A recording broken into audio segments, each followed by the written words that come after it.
100 people. Shit, I respect them, but I don't need it. Yeah, I'd rather stay home because I'm going to spend. You're not giving me my full price. I'm going to spend gas. Well, by the time I open, by June, I'll be back. You feel me? Making my moves. But normally it's gas. Well, they pay for the gas. They pay for motel room. But it's just the point is, like, I be wanting extra shit that I have to pay for myself. Like a new outfit, new sneakers. You feel me? Shit like that. I gotta pay for it. Shit, I know I'm not wearing no bullshit up there. You feel me? I gotta be, you feel me? Like everybody ever saw me when they ever saw me. My shit was together and I ain't never been slipping on no clothes or none of that. So, you know, I'm getting it together up in here, man, and then I can move out there like I want to. But I got a comedy special coming up for Tubi. They're shooting it in Arkansas. That's great, man. Just because the folks down there believe in me, man. You know, that feels good as hell when somebody believes in you, dog. You know?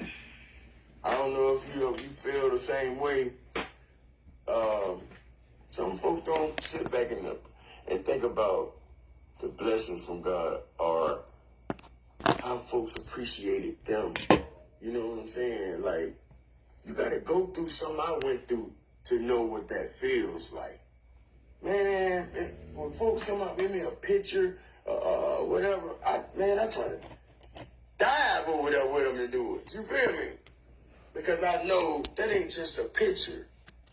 That's history. That person that asked you for that picture is going to always have a conversation about you in a good way. So that's like a person, like it's like a spirit speaking good about you around others. You feel me? When that happens, that makes other people jump on you. You know who this is? Yeah, and they started. This is Terry Martin. I'm listening. But I think you say you already follow him. He was talking on his live tonight, and he was speaking about there is no such thing as being a functioning addict. You either is or you ain't. And I just, I thought he said some real good points. He definitely shined a light on what it is to be recovering. And you can tell that he is working on his sobriety. And I think it's amazing. Picking up for you. See what I'm saying? You got to think about what's going on in the world instead of just be sitting here like this and that's it. Because shit just going to fly right around you. What you do in life, people see that shit, they go to talking about it. Mm-hmm. Especially when you're trying to do something in life. You got to have a good name. People got to go up there and say, hey, man, he's certified. Yeah, that name there is certified. You don't want folks saying, oh, no, hell no, close the door, lock the door. You don't want that.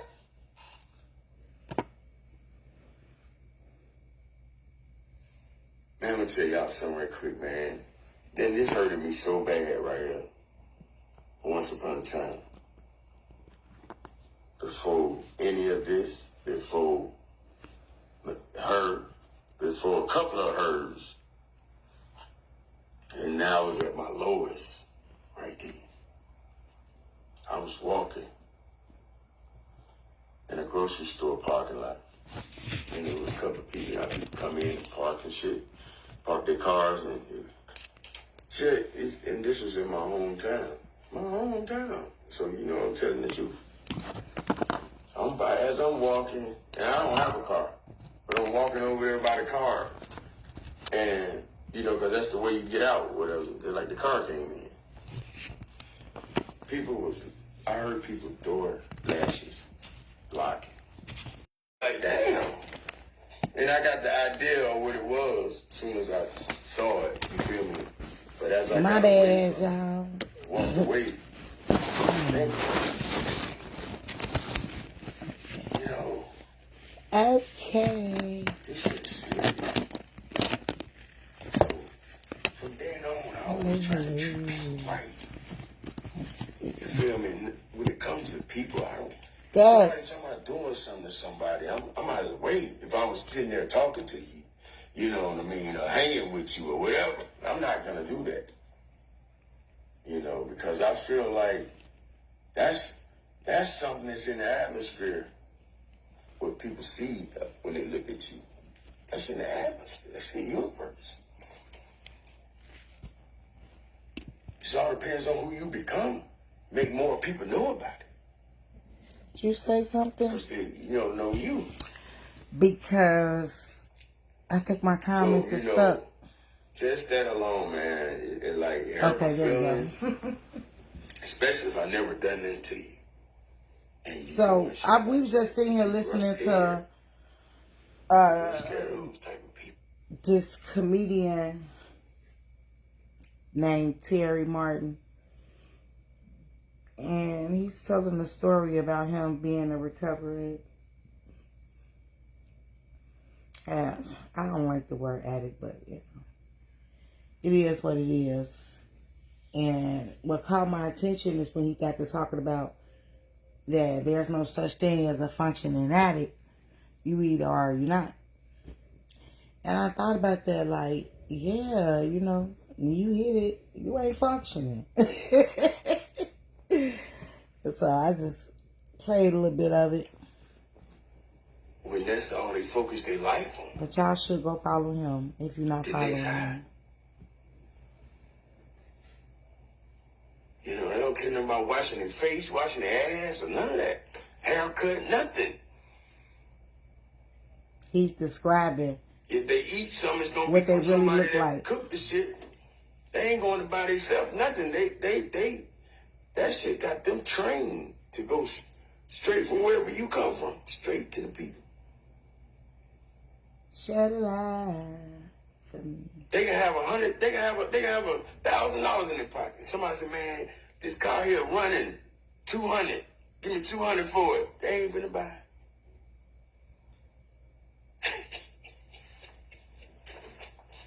And have $1,000 right there in their pocket, crispy $100 bills.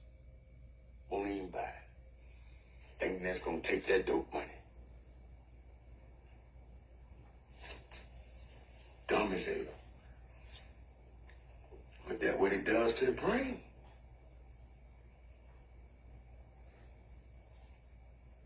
It's a controlled substance. When you get charged with it, you get stopped with it, look what it says. Controlled substance. What does controlled substance mean? The shit is controlling you. You don't want to do shit you doing, but it's telling you to do it. Gus, you okay? Them people out there fucking off doing shit, crazy shit, they don't want to do it. They can't say no once you own it.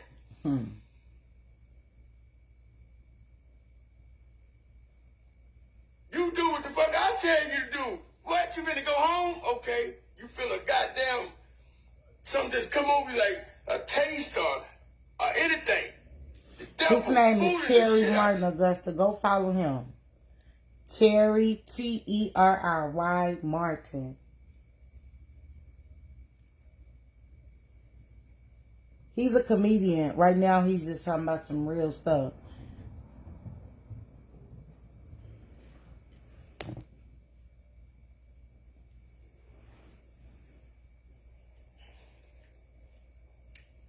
Now you're thinking about that lawnmower or something you saw that you can get when you was earlier, a day or two before. Now you're thinking about a gas can full of gas somewhere you can go sell.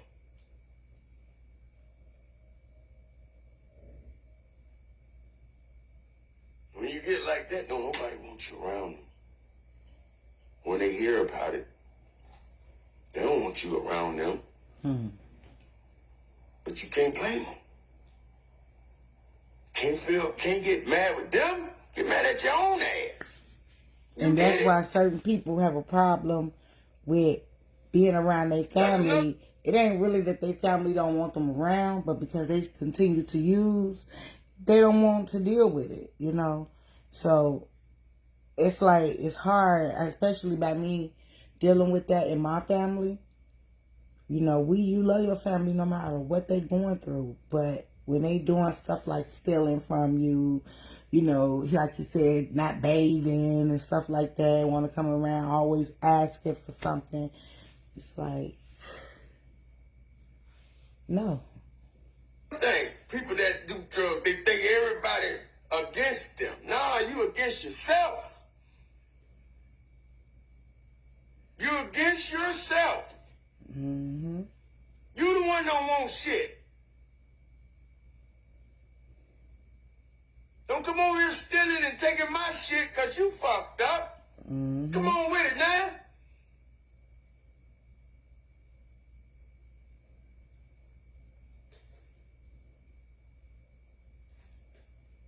That's why when I always tried to, I couldn't even go before my people. I could never go before my people and sit down and say, hey, how y'all doing? Acting like shit ain't going on.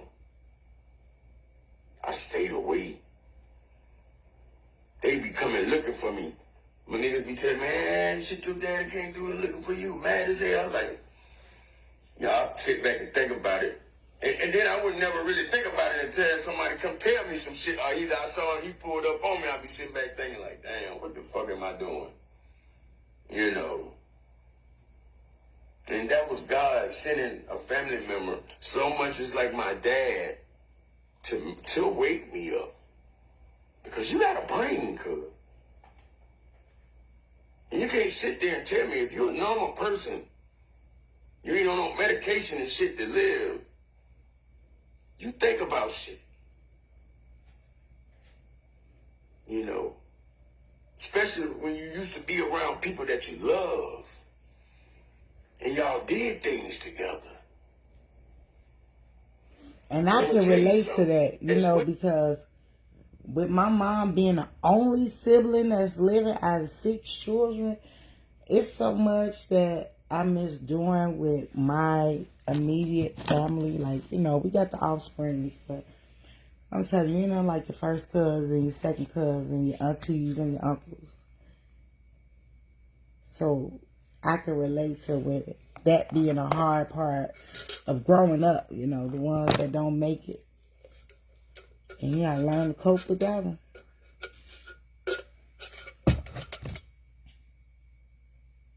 Yo, everybody different when it comes down to doing drugs.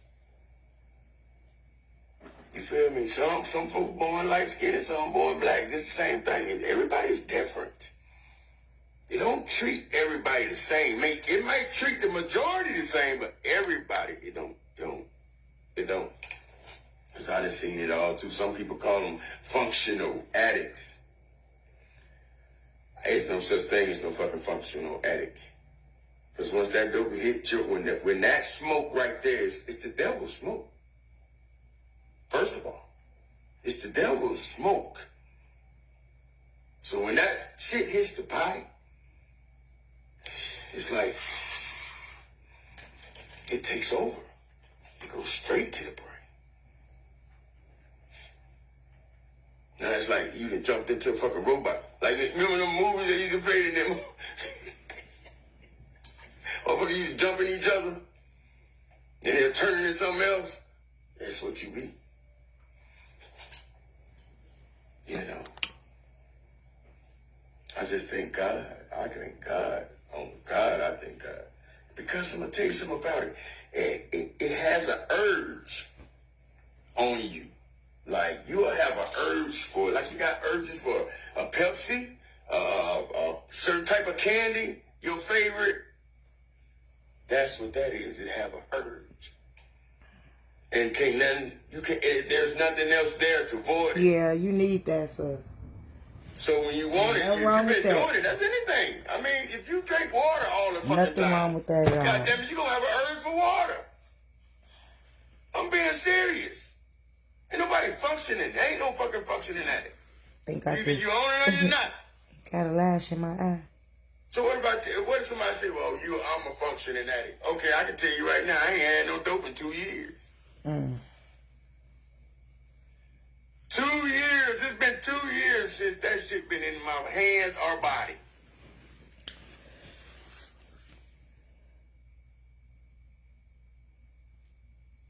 They just trying to paint a story. I explain everything, every fucking image, every fucking thing they ever posted. But when I talk with proof. Even if I had to go back and demonstrate it.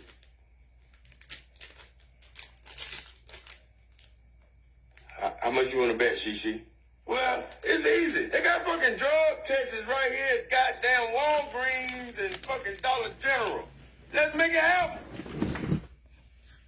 Shit, that's the only thing I can fucking tell you, because I don't need your fucking approval of what I'm saying. But if I have to go to the proof, that's what I do. And make you look like an ass every time. I don't want that nasty ass shit around me. Or you. I can't go to the next level fucking off.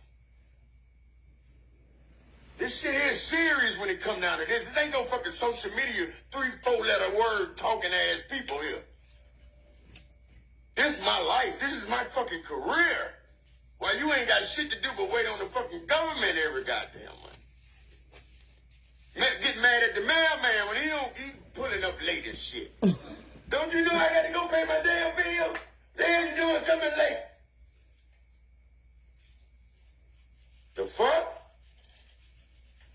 And then they're like, what the fuck? What is it gonna prove anyway? Even if I show you proof, what is it gonna prove? All I'm gonna be proving that you told a lie. And I was telling the truth. Well, my face should motherfucker show that. And that's the truth.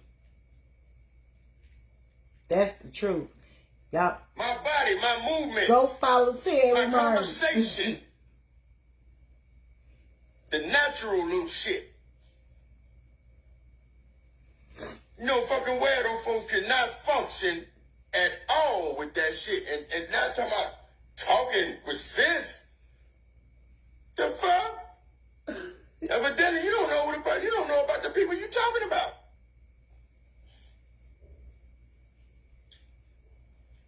Shit, man, that shit holds you for a long fucking time. You be thinking that little high gone, but it's the aftermath shit. When you ain't got a dime. When you ain't got a dime in your pocket, you're gonna always be up there jittery, thinking, what can I do? How I can get some money? Everybody you see, you gonna beg them, hey, you got $2-3 I can get from you? You'll take, if that's all you can get, that's what you're taking. You don't want to steal nothing. You don't want to steal folks' shit, taking it to them, and folks already know about your ass. You know what I'm saying? Straight up. Cut the bullshit, man. You up here arguing with me about something that you know nothing about. You just heard some shit. I might have had a family member, and you're pretty sure the way you talking, you stay away from them motherfuckers. Shit, if you got any sense.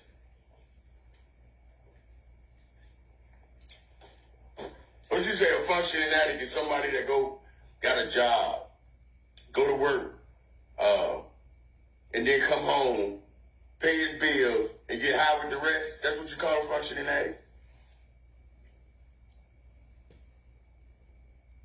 I mean, what is a functioning addict? If you got money in your motherfucking pocket, if you active on crack cocaine, motherfucker, you is not studying on fucking Facebook Live. Believe that. And if you got money in your pocket and you are active addict. How long I've been up here now? An hour. You can't even go 15 minutes and you got money. 10 minutes. If you got access or either got money, you can't even go 15 minutes. You can't sit down for 15 minutes. and knowing that that's there, you're not gonna. That's why all about everybody that did it, the motherfuckers, they lost their jobs, they lost their family, because they couldn't do shit right. If they got money, they're not going to work. You ain't going to work. If you got money, you wake up. Shit, if this motherfucking Friday, Monday, and you still got fucking $200 or $300, hell no, you ain't going to work. Not Monday. Might come in Wednesday. You gonna go get an excuse for that bootleg? Shit. Can nobody goddamn keep money in their pocket and still live a normal life? It's folks that smoke weed. But powder, crack, all that shit, you ain't gonna never have shit, man. You ain't gonna have no ideals. You don't have no ideals about doing nothing. Somebody can be having a conversation about some good shit, and you can probably be a part of it, but you something else is on your mind. You trying to stop that conversation and get your conversation going. Can't come up here and talk with sense. You done took your vocabulary.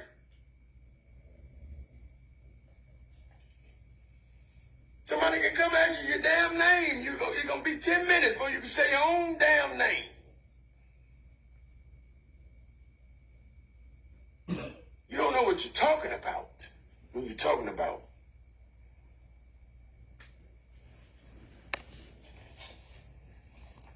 Oh, we got a scammer. Every time I go, like, I get high. Oh, I'm high now, I'm gonna go to live. Shit. You get blocked now. I'm gonna be that goddamn kind of fool all my life, I would. And that's a real. You go bye-bye now. And don't care nothing about yourself. Go bye-bye now. Straight up. I've been up here an hour, man. Appreciate the love, man. Appreciate the love. Everybody. You feel me? But I'm finna get up off here, man. I thought Y'all that was hold a it good down. one, though. Stay real Let to me yourself, man. see. Hey, I'm into. Stay real to yourself. That's what I'm talking about.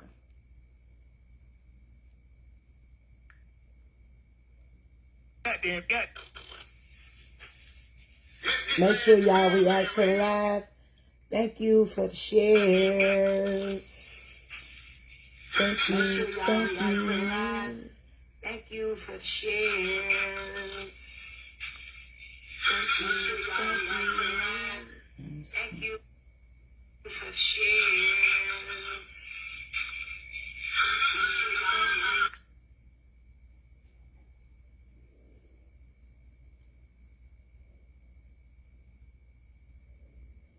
Let me show myself. Thank you for the shares.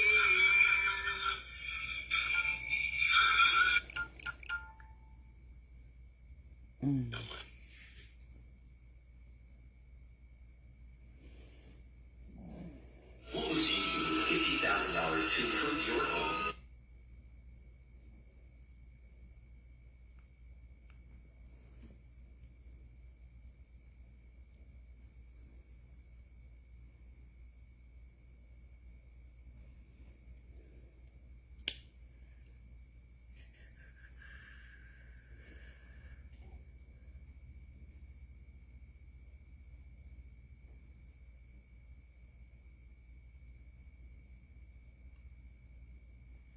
Let's Have you ever listen to struggled this. with coordination? This on the story piano? about 20 Well, today, minutes. I'm going to prove to you that you can play beautiful. What happens when your best friend becomes your worst nightmare? This case will leave you questioning everything. In 2006, Tiffany Hall rushed into a hospital carrying a lifeless newborn, claiming a tragic premature birth. But when doctors wanted to examine her, she refused, raising suspicions. At the same time, the community was gripped by fear as a pregnant woman named Jamela Tunstall and her 3 young children went missing. As investigators dug deeper, they uncovered disturbing truths that no one could have imagined. By the end of this video, you'll be left wondering, what truly drives someone to commit such unthinkable acts? For starters, Tiffany wasn't exactly a newcomer in Jamela Tunstall's life. They had known each other since they were little, calling each other sisters even though they weren't related by blood. Additionally, both girls grew up in the same neighborhood in East St. Louis, Illinois, and had a lot in common. Most people who knew them described them as quiet and a bit introverted, often hanging out together and finding comfort in each other's company amidst the ups and downs of their challenging lives. And boy, did they have challenging lives. Jamela faced a really tough childhood, moving from one foster home to another while trying her best to stay in school. It wasn't easy for her at all, but through the difficulties, she found a sense of belonging with Tiffany. They became close friends, and Tiffany understood Jamela in a way that others didn't. Let me show y'all. Meanwhile, Tiffany had her own They battles have to fight. black people. By the time she turned 14, she was already making headlines for all the wrong reasons. She had gotten into trouble with the law and earned the label of a juvenile delinquent for kicking her mother. Her home life was just as chaotic, filled with strict curfews and rules she constantly broke. It seemed like she was always butting heads with her family. In fact, Tiffany's mother, Beverly Cruz, once told the St. Louis Post-Dispatch that Tiffany was quite the handful. She even recounted a wild story about how Tiffany had set their kitchen on fire when she was a teenager. Yet despite everything, both Tiffany and Jamela stuck together, creating a friendship that felt unbreakable. And just like how they found solace in each other, they also shared the experience of becoming mothers. At 16, Jamela welcomed her first child, a son named Diamond, in 1999, and then had two more kids, Ivan in 2003 and Janella in 2004. Although she struggled at times, like when she lost custody of her kids for disciplining her eldest son with a belt, she fought hard to reclaim her family. After taking parenting classes, she got her children back, determined to turn her life around. She even bought a car with her tax refund and enrolled in community college, aspiring to become a photographer one day. On the other hand, Tiffany's journey was tell equally y'all tumultuous when it comes. In Illinois, you whip your child, you go to jail. Here, where I'm at, they actually prefer you to do the discipline to your child.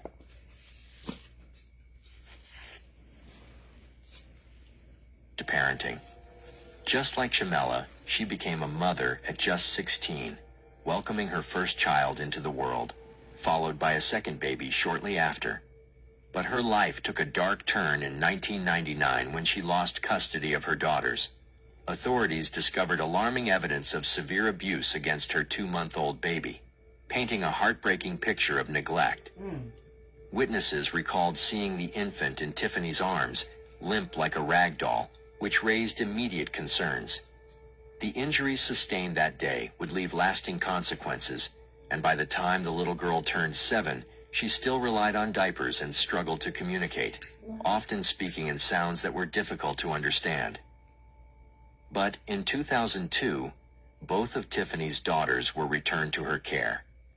This happened after the state attorney decided not to pursue charges of abuse against her. The Department of Children and Family Services concluded that Tiffany was no longer a threat, which meant she could finally reclaim her role as a mother. It was a big relief for her, a chance to start fresh with her kids. However, life had other plans for Tiffany. That same year, she found herself in legal trouble once again. At just 23, she was charged with possession of a stolen credit card. Meanwhile, Jamela was living a completely different life at this point. While Tiffany's world was filled with drama and chaos, Jamela had found a quieter routine that worked for her and her family. She often kept to herself, focusing on protecting her children from the tough realities of their housing project. Life wasn't easy, but Jamela was determined to create a safe space for her kids. She was a cautious mom, rarely letting her children play outside unsupervised. Whenever they did venture out, you could find Jamela sitting on a milk crate just by her door, her watchful eyes following their every move. Her kids found joy in a little green tractor, a simple toy that they shared with the neighborhood kids. It was a small but significant source of happiness in their tough surroundings. Additionally, Jamela would walk her children to the school bus stop every morning, ensuring they started their day safely. By 2006, Jamela was 7 months pregnant, eagerly awaiting the arrival of a baby girl. She dreamed of a brighter future for herself and her growing family, filled with hope and possibilities. While Jamela was focused on her family's well-being and looking forward to new beginnings, Tiffany was still grappling with her own struggles. Life seemed to throw challenge after challenge at her, but despite everything, their friendship remained strong. In fact, Tiffany often took the time to babysit Jamela's kids, even though she had her own parenting troubles to manage. It all seemed okay for them. But everything changed on the evening of September 16, 2006. Tiffany made a startling call to the police, claiming she had just given birth to a stillborn child at Frank Holton Park. When she arrived at the hospital, the situation took a bizarre turn. Tiffany refused to let doctors examine her, raising immediate concerns about her story. Investigators began to question her, and as they pressed for details, her accounts became increasingly confusing. She alternated between saying she had been sexually assaulted and insisting that wasn't the case at all. No one knew Tiffany was pregnant, except for her Navy boyfriend. An autopsy was performed on the baby girl, but it revealed no signs of trauma and failed to determine a clear cause of death. If you have a 700 plus credit score, you qualify for Chase's new program where you can access up to After that Just unsettling night, Tiffany done left the grooming the hospital, dog. Oh, and the wow. lifeless infant was taken to the morgue. What's even more bizarre is that Tiffany went ahead and organized a funeral for the baby she named Tiffany Horn. Just days after her dramatic claims, on September 21st, she held the service. But the event was anything but ordinary. The funeral director couldn't help but notice Tiffany's strange behavior. Just minutes before the ceremony was set to begin, she unexpectedly asked if they could move the funeral to another day, so that more family members could attend. This raised eyebrows, especially since only 2 family members showed up, which seemed odd given the circumstances. To make things weirder, Tiffany showed up 2 hours late. That's not something you expect at a funeral, where people usually arrive on time to pay their respects. Among the few who did come was her boyfriend, Keith Horn. He had come back from the Navy just for this service because he believed the baby being buried was his daughter. Meanwhile, everyone was starting to get really worried about Jamela. No one seemed to know where she was, and her friends and family were feeling more anxious by the minute. They tried calling her, sending messages, and reaching out on social media, but nothing came through. It was like she had just vanished into thin air. By the way, I post true crime and new cases here every day, so if that sounds like your kind of thing, please consider subscribing. It helps a lot. The girl in the It middle. wasn't until after the funeral, when That's Tiffany who- had a conversation with Keith, that would change on the everything. line. Tiffany casually mentioned that she had cut the baby out of her best friend, Jamela. Those words hit Keith like a ton of bricks. His mind raced as he tried to process what she was saying. How could she claim something so horrific? Was it even possible? At that point, Keith felt a rush of panic. He knew he couldn't just sit around doing nothing. He had to protect Jamela and figure out the truth behind Tiffany's shocking confession. Without wasting any time, he grabbed his phone and dialed the police. The police wasted no time in finding Jamela's body, which had been missing for 6 long days. When they discovered her in high weeds near Tiffany's home, it sent shockwaves through the community. To make the situation even more chilling, they found a pair of scissors lying near her remains. This led to Tiffany's arrest that same night. While in custody, she began to share the horrifying details of what had happened almost a week ago, the day she delivered her baby girl. Now this is supposed Earlier to be that day, her Jamela, best who was friend. 7 months pregnant, had been casually hanging out with Tiffany at her mother's home in Belleville. But things took a dark turn when Tiffany struck Jamela over the head with a table leg, hitting her repeatedly until Jamela became unconscious. Once Jamela was down, Tiffany took the situation to an unimaginable level. She bound Jamela's hands and feet with duct tape, ensuring she couldn't escape. At one point, Jamela regained consciousness and desperately tried to wriggle free from her restraints.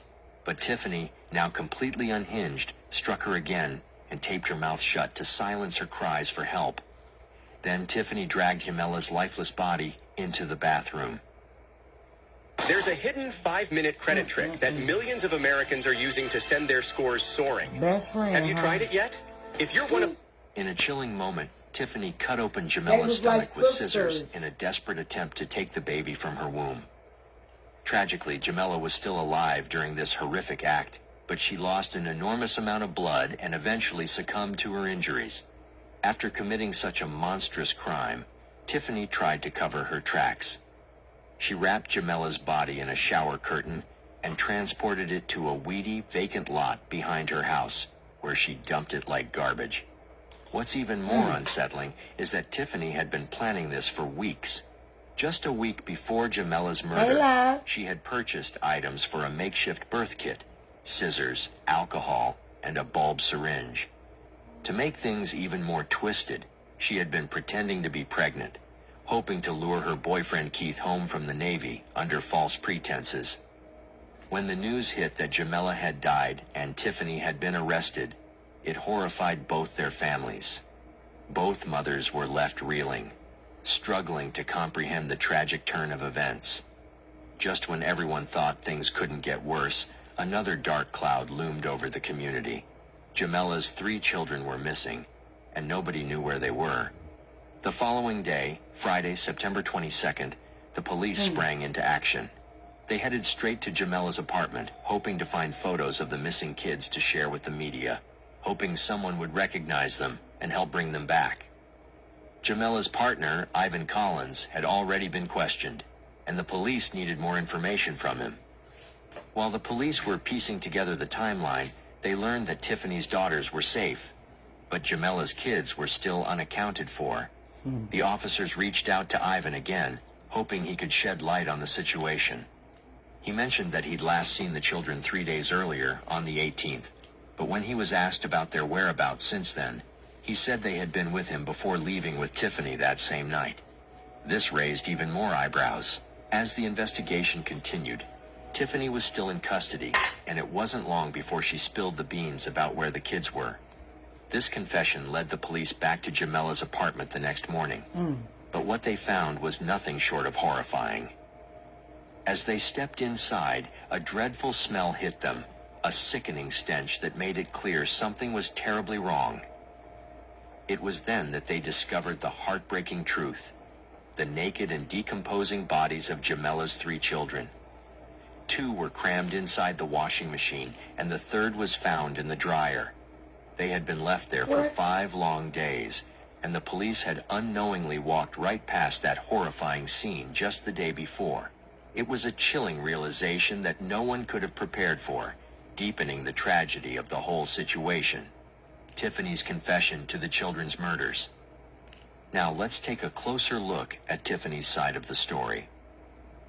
On September 18th, just 3 days before the funeral, and shortly after she had committed the unthinkable act against Jamela and her unborn baby, Tiffany had more plans in store. Tiffany spun a big lie to Ivan, claiming that Jamela wanted her kids and her car. This sneaky story let Tiffany pick up 7-year-old Demond, 2-year-old Ivan, and 10-month-old Janella. Once she had them, Tiffany casually told the kids it was time for a bath. But instead of a fun splash, one by one, she drowned them in the same bathtub where she had killed their mother.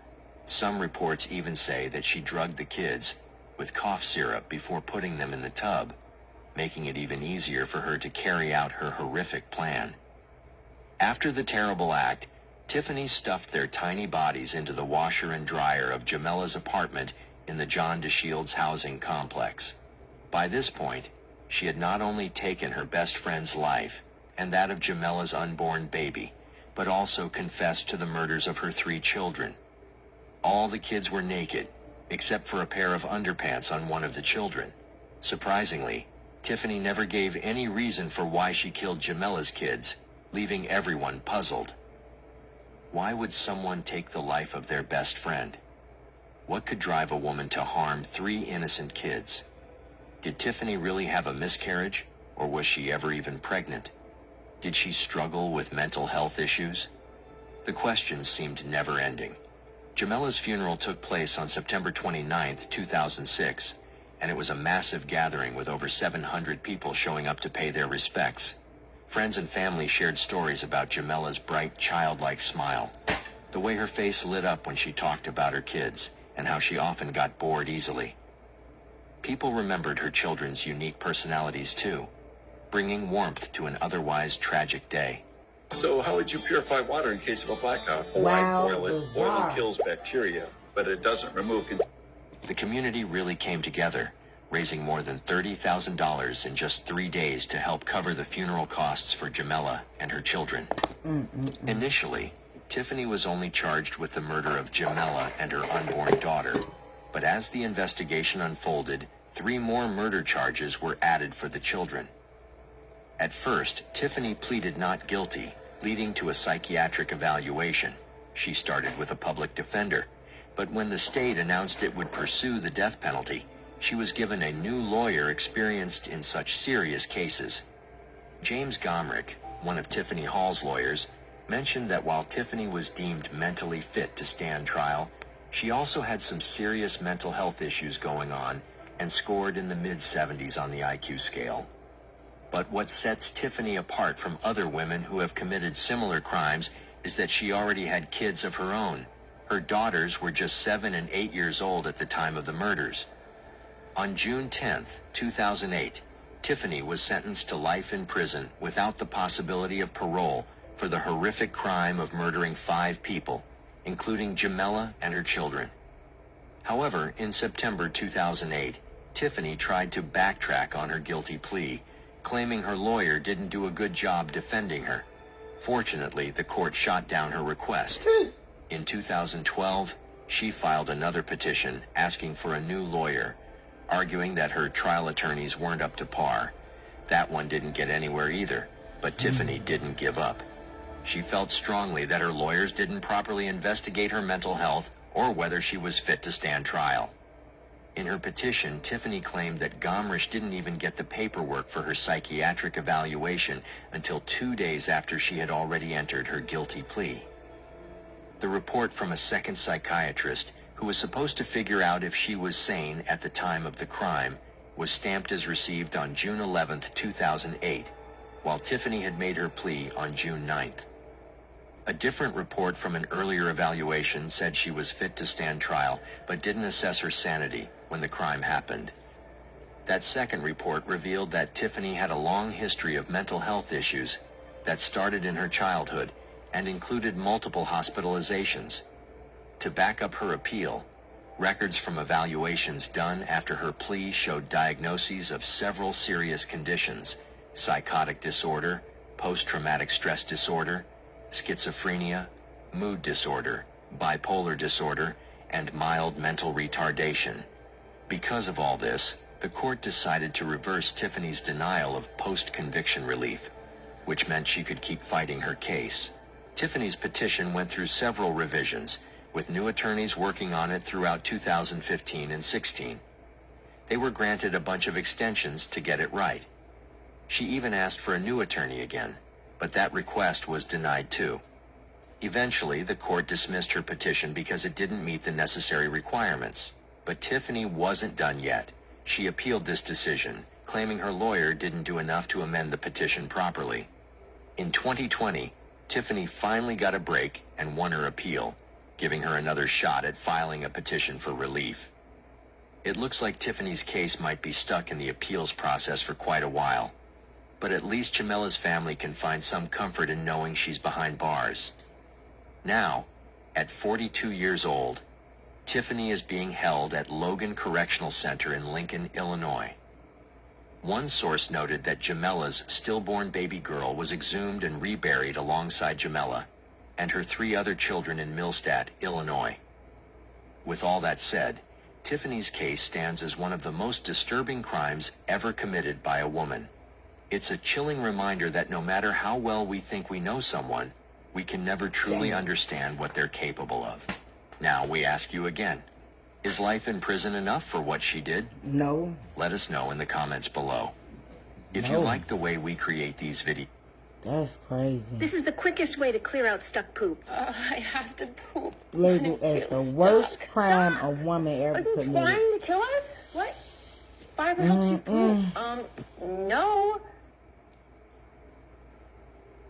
The last message that 17-year-old That's Zion really Foster missing. sent before she disappeared stated that she was on her way home.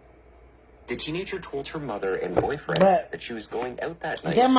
That's true, but at the end of the day, it's always the mental ill when someone unalive someone pathetic. Right, exactly. Because they didn't find her mentally nothing. I think they do it just to keep the process going on and on and on, to keep their job. If they didn't let these inmates appeal the case, they wouldn't have no job.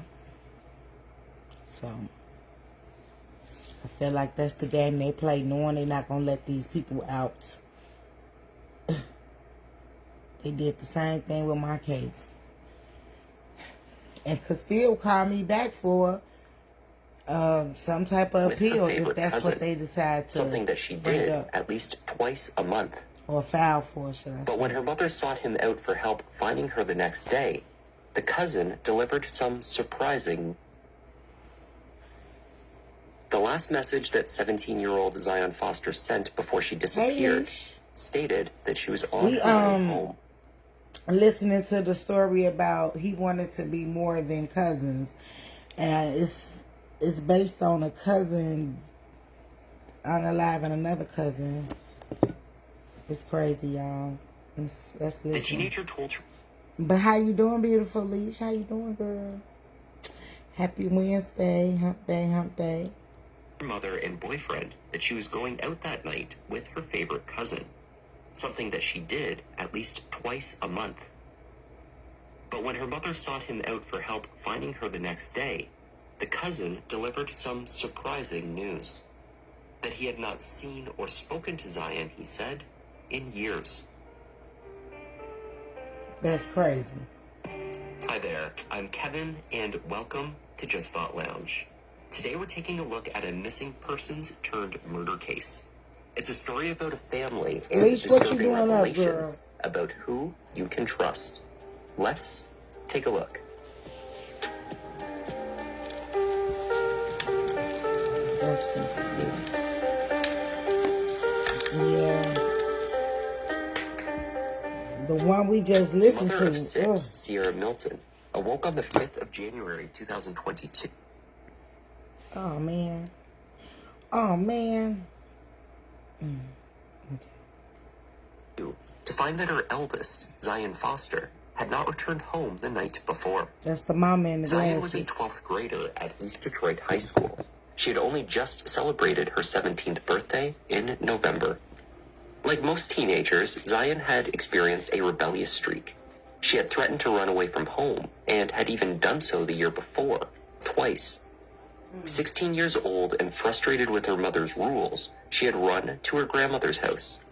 Convinced to return home, she remained for only a few days before leaving again. That time causing enough concern for Sierra to call the police. But it was another false alarm. The teenager was struggling with her granny's recent cancer diagnosis, as well as her own desire for independence. That January morning was different. Zion had completed her serving shift at the Detroit Wing Company the night before. She had asked permission to leave the house after returning home from work. The teenager was honest about who she would be spending time with, her favorite cousin, Jalen. Under these conditions, Sierra agreed and watched Zion walk out the door. That was shortly before 11 p.m. The next day, the 17-year-old's boyfriend, fellow high schooler Vertez Gonzalez, messaged Sierra. Had she heard from Zion? Because he could no longer reach her.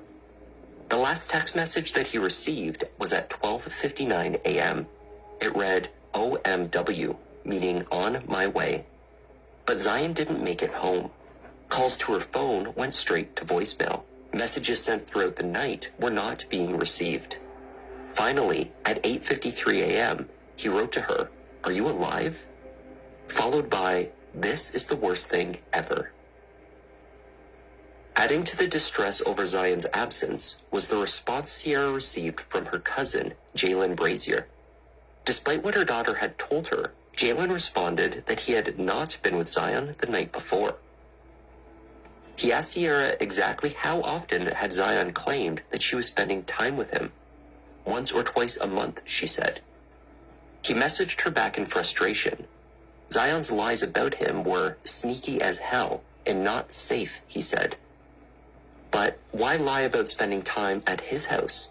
He suggested that she was likely spending time with someone who lived near to him. Zion shared location tracking on her phone with boyfriend Vertez. This tracking had placed her just across the street from Jalen's home at 11:24 p.m. the night before. Vertez, admittedly a bit insecure in their relationship, had taken a screenshot of his girlfriend's location at exactly that time. Jalen suggested that perhaps Zion was using him as a cover story when she was in fact at a neighbor's house.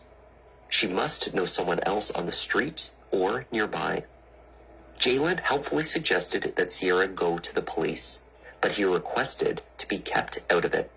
Vertez was not as easily persuaded. He inundated Jalen with messages. He confronted the 23-year-old with the screenshot from his phone. In response, Jalen sent back a video of his Ring camera system. There were no entries showing Zion at the house, he said. She was never there. East Point police were not inclined to take Sierra's missing persons report with any sense of urgency. Her daughter had a history of being a runaway. According to the distressed mother, officers at the station did not mince words. The person that's over it now specifically said to us that, I'm going to be honest with you, we're taking this as she's a runaway. Receiving little support from law enforcement, she took matters into her own hands. With the assistance of family and friends, a search effort for Zion was launched in the following days. They posted flyers, held rallies, and spoke to the media. We need your eyes. The police need your help. That's right. We need your help. In the meantime, officers were eventually sent out to speak with Jalen Brazier. Jalen, Zion's self-professed favorite cousin, was in fact first cousins with her former stepfather. That is, he was cousins with Sierra's ex-husband. At 23, he was a father to 2 young children, and he had a long-term partner, Katrina. Sierra believed that her daughter and Jalen had always been and remained close. According to Jalen, they hadn't spoken in years. They found him at home with girlfriend Katrina Smith. How you doing? Mr. Brazier? Yes, sir. What's your name, ma'am? Okay. You guys know Zion? Yes. So, they were saying... Jalen invited the officers in to look around the house. He told them that he had last seen his cousin nearly a year before, in May 2021.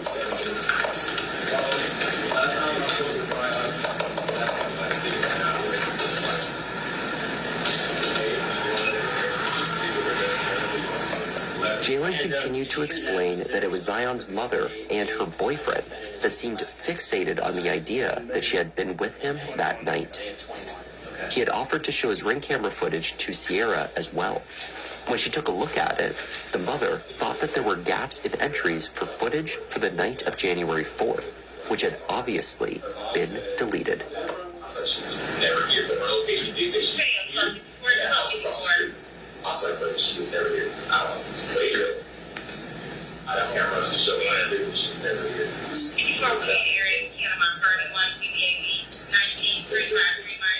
East Point police found nothing suspicious in the search of the house. There were no indications that Zion had been there. They listened while Jalen explained his frustrations over being pulled into the drama caused by his 17-year-old cousin. with whom he rarely spends any time. The times when I left, when I took her to work and we came back, went to the gas, just basically showing this girl was never in my house.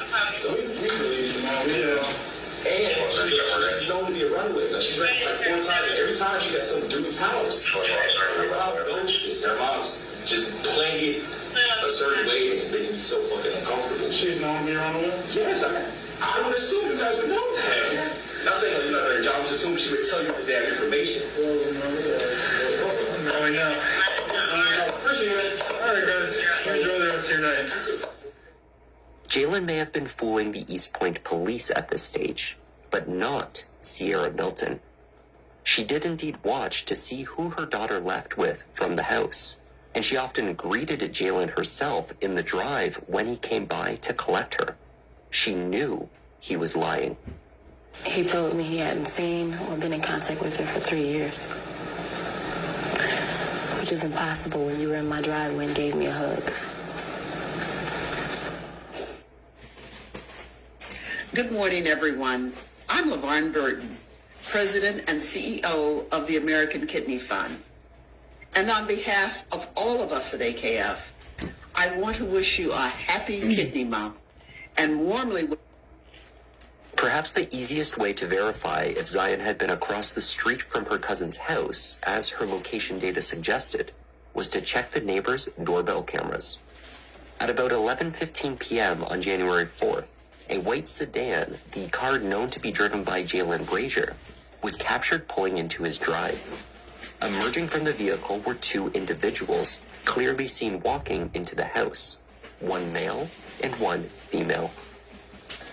Jalen had driven Katrina to work at just before 11 p.m. that night. She was on the midnight shift at a manufacturing job.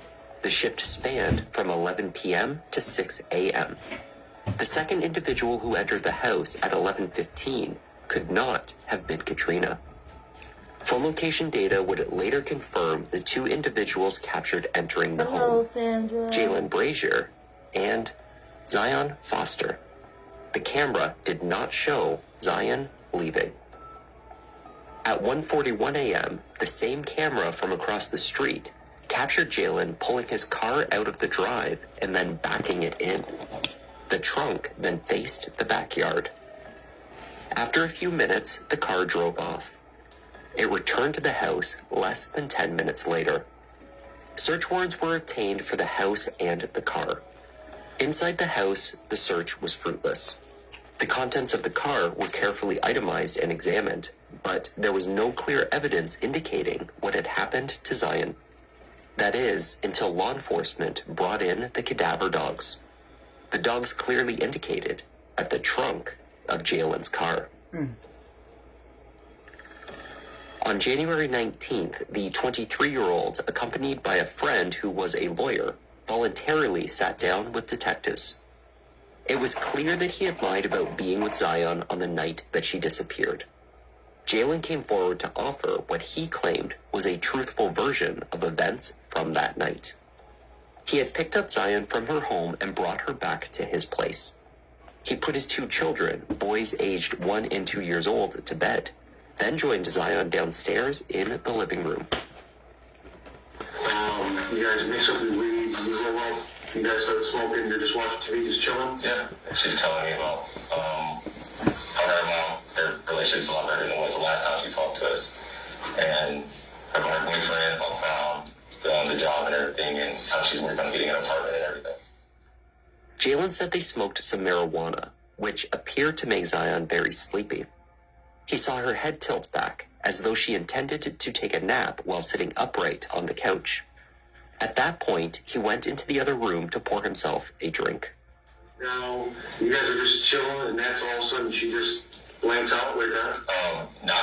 When I got up to go get me something to drink, Yeah. I came back and she was saying she was tired. I think she laid her head back, so I can let you go to sleep for a bit, whatever. Okay. And then 15 to 20 minutes after that, I was like, okay, are you good? You ready to go home? And she wasn't responding or any of that. Was there a plan to go back home?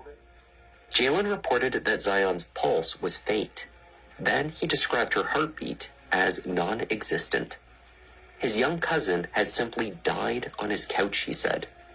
Instead of contacting 911, he panicked. Not knowing how she died, he thought it would appear as though he had killed her. Her heartbeat was getting very, very faint, and her breathing was like non-existent. So, and only a little bit other than that stage. That's over. All I smoked, all I had was weed, normal marijuana. So I freaked out. I'm like, okay, well, this looks terrible. This looks very bad. I didn't know what to do. So I took her, I put her into my trunk, and I put her in my trunk. And I took her to Highland Park and put her inside of a trash can, and then I left.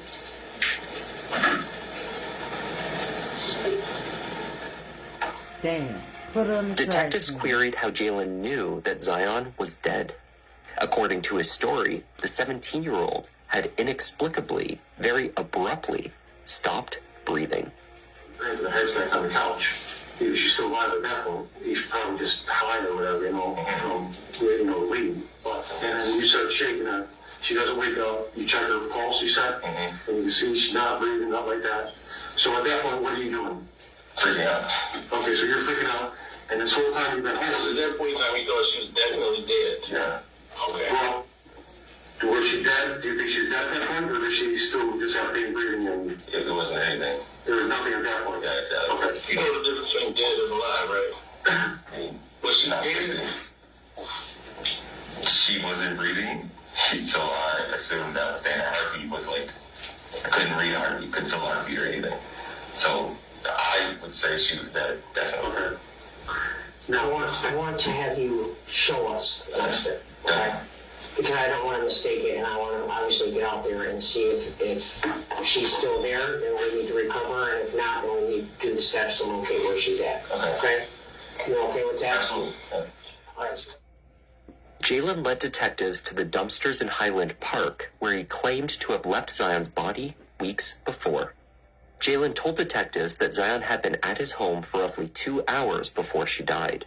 This would have placed her time of death at just past 1 a.m. Cell phone records showed her device drop off the network at 1:15 a.m., corresponding to the time that she stopped responding to messages from Vertez. Jalen told detectives that he had not deleted any data from his device since the night of Zion's death. They found, however, that he had conducted a full factory reset of his phone just 2 days later, effectively wiping everything held on his device. Nonetheless, the movements of his phone could be pieced together. This data placed Jalen at the dumpsters at Highland Park at 1:48 a.m. He claimed to have placed her in the dumpster to the right. There was no longer any sign of her there.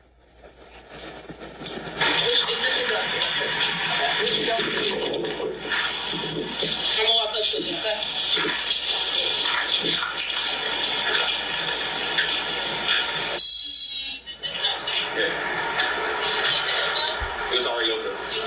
Yes. Yes. Yes. Right by it, right in front of it. I'm sorry. I said right in front of it. Did you back into it or did you pull forward? Yeah. So you were side by side? Okay.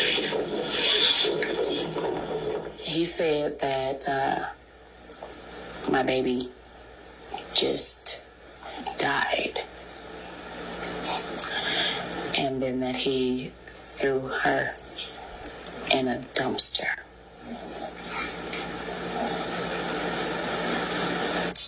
Like she was trash. Why are women everywhere choosing Abby X, the new tummy tuck alternative? I got the tummy tuck results without the tummy tuck downtime. Get a flat, tight tummy. When Jalen sat down for a follow-up interview the next day, January 20th, inconsistencies began to emerge in his story. He now claimed that the two had taken acid that night. It was her response to the psychedelics that must have caused her heart to stop. Of course, this explanation was about as likely as his previous assertion that the marijuana had caused her death. The detective attempted to leverage these new claims to compel a confession. Perhaps Jalen would use the drugs as an excuse for his actions, for whatever steps he took to kill his younger cousin. I was trying like psychedelics and acid, and I think that's what killed her. Do you? Yes. Did you have like a freaking momentary, like, didn't know what you were doing moment? No. She also she's gonna tell herself. Let me ask you this. The problem with those drugs are, when you're on them, you don't know what you're doing. I mean, that's the reason people take them, right? Did you do something when you were, because again, I'm trying to figure this out. That would make complete sense. Perception, too. When you dropped acid, did you have, I'm not saying it's okay, but... I was completely comforted. Completely. I just think, I don't know that the effect for her was positive, or I know it does a lot in your brain. And like, yeah, it does a lot. I'm going to tell you right now, it makes sense to me now. It all makes sense to me. You understand that, right? Because I'm sitting here trying to figure out how this nice young guy, Jay, could ever hurt anybody. But it makes sense to me now. It's not you. It's not Jay at that point. You understand that, right? If you did something under the influence, that I need to know that, because that's a big difference, and I can understand that. That I can appreciate. The detective failed to elicit a confession. Without this admission and without locating Zion, there was not enough evidence to proceed with an indictment for murder. Jalen was placed under arrest and held in custody for one count of lying to police. The statements he made to police, actively deceiving them on the whereabouts of Zion Foster, the health and safety of Zion Foster, and his interaction with her. In June of that year, Jalen spoke with detectives again. This time, only the audio was recorded. At that time, he changed his story once more. Jalen recanted his claim that the two had taken acid that night. That part was not true. Other smaller details of the story changed as well. He no longer described Zion as passed out on the couch. Now, she was on the floor. He said that he had felt pressured by police to offer more information, so he made up a more elaborate story to appease them. So I left that out about the LSD, but yeah, we both took a hit at LSD, and it must have hit her different or hit her wrong. Did you say it? Bullshit? Or did you say, I'm saying he's telling me that. I'm trying to say, is he telling me bullshit that you didn't say, or did you tell me that? Okay, I feel pressure. You just throw something out there before I did nothing. Garbage collection trucks working in Highland Park were tracked to specified areas in local landfills. The task of sorting through mounds of trash from all over the Detroit area and compiled over several weeks was a daunting undertaking. An estimated 8-week project was launched.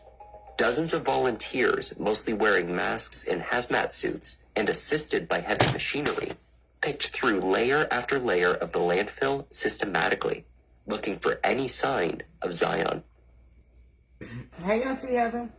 We expect phase 1 to take approximately 2 weeks, but we're doing what's right for the right reasons, and we're going to do everything we possibly can So just to kind of bring catch all up the ones that just came in. We are looking at a story, or listening to a story, where this cousin unalived his younger cousin and then tried to cover it up. And right now, he's confessed that he did it. Now they looking for the body. And he told them that they had put her in that he had put her in the trash can. But when they went to the trash can, they didn't find her. So now they're searching the dumpster. The dumping area for it. So some degree of closure. Will never be complete closure, but some degree of closure and justice to this family. Meanwhile, Jalen Brazier faced up to 4 years in prison for the lies he had told police. The Detroit Police Department, the DPD, assisted by the FBI, continued to seek a warrant for murder. Jalen pled his case to the judge at his sentencing. One, I did turn myself in. Yes, I lied, but I was not in the right state of mind. There was no way for me to prepare for a situation like that. So he's claiming that he didn't murder her. She passed out after they had some drugs, whatever. That's what he's claiming, and that he should be have a linear sentence because he confessed. Oh, okay. I don't know exactly how she passed, what caused her to pass. I just know 1 minute she was cool, she was fine, she laid back for a minute. Next thing I know, she was dead. I don't know what caused it. I did not cause it or anything like that. I reacted stupidly off of fear and panic like I've never felt before in my life. Literally. You think she dies and then you dispose of the body? Just like that? That was your choice? Did not know what to do. I sat for at least 10 minutes sitting there. Like, what do I do? Who do I call? My kids are upstairs. We just got into this place after struggling for like 2 years to get it, and everything is falling down. I won't have any conversation in this story. Oh, yeah. He lied. And I wish I could take it back. I would have called the ambulance, called her mom, because her mom is so sweet. Her mom is so sweet. And I just know...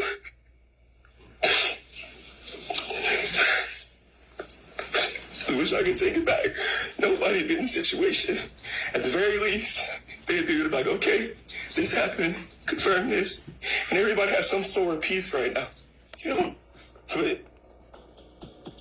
Jalen Brazier was sentenced to 23 months in prison. Jalen's phone calls home to girlfriend Katrina and other family members were monitored closely while he was in custody. Occasionally, he would use another inmate's calling code to make his phone calls, in a failed attempt to keep his conversations private. He was also in possession of a prohibited cell phone, which he used to exchange thousands of messages with Katrina. Repeatedly in his calls, Jalen would ask if anything major happened. This seemed to be a poorly concealed attempt to ask whether the massive search of the landfill had located anything, or anyone. The most logical and possible one, right? Is that there's nothing major or new. And due to that, there's a last effort to put together any type of anything. And that's basically the most logical thing that I came up statistically. Keep your head up. Don't say nothing that you could be nice. Baby, stop talking. I know. You do? I had never heard it before. Wait, if you've taken Uber since 2019, And that's just this is the money bizarre, glitch that's like- getting women properly compensated. Jalen's concerns You over the think search your for Zion family were got telling. issues. If his story was truthful, We done and been she had into died it with each other a lot of abruptly from it, times, but to try to take each other out, and the fact that he went through all of that to hide her body, and he had kids, like, that's crazy, y'all. You gotta be careful. unknown and nonviolent cause, then there would be every reason for him to want her found. Finding Zion would exonerate him. The quicker, the better. Wishing her to be found should also be the sentiment of a loving cousin. Curiously, over and over again, he expressed his relief that no major developments had occurred in the search.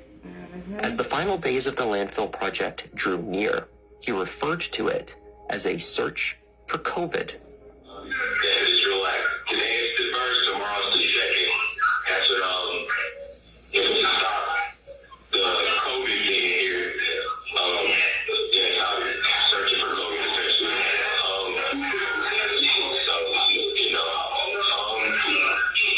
And usually you usually get updated for that. But actually don't worry about nothing. Jalen served just over 9 months before being granted early release. He had been placed in a special 90-day incarceration program.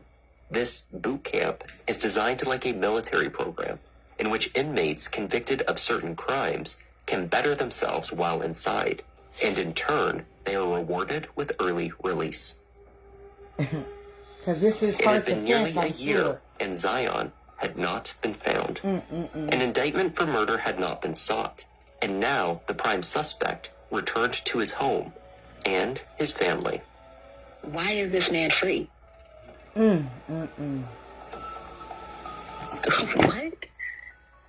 I can admit to this and still be let free. Jalen Brazier's freedom was short-lived. On the 13th of June, 2023, after a year-and-a-half investigation, the DPD was finally granted a warrant for arrest. They played games with him. They locked him up, gave him time, sent him to boot camp. The Now they 24-year-old locking him would back face up. charges of second-degree murder, as well as tampering with evidence. Upon his arrest for Zion's murder, 2 additional cell phones were taken. Despite the factory reset that he performed on his device, investigators were able to retrieve some of the activity. His search history had been held in cloud storage.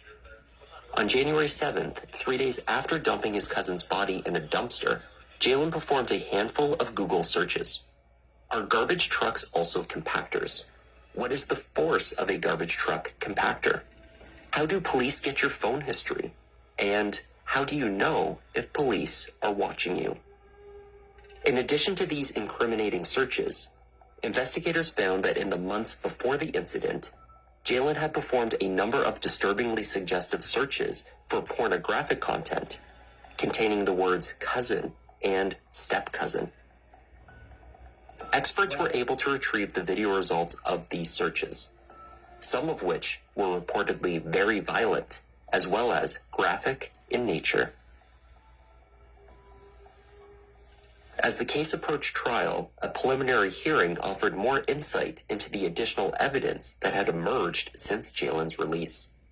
This hearing also may have offered Jalen's defense team a new theory. At the hearing, Vertez Gonzalez testified that he believed his girlfriend was taking regular medication for epilepsy. He told the court that Zion told him that she had seizures and that without her medication, they became more frequent and severe. In one instance, Vertez saw Zion become momentarily faint, slouching forward before regaining her composure after just a few seconds. This episode, he believed, could have been a seizure. Have you ever seen her have a seizure? I think so. Yes, I believe so. And while she was having the seizure, explain to me what happened. So, I mean, just like a little pass out, like that's it, like quick little seizure, like. And she was passed out. Was she foaming at the mouth or no? Okay, she was shaking up the toes? No. Okay, so she just passed out? Yeah, just for a quick second when she was like, you back straight. Sierra Milton, whose youngest child was in fact diagnosed with such a condition, testified that this was not the case. Zion had never suffered a seizure. Wow. Hundreds of pages of medical records covering years of treatment appeared to support Sierra's assertion. Nonetheless, Jalen Brazier's version of events was now being presented in a new light. Perhaps Zion's condition led to her death suddenly in his living room. Maybe she had a seizure. Now, there are only 2 people who can say exactly what happened inside of the house that night. One of them is Zion, and she is gone. The other is the defendant, and you will hear that nearly every time he spoke about what happened, well, they never tried his him for the story murder. changed. They tried him for And although he the got- conceal of the body and lying and stuff like that because they never had the body. Got rid of Zion's body, So, I don't you will think it'd be see double that he jeopardy. left behind a trail of digital evidence that is damning and will show you that the circumstances all lead to one and only one explanation for why Zion left his house in the trunk of his car that night, and that's because he murdered her. She also had a history of seizures and taking seizure medication. Now, on this particular day, she came over to Jalen's house. They were smoking. Jalen told the police after some time that she had shallow breathing and a faint heartbeat. He checked her to see if she was alive, and she was dead. He then feared, because he was doing drugs, which is still federally illegal, that he could be blamed for something, and he panicked. Zion's phone disconnected from the network at 1:15 a.m. the same night that she disappeared, and was then lost with her. But the teenager's previous cell phone was safe at home. Sierra Milton handed this device over to police. On it, they found months of correspondence between her and her favorite cousin. The messages he sent ranged from subtle and unsettling to deeply inappropriate. At times, the messages were sexually explicit. Over 4,000 distinct texts were retrieved from Zion's old device. In them, Jalen routinely invited her over to his home while his girlfriend was away. He offered to put her up in his basement if she ran away from home. He also advised her on how she might evade police if she ran away once more.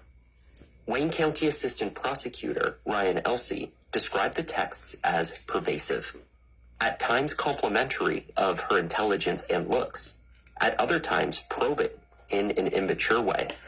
For example, he suggested to her that other people thought that they were a couple. He said Katrina, the mother of his children, was jealous of her. Isn't that crazy? Did that make sense to her? He then bragged to Zion about how easily he could get with women. At one point, he called himself a god. Prosecutor Elsey concluded by telling the jury that the 23-year-old had been grooming his younger cousin for years, that he fantasized about her, and that on January 4th, he must have acted on his impulses. This was the twisted motive that led to her death.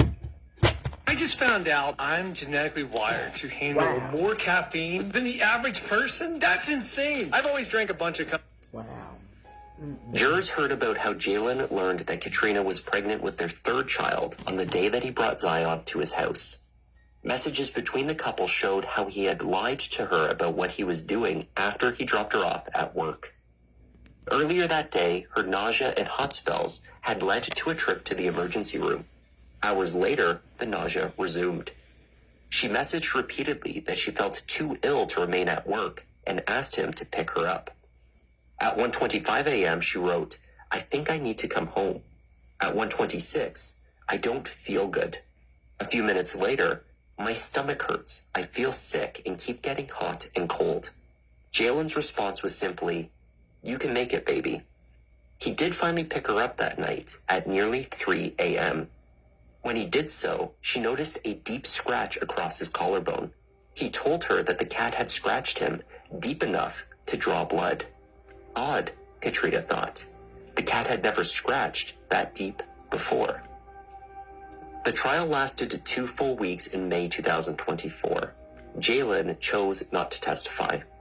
The state called 32 witnesses. The defense did not call any. The case against Jalen was largely circumstantial, though it was nonetheless compelling. A forensic anthropologist who reviewed Zion's medical history determined that the only condition that she suffered that could possibly have led to her death was asthma, though an asthma attack would present as the exact opposite of what her cousin described. Instead of quietly passing out and experiencing a faint heartbeat, Zion would have been struggling to breathe. It would have been very clear that she was in distress. Vertez repeated his testimony that Zion had told him that she suffered from seizures. He also admitted that his girlfriend was known to fib quite a bit. It seems that Zion had liked to tell stories. When he brought her to his house late at night on January 4th of 2022, behind the back of his pregnant girlfriend, who was at work at the time, he brought Zion over to his house late that night, and she leaves that house in the trunk of his car on a night where he has an unexplained gash on his collarbone. What do you think happened inside that house that night. She died of COVID. She died of a seizure. There's a claim that he did all this. He did what he did because he was afraid of getting caught for marijuana. Afraid of getting busted for pot. You can use your common sense. If you go to a marijuana dispensary, there's not going to be a team of ATF agents waiting to bust you and take you to federal prison for that.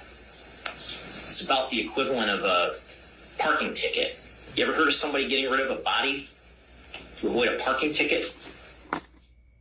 Bertaz himself said Zion told him specifically she had a history of seizures. The question was asked, were you concerned when you saw this? No, I was not concerned because I knew of a history of seizures she told me about and that she was on medication for it. And his understanding is that if she did not take the medication, the seizures would be that much worse. Sierra Milton and the rest of Zion's family waited as the jury went into deliberations. Guilty. Just so many inconsistencies that, again, hopefully, you know, the end point of this is that they will see those inconsistencies, see through the lies, and see the truth. That he murdered my daughter, and he disposed of her with absolute disregard for her life. The jury returned in only 30 minutes. As to count one, how do you find? Guilty. As to count two, how do you find? Guilty. Now, ladies and gentlemen, please raise your right hand. Jalen Brazier maintained his innocence of the murder at his sentencing hearing. I know that the picture's already painted, of course, and so she gets it happening right. It is what it is, really true. But Zion was not in any way violent. Nothing wasn't hurt at all. I said that I was never wanted to apologize, but I never tried to apologize. That's not true. What I said is I know that my apologies were nothing because you can't change her. But what I did. Before announcing his decision on the length of term that Jalen would serve, Judge Donald Knapp outlined the convict's failure to accept any responsibility for the murder, for his disposal of Zion's body, for lying to police, and for causing so many delays in the investigation through his lies. The father had left his two young children alone in the house. He manipulated and lied to family, and ultimately, he acted alone. It was unlikely, according to Judge Knapp, that he would ever be rehabilitated. Jalen Brazier was sentenced to 30 to 90 years in prison for the murder and another 5 to 10 years for tampering with evidence. These terms are to be served consecutively. My body was trembling. That's why I knew when it was read. He wasn't getting out. And it was just they so let him fact. out to play with So his happy and head. soft. She was loved. She is loved. That's how She's she looked. fought for. And this is the result. So I'm happy. I'm happy that in the end, this is justice. And for Jalen, you thought you were smart. You tried to be slick. The people saw you for what you are. You ain't. And I hope you never get out. Zion Foster's body has never been recovered. Over 70 volunteers and law enforcement searched the landfill Body for nearly 6 never months before recovered. finally admitting defeat. Damn. As of the publication of this video, Jalen remains at an intake facility in Wayne County, awaiting his placement in a general population prison. Threw his whole life away. Thank you for joining me to take a look at this Entire tragic life case. away. A special thank you to Bex in Wonderland for becoming the latest member of the Members Lounge. I'm Kevin. This is Just Thought Lounge, and I'll see you in the next one.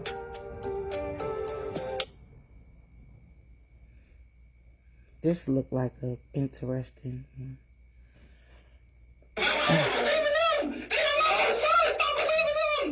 Be nice, baby. It's okay. You're going to feel so much better. You're going to feel so much better. When they pull this GPS, will it show that that you were at home in your bed, or will it show that you were somewhere else? That's the question that was asked. You don't know? This is that's serious. You come on, Phil. What am I supposed to do? Oh, you don't understand that you're just as guilty if you know who did it and you're not saying nothing. That's guilty by association. That is something I talk to my son about all the time. You would be guilty by association. When the bodies of 3 teenagers were discovered over a period of several days in the same neighborhood in Marion County, Florida, 12 years the old. police didn't know what to think. This would set the tone for the rest of the case, as the emerging suspects all seemed intent on blaming each other. The identity of the alleged perpetrator, along with the motive for the heartless murders, turned out to be more alarming than anyone wanted to believe. The police first learned that something was terribly wrong just before midnight on March 30th, 2023, when they received this 911 call. There's a girl laying in front of my road and she's dying. Okay, is she awake? She's dying, I don't know. She's bleeding out of her head. She's gargling on her blood. You need to turn her on her side so she doesn't choke, okay? It doesn't matter what side, like on what side? No, just turn her on her side so she doesn't choke on the blood, okay? Yeah. Is she awake? No. Okay, is she breathing? She's breathing. Do you know Yeah, how far they are? exactly. I don't have an ETA, but they are on the way, okay? Deputies from the Marion County Sheriff's Department arrived moments before the ambulance. While paramedics rushed to try to save the victim, the deputies tried to get a grasp on the chaotic scene. Within 5 minutes of the ambulance arriving, the victim was on her way to the nearest hospital. The Sheriff's Department was left to pick apart the seemingly inexplicable scene. She's not responsive? No, not responsive. No, there's no ID, no nothing. Young girl, older girl? Younger girl. The shoe's right there, and that's been moved. She was right there, right? Yeah. There's blood everywhere. I was not expecting that. No. Well, I thought it was going to be BS, honestly. Yeah, I immediately thought she had got, hit by a car. And I seen the big... But I've never seen an exit wound in the head. Yeah. So I wasn't aware. Oh, yeah. She's laying down. It's all pulled out. I mean, it was... And she was still breathing? Rapid breathing. Yeah. But I don't know. Medics said she ain't gonna have it. Yeah, more than likely. I mean, if she did, that's wild. When police made contact with the 911 caller, they learned that he was just as confused about the situation as the deputies. He only became aware that something was amiss when he got a call from his neighbor across the street. You didn't hear nothing at all? She told me it sounded like someone crashed into my dumpster, and then there was 2... Question made her way over to talk to the deputies directly. Unfortunately, what she said only served to make the situation even more mysterious. So, around what time did you hear? You said it sounded like a gun? Yeah, it wasn't a loud gunshot. I would say about 20, 30 minutes ago.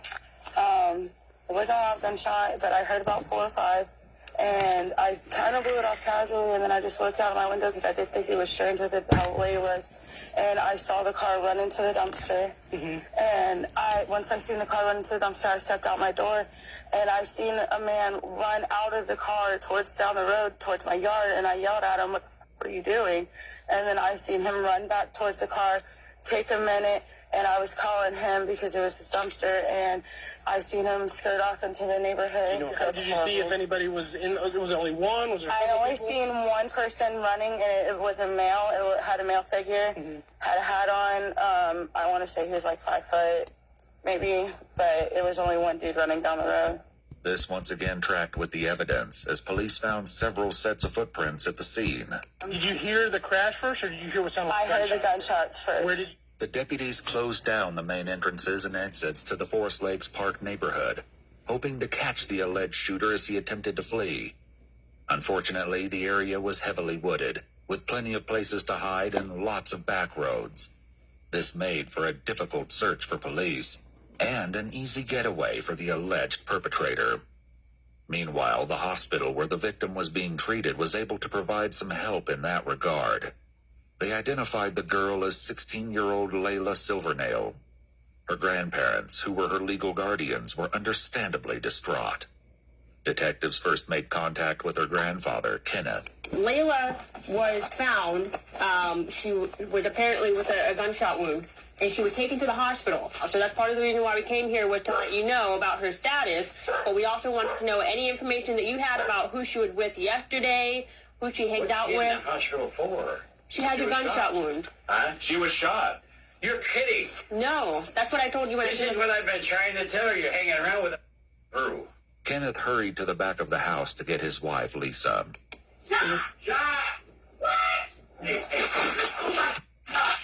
Layla's grandmother only seemed to become more distressed when the detectives tried to ask her questions. Lisa, come here.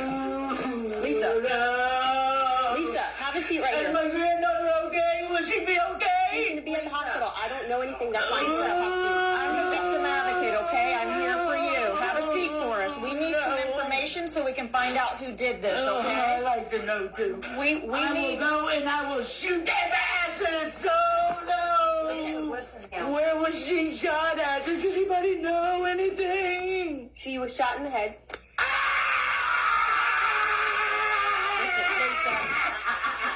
That's all we have right now, okay? This can't be happening. This can't be happening. The situation was actually more horrifying than Lisa knew. Here's how we're going to stop making excuses and learn those languages next year. You throw on a little Pillsbury and you do the chores you had to do anyway. Early on March 31st, the morning after the shooting, the police stumbled upon the last thing they were expecting. Just blocks away from the crime scene where Layla was found, I've never police heard a discovered a scream like second that victim, also Ugh. suffering from a gunshot wound. There was little doubt that the two cases were connected, which made the search for the shooter all the more urgent. Back with Layla's grandparents, the detectives desperately tried to find out who might have been with Layla that night. Since they'd already found two victims, they had to wonder if more of her friends were hurt, or in danger too. Lisa, look at me. Who was she with yesterday? She came here with, and I'm going to tell you everything, because I don't like the people she hangs around with anyway. Okay, that's what we need. That's what we need. Lisa said Layla was almost always with her boyfriend, 17-year-old Michael Hodo. She also directed the police to Layla's best friend, who might have more information about her activities the day before the shooting. Another name came up too, and it was one police were already familiar with. And then that runaway girl, Camille. Okay. She was with her too yesterday. Camille Quarles, 16, had been reported as a runaway by her aunt and legal guardian several weeks prior. It was an open secret that she'd been staying with Layla at her grandparents' house, but no one had successfully brought her home yet. When police made contact with Camille's aunt, Amy, she was not shy about expressing her frustration with the investigation. I did call it in this morning to ask somebody to go through there, and nobody has called me back. I've called 5 or 6 times a day since she's been gone. Even worse, Amy's son was hearing all kinds of gossip about the case at school. People were saying Camille had also been shot. The names of the victims and the location of the crime was seemingly common knowledge. Disturbingly, police had not yet confirmed if Camille was involved. Also, they'd not yet released the names of the victims or the location, which meant whoever was spreading this information had to be involved. And there was another body discovered this morning in that neighborhood. Okay. I don't want to know if it's my child. Okay, the second person is not Camille. I can't identify who that person is, but it's not her. The identity of the second victim only made the case more dire, especially in regards to Camille's safety. Frustratingly, the police were still in the dark about most of the lead up to the crime, up until they got in touch with Layla's best friend, Gabby. She was more forthcoming and told the detectives that she'd spent the day with Layla and her boyfriend, Michael Hodo, and several other teens who would soon become an integral part of the case. Was there anybody else in the car other than you, Layla, anytime during the day? Camille was there. This was the second statement placing Camille at the scene of the crime, but disturbingly, there was still no sign of her. Prior to the shooting, Camille's aunt said she'd caught sight of her at the park once or twice, and kept a close eye on her Instagram feed to see what she was up to. Since the night of the 30th, though, it had been radio silence. Back with the detectives, Layla's friend recounted their travels throughout the day, And who else was with the group? We went to Rob's. We went to, like, you know, like, I don't know if it's abandoned. Do you know what a trap house is? Yeah. Okay, so apparently, like, this kid Rob, I don't know him personally, but they do. Okay. They're, like, friends or whatever, and we went over there and we chilled over there. Significantly, Gabby said that Layla had been the one driving all day, but the only sign of her vehicle, a white Chevy Cruze, was a tire track left at the crime scene. The police hoped that finding the vehicle would offer some insight into what happened the night Layla was shot. Do you know his last name or anything else about Rob? No. I don't really know if Rob is, like, his real name or not, because I know some people know him as Reaper, Rob, and stuff like that. So, was anyone else there at the house besides the three of you and Rob? Well, there was this kid, 3-5, but I don't know his real name. What's 3-5 look like? I don't know. He's 12. He's a little kid. A 12-year-old? Detectives knew they needed to track down Rob and 3-5. They started with Rob, who they believed to be 17-year-old Robert Robinson, who was already incarcerated at a juvenile detention facility for a different offense. When detectives asked him about 3-5, he directed them to a boy named Christopher Atkins. Shockingly, Gabby was right. He was only 12 years old. Since Chris and Rob were both minors, their mothers were asked to join them at the police station before any conversations took place. Chris's mother, Ashley, was the first to arrive. I don't understand. Where the hell is my son? If he being questioned, why the fuck I'm not in here?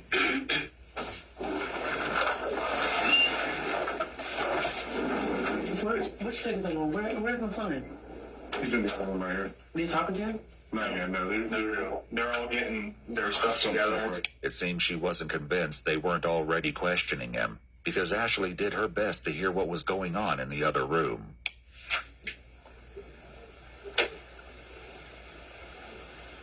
After almost 2 hours of waiting, she was finally escorted to the next room to join Chris, who was visibly trembling. Hey, can I put you in? Sure. Yes, ma'am. Absolutely. Do you have another jacket? Are you sure? You look like you're cold. Let me get you. You said you have 4 siblings? Okay. You guys get along okay in the house? What's up, guys? We're gonna hop into the store. I've been hunting for this car everywhere. Hopefully I can find it. If not, my homies told me of this thing called What? The detectives set about gradually breaking the ice with Chris, all the time appearing hyper-aware that he was only 12 years old. After taking all necessary precautions, like making both Chris and his mother aware of their rights, and establishing on record that Chris knew the difference between right and wrong, they finally got to the issue at hand. So, Chris, what I would like to start with talking to you about is, and like I said, I just want you to be honest with us. I'd like you to talk to me about last Thursday night. First, we made something to eat. Then we watched TV. Then I went to sleep for a little bit. And I heard something outside. I opened the door. There was nothing outside now. I think I went to sleep. So I think what you just told me was what you probably had rehearsed in your mind several times to tell a police officer if you ever had to talk about that Thursday night. Because sitting here and talking to you with your mom here crying and knowing that you have these siblings, you're probably in sort of an embarrassing and shameful position. If you are sorry for what happened, repent for it and start from the very beginning and go to the very end without me having to pull it from you. Because somebody that I have to pull each individual action from, that tells me that they don't really want to say what they did wrong, that they don't feel bad for it. Reaper down there has been super honest. He took him a minute to get comfortable with me, and he's told me everything down to details that only he would know. And nobody else would know. Some of the details, he points the finger at you. 17-year-old Rob, also known by the concerning moniker Reaper, was also being questioned. Just like Chris, Rob and his mom Erica were both advised of their Miranda rights before the interrogation commenced. I'm trying to bring the best way to say this to you guys. We're investigating several different incidents that occurred over the last couple of weeks. Okay. One being a theft of side by side. One being the theft of, a burglary. We're investigating a robbery, and we're investigating a murder. Okay? Murder. Mm-hmm. So, the first ones you named is believable. The last one you named is not. You don't have the heart to keep the heart. That's for a fact. okay, what'd you do on Thursday all day? I mean, I was home all day. Like, I was home all Thursday. Okay, who were you with? Did anybody come over? Did we hang out with anybody? Did you go anywhere with anybody? I didn't go nowhere. I came over at like 1 o'clock. What'd you guys do then? We was chilling. Literally, like, we just chilling. Okay. Was anybody with at the time? How did he get to your house? Things like that? It wasn't drove to my house. It was him, Landon, Layla, and it was another girl with them. I don't know her name.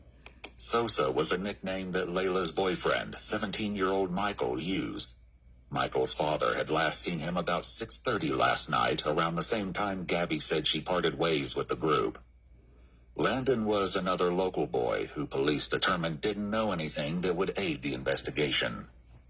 As for the unnamed girl, the police likely wondered if she could be the missing Camille and why she hadn't been seen or heard from since. Did you go anywhere after 6:30, Ron? Oh, why do y'all keep asking that? I just We want keep to asking because we've been working on an investigation. What y'all think happened, bro? I'm telling you, you understand that, right? Like, I only seen Sosa one time that day. Rob, we know you were out of the house after 6:30. Okay? We know you were with 7 o'clock p.m. Thanks to CCTV footage, police believed that Rob, along with others in the friend group, had been involved in the theft of a vehicle and an armed robbery that night. As serious as these crimes were, they paled in comparison to what police believed happened later. Are you selling your daughter or one of your cows? I beg your pardon. Back in the room with Chris, his mother tried to make him understand the severity of the situation. Well, you ain't now's the time. Now's the whole story. You told me to have the house Thursday when I told you not to. And you finna speak. You better talk right now. Reaper's already told us what the plan was that night. So we know what the original plan was. We're asking you now to be honest and to come forth and tell us what happened and why it happened. And you knock on the window. When you say he, I never want to guess. Who's he? Reaper, a.k.a. Rob, took a lot of convincing before he opened up. Rob, right now you're protecting KTM and your buddy. You need to think about protecting yourself. The disturbing meaning behind KTM will be revealed in due time. For now, the fact that the police knew about the mysterious phrase was enough to get Rob talking, albeit reluctantly. Was that the house? When you were with who was with y'all? It was me. P5.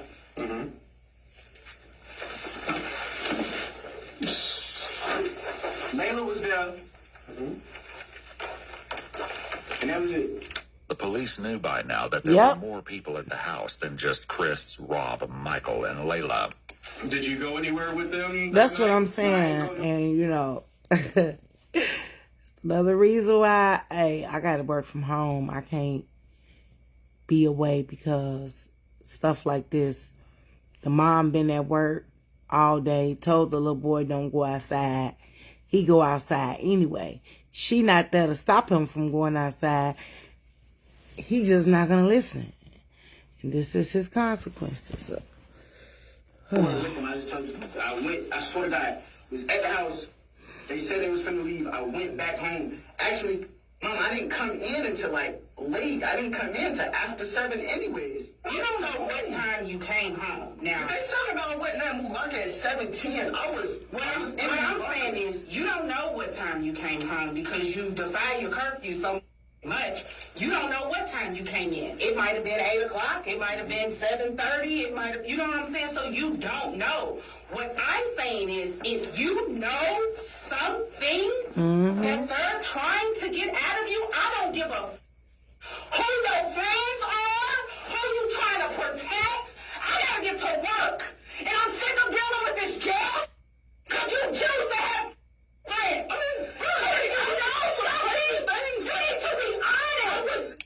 Unfortunately for Rob, the police already knew that he was still holding back the dark details of what he got up to that night. What about a cell phone? Do you own that phone? Yeah, I own that phone. So Okay. do you all want permission to check the location? That on would be phone? great, yeah. No. That would What be do you great. mean no? Oh, they can check my phone. They're not looking in your phone for anything else. Okay. So you're certain that your phone GPS will keep you at your house that night? Are you? Are you? So we don't know. I can just tell you, I really don't know nothing about no murder. That is the truth. I don't know nothing about no murder, and I was not there with no murder. That's not what they asked, though. That's not what they asked. What they asked was, when they pull this GPS, will it show that you were at home in your bed, or will it show that you were somewhere else? That's the question that was asked. You don't know? I don't know what y'all want me to do. Like, I'm telling you something. They want you to tell them I'm lying, and I'm telling them the truth. And you're sitting there going with them. I don't believe in them. They are not on the side. Stop believing them. Oh, no, I was not there. Like, I didn't say you were not there. You were there. Wait, but first and foremost, everything you're saying. No, first and foremost, you lie so much, I don't know what to believe what comes out your mouth. You didn't burn the bridge that's been gone. Let's get that understood. Like, but what I'm saying is, you so quick to want to protect people and let me finish. Protecting. You so quick to want to protect people, don't want to snitch, want to be cool this and cool that, and not be known as a is in the paperwork and all this, that you're willing to sit here and go down for murder that I know you didn't do. I know for a fact that you didn't do it. But you want to be guilty by association because you don't want to tell who the did it. That's the problem. I did not kill nobody. I did not kill nobody. Did somebody you know do it? No, I don't know nothing about no murder. I don't know nothing about no murder. You lying, you standing on this island by yourself. Because if you got something to tell these people, because they have a way to tell if you're lying. The best way to tell if Rob was lying was Chris, who was still in the room next door. He was sharing a bit more than Rob, and some key differences in their statements stood out already.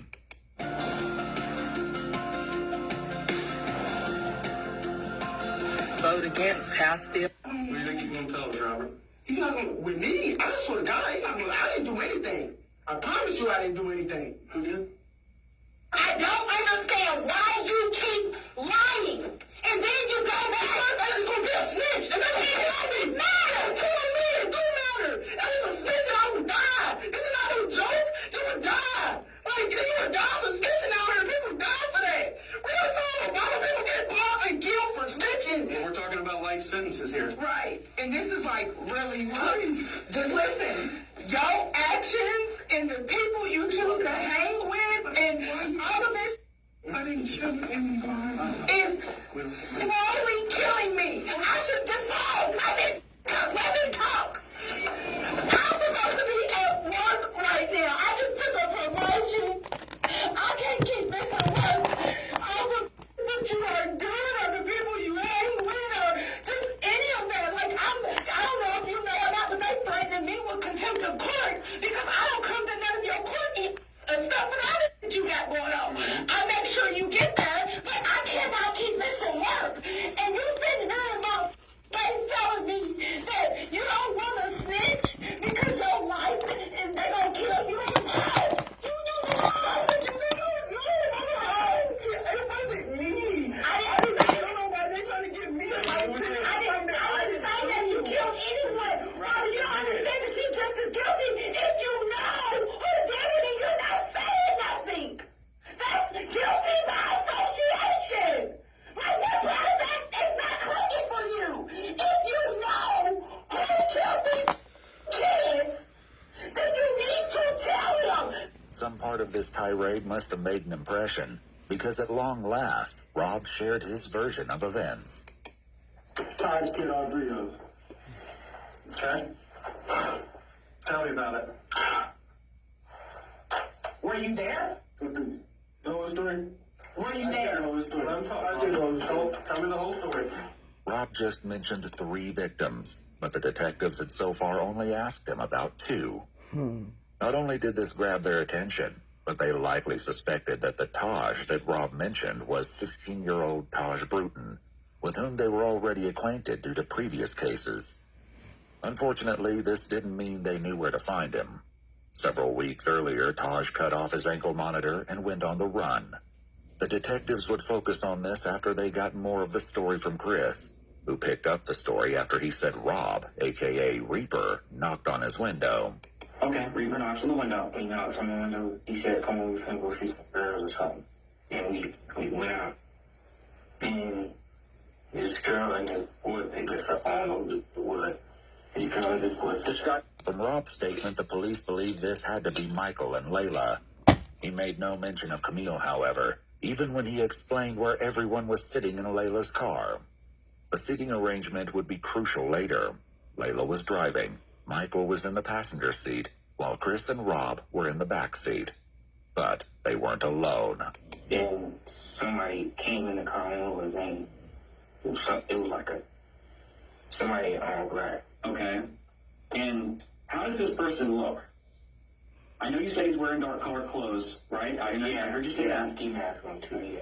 I'm telling you what, if somebody got in the car wearing a ski mask, I'd be like, what is going on? But that didn't appear to be Chris's response, and the detectives likely had a horrible inkling as to why. Yeah, I was there wrong. I was like, I thought we were going to see some girls like we had. I was like, alarm. And then we kept driving then. Throughout his interrogation, Chris would only refer to the man in the ski mask as the X-Man. Luckily, Rob had already revealed the identity of their companion. We went to pick up Taj. As soon as Taj came out, that was the first thing he told me, like, we knocking on. We knocking on. I was like, nah, I ain't even trying to do all that. It took a little more persuading, but Rob eventually told the police that they could find Taj at his girlfriend's house. They picked him up and brought him to the station after they finished talking to Chris and Rob. But instead of clearing up the questions detectives had, Taj made everything more confusing. He said everything was Rob's idea. I'm sitting right next to him, and he whispered in my ear, he was like, I'm finna rob these tonight, bro. I look at him like, what you mean you finna rob these? He's like, bro, so sad, baby, but they got a pound of weed, they got some money, bro, and if they don't go for it, I'm gonna kill them. That's exactly how he said. At this point, I'm frantic. Morning, Mama if I tell Brenda. Sosa, right, he's sitting right next to me, so therefore he's gonna shoot me. So You had me cracking up this morning. We listening to a story about a 12-year-old confessed to his mom about 3 murders. Scared as hell, so I'm like, I ain't got no choice but to just sit here and just, it is what it is. Rob told detectives that it was the other way around. It was so random. Like, he just said he wanted to knock him home. I'm not thinking he's serious, though. Like, at the time, when he first said it, if you would have seen his face, like, he was laughing, like, if I would have really thought he was finna kill, like, I wouldn't have got back in that car. I would have stayed right there and called on him and be like, can you come get me? I didn't think he was serious until when the car started slowing down and I seen him up the gun. Rob said that Taj did this because he wanted to take Michael's firearm.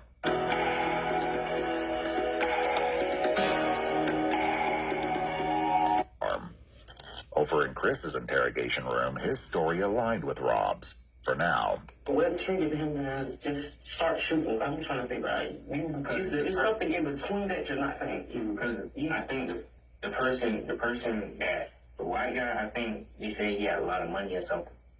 Oh, so it was set up as a robbery. Okay, now we getting somewhere. Okay. So they were setting up a robbery then. Did Reaper mention that to you, that something was going to be set up or anything? He didn't know. All I heard was pound, and I thought somebody was shooting at us, so I hopped out the car and ran. I'm looking. Boom! Boom! Once again, Taj's version was a little different. 5 shots, so boom. Layla got shot by Rob, because that was diagonal. It was crazy. Just like that. It took 2 shots. It wasn't no more than that. It took 2 shots to kill both of them. The police knew at least part of this was true. Who shot who was yet to be determined. But tragically, they confirmed the second victim as Layla's boyfriend, Michael Hodo. He was in the grass by the side of the road, just blocks away from Layla. He was deceased when police found him. Michael's father had a heartbreaking reaction when he found out that his son would not be coming home.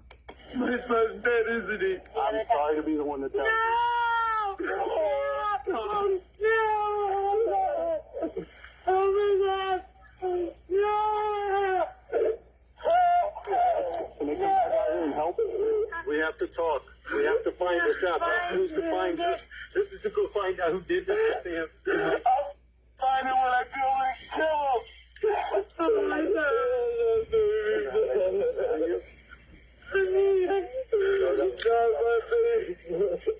While Michael's family reeled from Morning the Night devastating Crew, you news, like the new Chris name? continued with Yes, his I upsetting like story it. about Michael's final moments.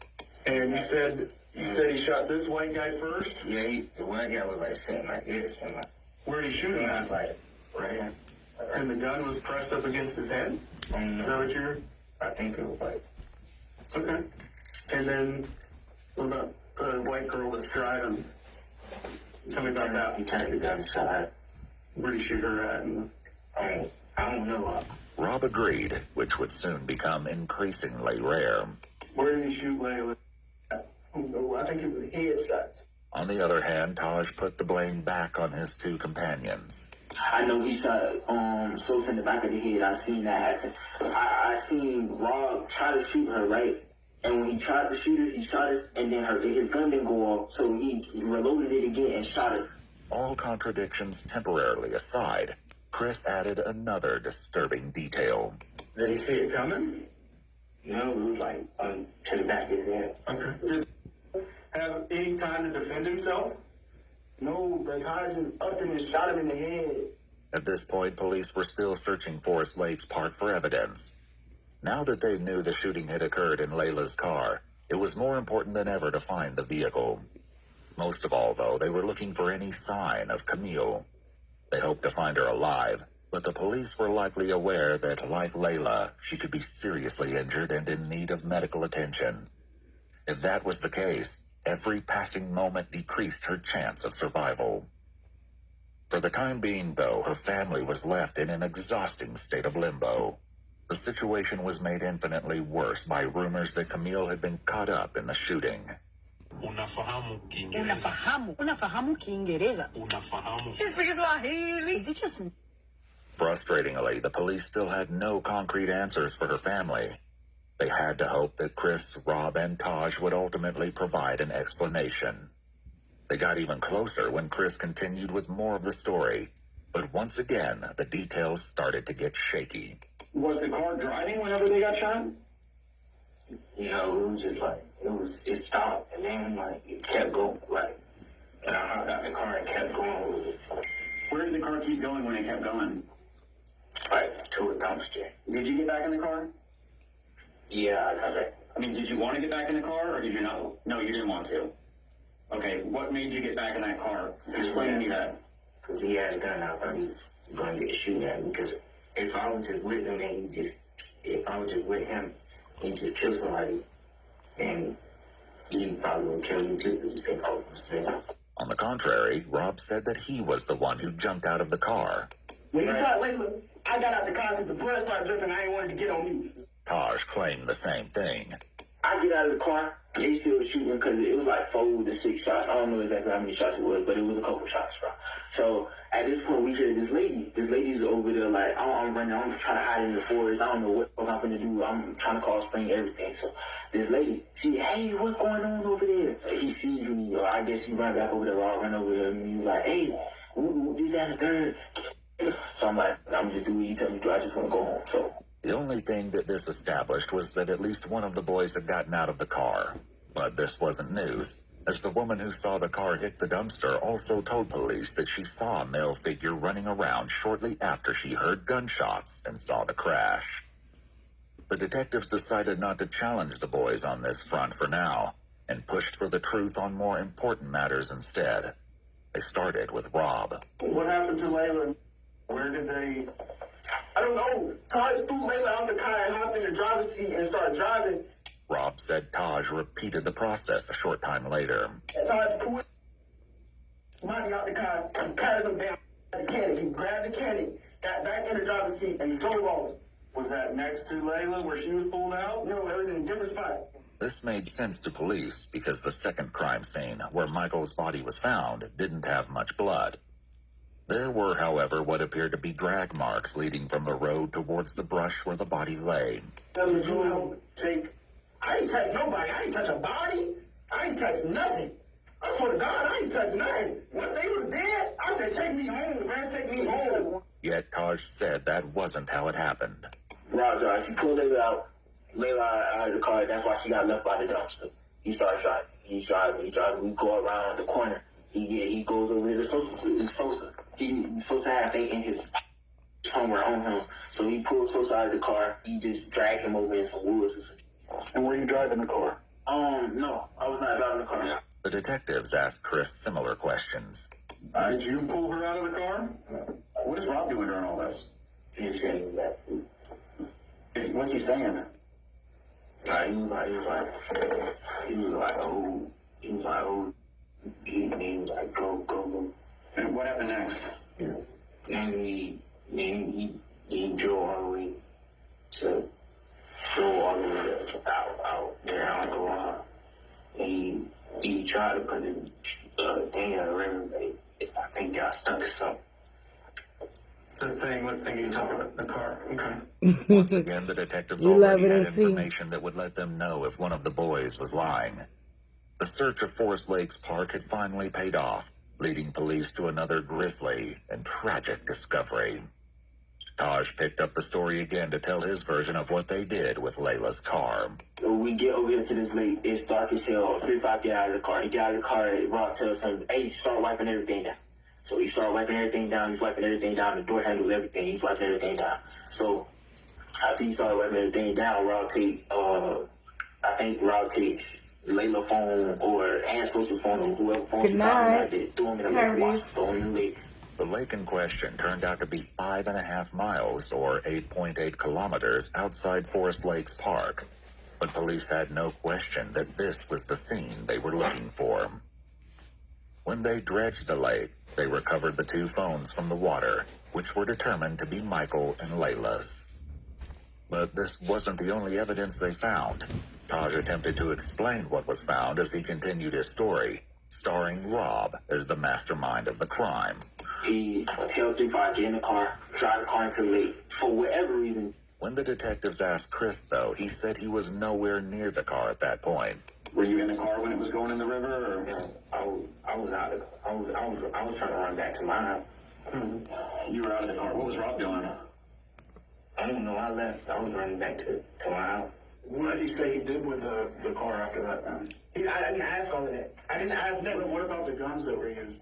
I don't know where those at either. Oh, it's barely. You ain't heard nothing. nothing. When he drive, it might be the little 2 front tires in the lake. It might be a little bit more in the hood, but the back of the car, all that is still out of the lake. That was exactly how the police discovered the car. What they found inside was more gruesome than they had ever anticipated. So today we're going to see how many cards we can buy on the Whatnot app for $100. Just join the single stream here. Back with Chris, he continued his tale. Describe to me the clothes that you were wearing that night when all these bad things happened. What happened to him? He wanted us to burn. Who wanted you to burn? Did you have blood or something on him? No. Are you sure? I don't think so. Like Detective Bender said, we processed that car front to back, top to bottom, bottom to top 3 times. 3 days worth of actual forensic work, several forensic people. I don't think you could have sat anywhere in that car and not got blood on you. I think it was something about shoot. I'm standing over here scared as I think it's blood all over me, but it's dark, so I don't know. But I think it's blood all over me. Rob said burning the clothes was all Taj. Taj, of course, said it was Rob. Regardless of who had the idea, the police found the remains of clothing in a burn pile in the forest, including pieces of shoes, sweatpants, and sweatshirts. However, this was not the only clothing item the police discovered intact. Chris's shoes, which he described as Nike slides, were found discarded in the bushes, and a single glove was found near Michael's body. Another was found near the lake. The police asked Taj about this. So were you wearing gloves at this time? Yes, I was wearing gloves. Because like I said, I was supposed to go pee. And what about Rob? Rob was wearing gloves too. Yeah, Rob was wearing gloves. Taj revealed that the original plan was for the group to go car hopping that night, which was why he was wearing gloves and a ski mask. But police had to wonder if there was a far darker reason the boys brought these items. For now, the detectives wrapped up the conversation with Rob. Do you feel a little better now that you were honest? Did you need to get that off your chest? Now I feel like I just snitched on everybody and The detective stepped out, but little did Rob know that his night at the police station was far from over. There was a lot more that he needed to fess up to, but for now, he was left alone with his mother. charge you. Because you really didn't come forward. Didn't come forward. I'm talking about when it happened. I just told you everything. I'm just letting you know, Robert. You don't understand. I'm going to get charged for murder. Mama, I don't know. Snitching on everybody. If I was going to get charged, why did you make me say? I said I don't know. All right. What's the point of snitching? We're going to ask you to step out now.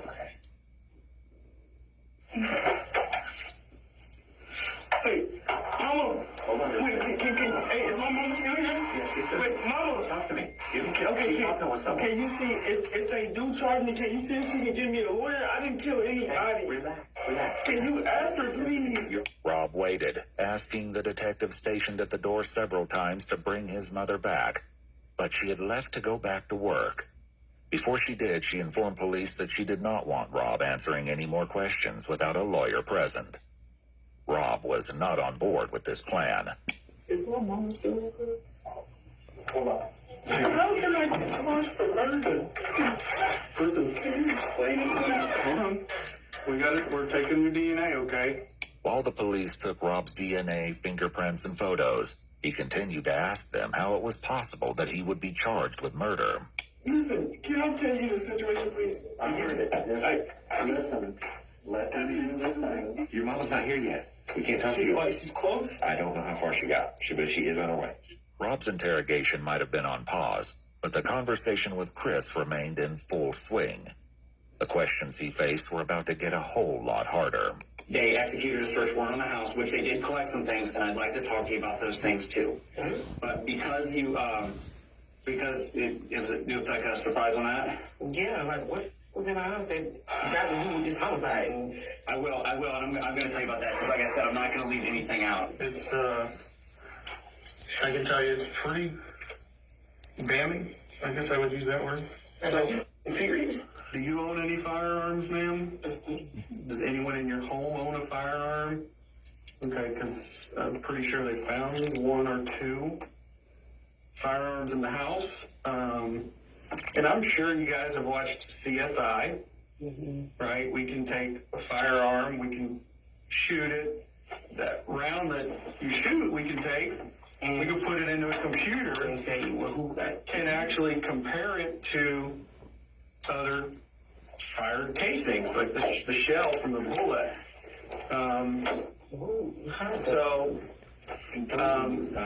How? You told me who the gun from. How would you hold guns for when you know something that just happened? That was stupid. When Reaper gave you these, you think that they're going to be related to this? I think so. Describe to me why you think that. Because he said, put these up, make sure your mama don't find them. Okay. And the gun that you saw X-Man use, was it either one of those two guns? I think it was black. Meanwhile, Rob continued to wait. They don't kill. They kill me. I don't want to be charged with murder. I do not want to be charged with murder. Eventually, the detectives did come back to speak with him, since he was insistent on saying more, even though his mother did not return to the station. All right, Steve, so, I explained to you what your mom said on the phone, right? She didn't want us to ask you any more questions about lawyer presence from you. You reapproached me a couple times, and You said that you wanted to discuss some stuff further, right? I just want to make sure that we're clear that you don't have to answer a question. You don't have to talk to us at this point. But you stated to me that it's my case. I want to talk to you. Yes. Because Rob's mom was no longer present, they read him his Miranda rights again. Right off the bat, he admitted to additional involvement. Taj told me to help him pull the body out of the trunk and throw it in the lake. He grabs it. He's trying to pull a leg. And he was like, "Bro, it's heavy. I need help." So I grabbed one leg and I tried to help. I was like, "Bro, it's too heavy. I don't want to do this." Put the thing down. Left the girl in the trunk. Because I told him I didn't want to help him. Rob went on to tell a long, rambling tale about selling his gun the day before the crimes took place. The detectives hear him out before dropping a bombshell. That's an issue because we have that gun now. No, that's not. It was at 3-5's house. You said you sold it. I did. That's not my gun. That one's not mine. That's not my gun. In addition to this, the police strongly suspected Rob had stolen the firearm.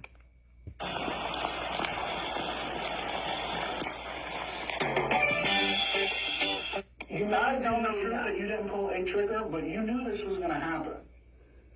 You knew it was going to happen. I did not notice. The detectives had a similar exchange with Taj.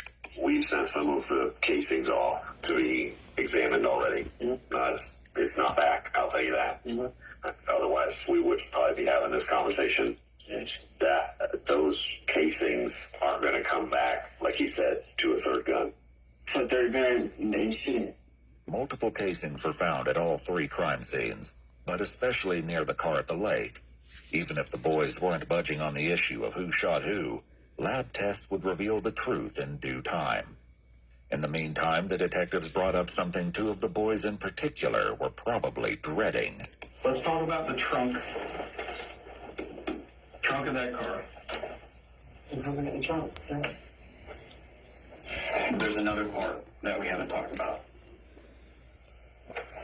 Trump. It was a girl in the trunk.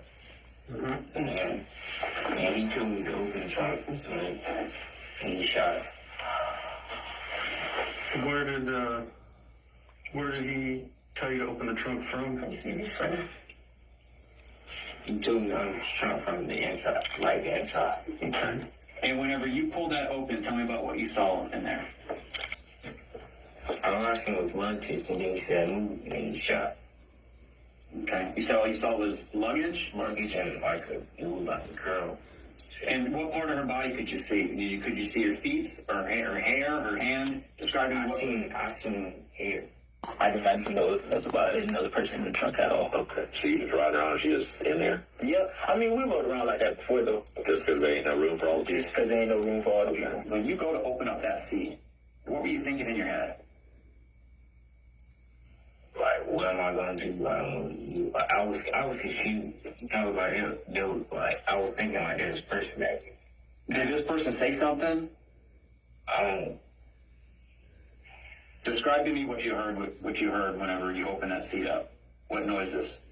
All I heard was somebody told me to watch out, and I heard a gunshot. 2 gunshots. Tragically, the third victim was determined to be none other than Camille. Her body was discovered 2 days after Layla was found on April 1st. Like Chris said, she'd been shot twice. The location of her wounds indicated that her death had been no accident. It was highly unlikely that Camille had been shot once in the back and once in the head by chance. As soon as she was identified, law enforcement made contact with her aunt, Amy, for a difficult conversation. So you probably know why we're here. Where we've been investigating the incident that happened Friday involving Layla and the other individual that was found deceased. You know, it took us a little while because we couldn't positively identify her, so it took us a little while. But, you know, we're certain that it's Camille that is now deceased. Probably to detectives' surprise, Amy remained stoic. As it turned out, she already knew Camille was deceased. The grandpa of Layla actually came to my house when I found your card, telling me that Camille was deceased, and how are you doing is what he told me. They were talking about it at the hospital that Camille was deceased already. I had a mother call me at midnight last night that, my phone has not stopped. Without the ones like you working tirelessly to keep things running, everything would suddenly stop. No matter your industry, Grainger's here for you with professional-grade supplies. Call, click Grainger.com, or just stop by. Grainger, for the ones who get it done. While Amy tried to come to terms with the loss of her niece, the detectives at the police station asked Chris more about the specifics of Camille's murder. What happened after he shot her? He closed it, and we left. How many times did he shoot her? Yeah, that's what we're gonna. I think once, twice. Well, what is it? One Twice. Twice? Okay. Do you know what part of her body he shot her? No, when I opened it, he go everything, so I looked away. As if this wasn't horrific enough, Taj put forth an even more disturbing version of events. Predictably, he insisted he was not the shooter. The culprit he named was spine-chilling. Who folds the seat down? 3-5, because he was on the side, so he hops out of the car, right? He get out of the car, flip the seat down, boom, hit her once. So where did he shoot her? Oh, I don't know. I couldn't see exactly where he shot her at all. And then she's not dead yet, so Rob sees that and he shoots her to make sure she's dead. So Layla got one headshot, and then Camille got two because she wasn't dead yet. For once, Rob agreed with Taj, at least partially. Before his mom left the police station, he told this to the police. It was 3-5 that did that. 3-5 dropped the seat and shot the girl, and he shot her in the head. And then Taj like, shoot the in the back, shoot the in the back. 3-5 dropped the back seat and he shot the girl.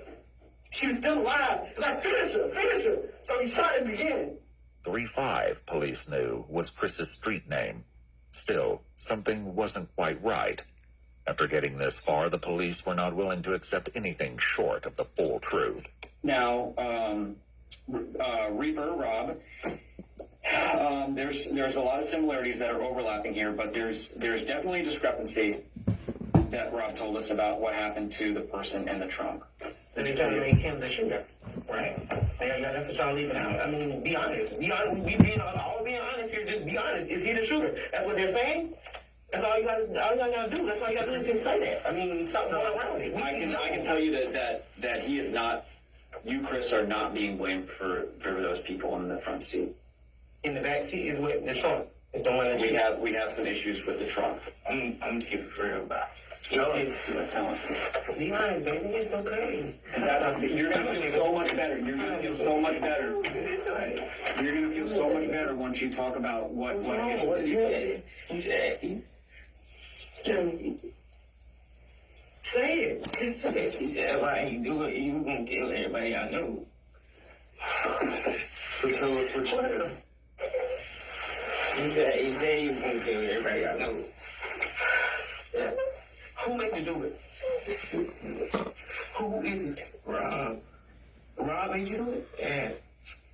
He said he gonna kill everybody you know. Well, who was the X-Man? I don't know who that is. Now, did you... Just calm down. Business owners and salespeople, if you want to experience massive confidence and quickly break through to the next level, the quickest, most... Yet again, Rob said something different. Before his mom left the station, he had shared this information. Taj made him kill the person, or he was gonna kill 3-5. Is that what he said? He told 3-5, if you don't kill this girl, I'm gonna shoot you in your head. Well, let's go on here. He said that he would kill everybody you know, and you did fire a gun. Tell me about what you did. I think I shot the girl. I don't know where it was, but and then he came up and shot her too. Okay. Who did? Rob. Okay. So when you shot her, what gun did you use when you shot her? The ace been getting the Scott. If Chris used Taj's firearm, that would explain why they only found 2 weapons during the search warrant.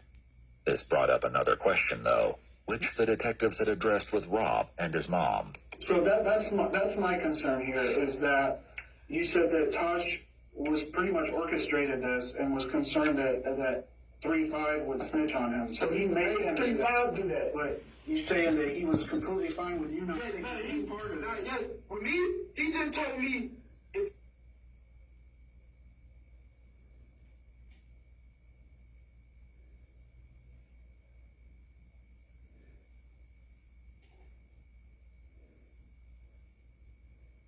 If you snitch, cut, I'm gonna kill you. With his mom there, Rob insisted that he was innocent. Now that she was gone, though, the police hoped he might be more forthcoming. I honestly don't think you're a cold-blooded killer. I know Taj, I've dealt with him, and I've dealt with you. And there's a reason I wanted to talk to you. Because I don't think you're that dude. I don't think you're a cold-blooded killer. Taj, I don't know anything about 3-5. I've never met him. But I'm telling you that when the evidence says that you were there and that you shot someone, there is no explaining that. Evidence is going to tell you that I'm there, but I'm telling, all I can tell you is that I didn't shoot nobody. Did you shoot Layla? No. Because I got information that somebody that was in their car had a thing for Layla, and he couldn't do it. So somebody else did it. No. Okay, that's not true. Your brother's talking. Is there any reason why he would be telling people you shot one of those people if you didn't do it? Police likely used this as a tactic to get Rob to talk and hopefully reveal the truth. Perhaps this was how Amy knew Camille was deceased before the detectives contacted her. In Chris's interrogation room, his mother struggled to come to terms with what he'd done. You shot somebody that's dead. This is a homicide. This is 3 people. Man, this is something that's serious. You I feel what I was to do. That's why. I understand what that's what we're trying to tell you from the beginning. Chris, take a deep breath. Just take a deep breath. Now listen to me. When you say that someone threatens your family and threatens you, I need to put it in the report. Take a deep breath. Please tell me what am I supposed to do? Chris's mom didn't have an answer to that. She asked one of the detectives if she could step out for a moment to compose herself. You know I live, and you know my whole family. You gonna kill my whole. Are you talking about Reaper? Or are you talking about Stallo? Reaper? You gonna kill my. Let's talk about X-Man real quick. I think you know who X is, and I think you're scared of him. Rightfully so. They both said you were gonna kill my family. Okay. They both said that? Did they ever point a gun at you or anything like that? Yeah. Who pointed a gun at you? The X-Man. And he was like, don't tell nobody. Don't tell nobody. I'm killing you. I'm killing you. Rob also told the detectives that he and Chris were in serious danger at the time of the crime. Let me tell you something about Taj. Taj tell you he's finna do something, and you decide not to do it with him, then I probably would have died with this. So were you afraid of Taj that night? Because if I did not do what Taj wanted me to do, I would have died that night with them. Taj is that bad a dude? Taj, on the other hand, claimed Rob always planned to let him take the blame. Are you selling your daughter or one of your cows? I beg your pardon. Stop dancing. If anything, if one of us go down to anything and Taj, it was you. You did it. Everything. You did it. Legit. You shot everybody in the car. It was not me. If he got caught up, then then he was gonna go find my mama. The whole night I did not have a gun. Rob continued with his story, claiming that he only participated out of fear. Did Taj tell you to put the gun to somebody? That Taj told me he told me he gonna kill Sosa. He wanted me to shoot Layla, and then he wanted D5 to shoot the girl in the back. I told him I didn't want to do it. Told him if I didn't do it, he was gonna kill me. You hold the gun to Layla's head? Yeah, but I tried to shoot it, but it clicked. I tried to shoot, but it clicked. I didn't have it cocked back. I tried to shoot it, and it clicked twice, so then Stavo just did it himself. That's why. I think I said my gun wasn't sad. Listen. I'm telling y'all the truth. Y'all still in my mind. What I'm supposed to do, bro. Okay. So how long before he actually pointed the gun, he told you to shoot Layla? We was already in the car. He put it in his notes, showed me, and then deleted the note. When was that in the night? How early? How much? No, that was right before it happened. Did you shoot that girl in the trunk? In the trunk? Yeah.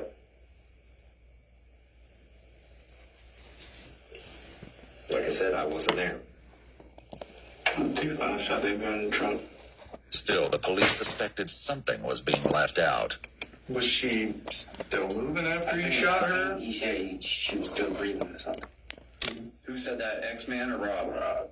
Did you shoot the girl once or did you shoot her twice? I mean, it doesn't matter at this point. I shot her once and he shot her again.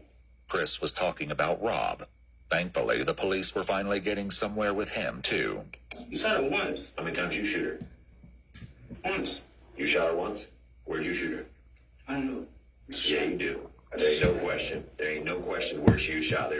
You talk about one end to the other. Where'd you shoot her? Just shot, bro. I seen her and I shot. Like, why? Because she was still alive. She was gonna snitch on us all. We was all gonna go to jail for life. I didn't want to do none of it. If I didn't kill that girl, Stavo was going to kill me. I swear to God.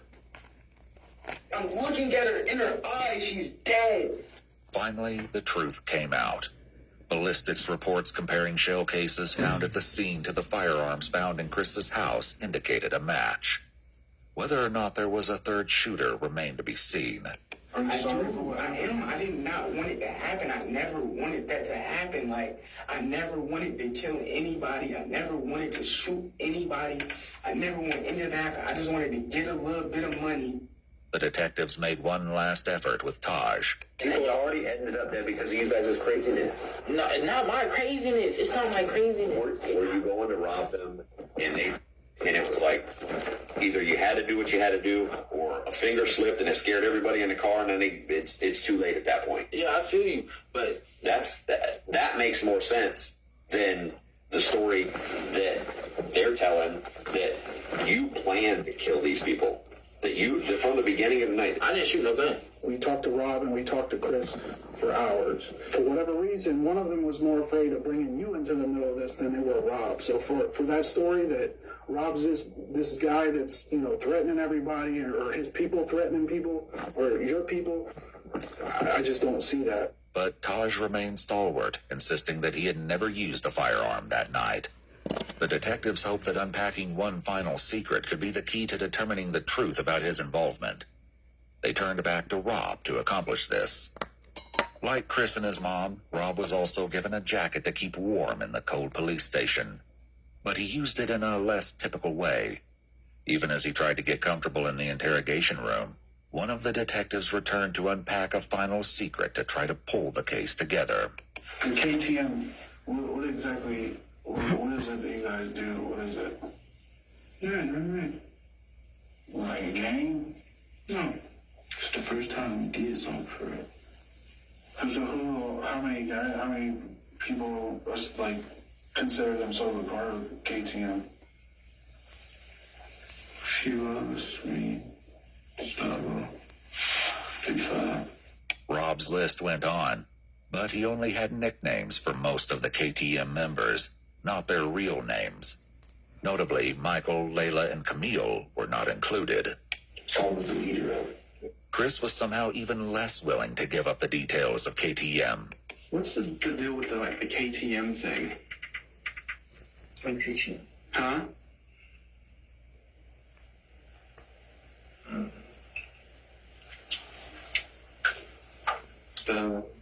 I know Reaper has the tattoo. What does it mean?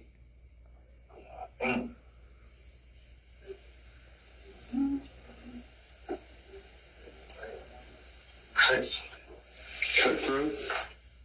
Cutthroat mentality? Does it sound right? What exactly is that? Like just a made-up gang name? Or? Yeah. One of Michael's close friends eventually came forward, provided the police would keep his identity anonymous, and confirmed that KTM was indeed a gang.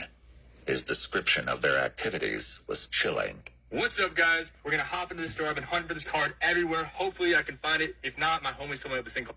Their mentality is a mentality that they'll do anything to you and not give a fuck. Just to get the money? Yes, just to get the money. Just to get what they want, basically. With that, the detectives had all the information they needed to move forward with the case.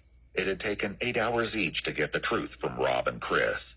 The detectives stepped out, leaving Ashley and Chris alone for a few moments.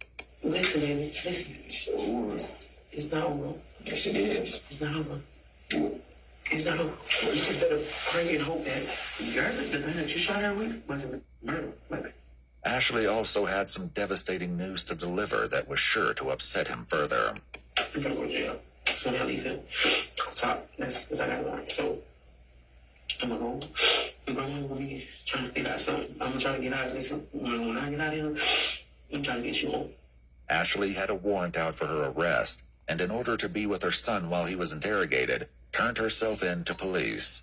She was charged with possession of cocaine and methamphetamine and taken to county jail. Chris, Rob, and Taj were all taken to juvenile detention, and on May 15, 2023, a grand jury indicted all three boys. Preparations began to take the case to trial, where they will be tried as adults. Taj and Rob are both facing 3 counts of murder in the first degree because, tragically, Layla did not survive her injuries. She passed away just days after Camille's body was discovered.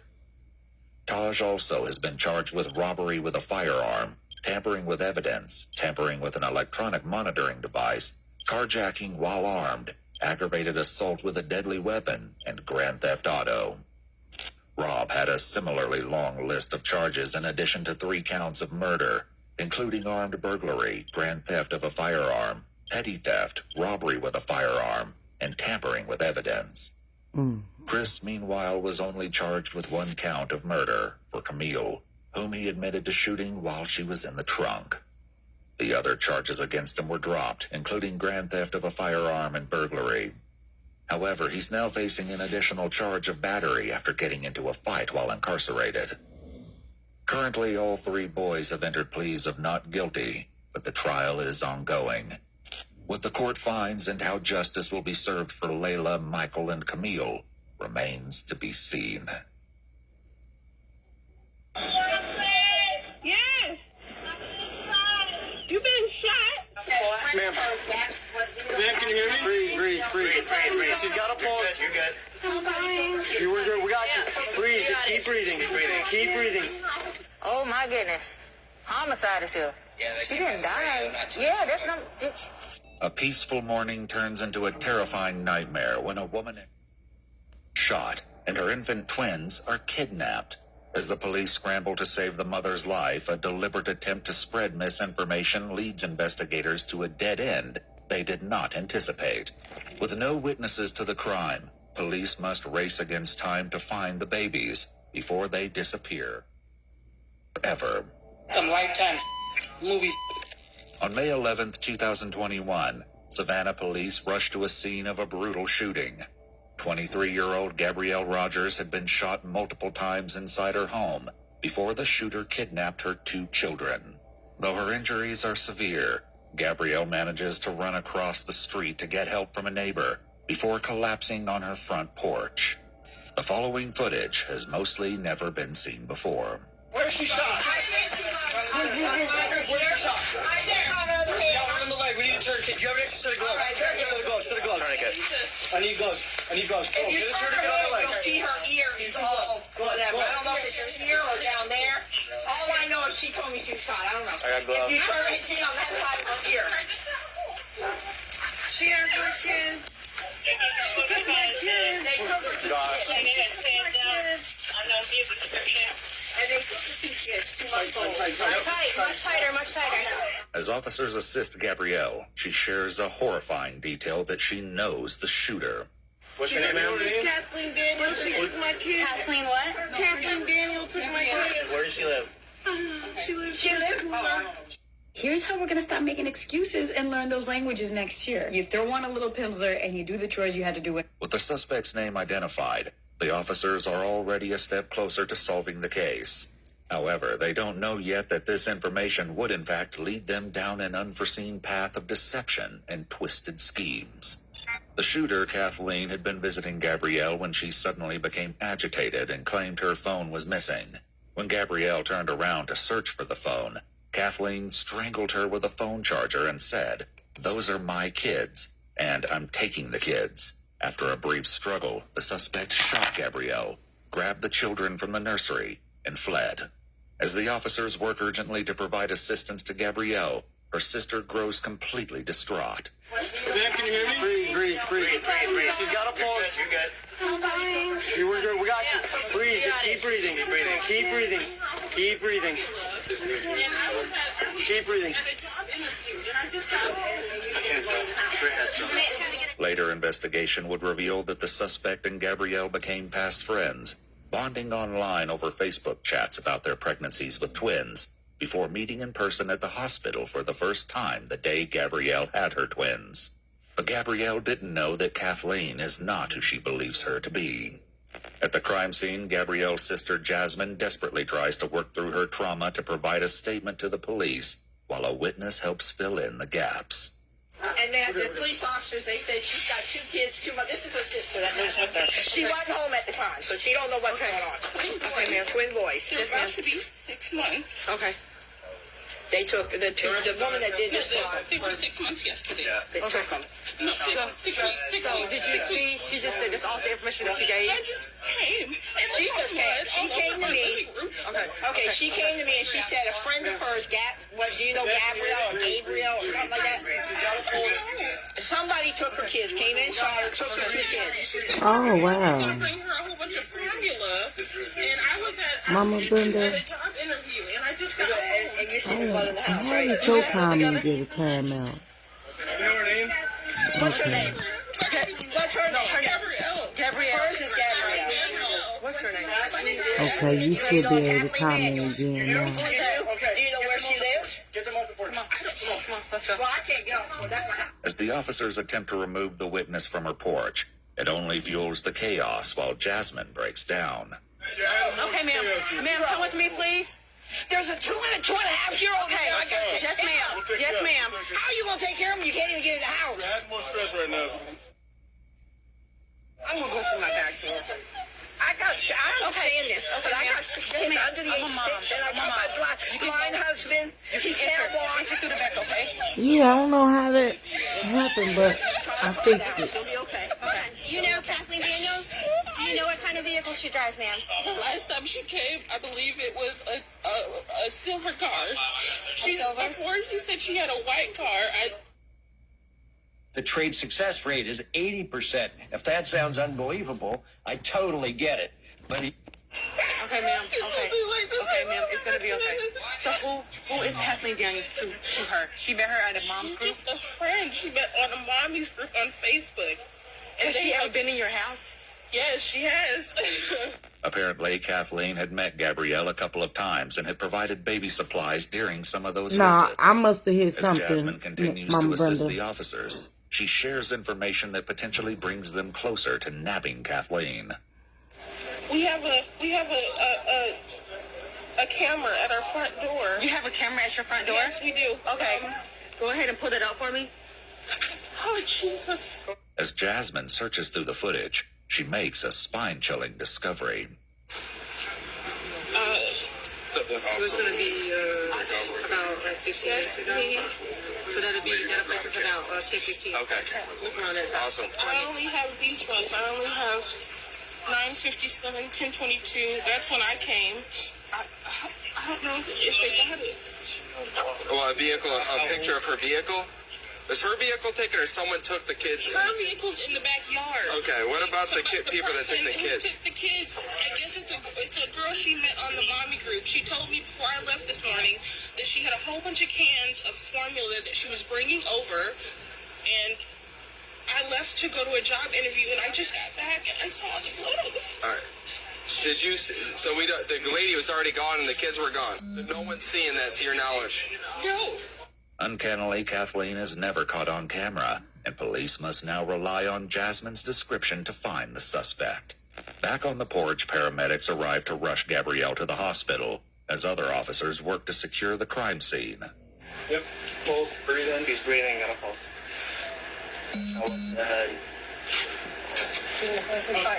Chest and on. Feet first, Ian. Feet first. We're just going to take her straight home. Slide. She was. She hasn't said anything in a minute. What do we have on the kids? Here, can you hold the chest? Hold the chest while I move this. All right, grab your... Okay, explain that. No? Well, Hey, Sarge, the house across the street, there's blood everywhere inside. If you want to go across the street, that door, yeah, everything's inside. Lock that down. Come down. Some easy? 1241. I'll be on Southeast 36. A 7. Signal 7. You heard Sure. How many? What happened? Okay. How many shots here? Immediately after Gabrielle is placed on the stretcher, officers rush to clear her house, unsure of what dangers might be lurking within. A grim discovery inside the house will soon provide critical evidence of the brutal injuries Gabrielle has endured. It's like Savannah police! watch your back, Sullivan. Sullivan. There you go. Hold on, slide this way. Slide to the left. Savannah police! Just hold that. Hey, what do you got, boss? What do you have to your left? Right here. Doorman right here. Does it go all the way through? I mean in the back. Yes, it goes all the way. You see the bathroom? Don't let anybody else in. So how many times is she shot? 3. So there should be 3 shots.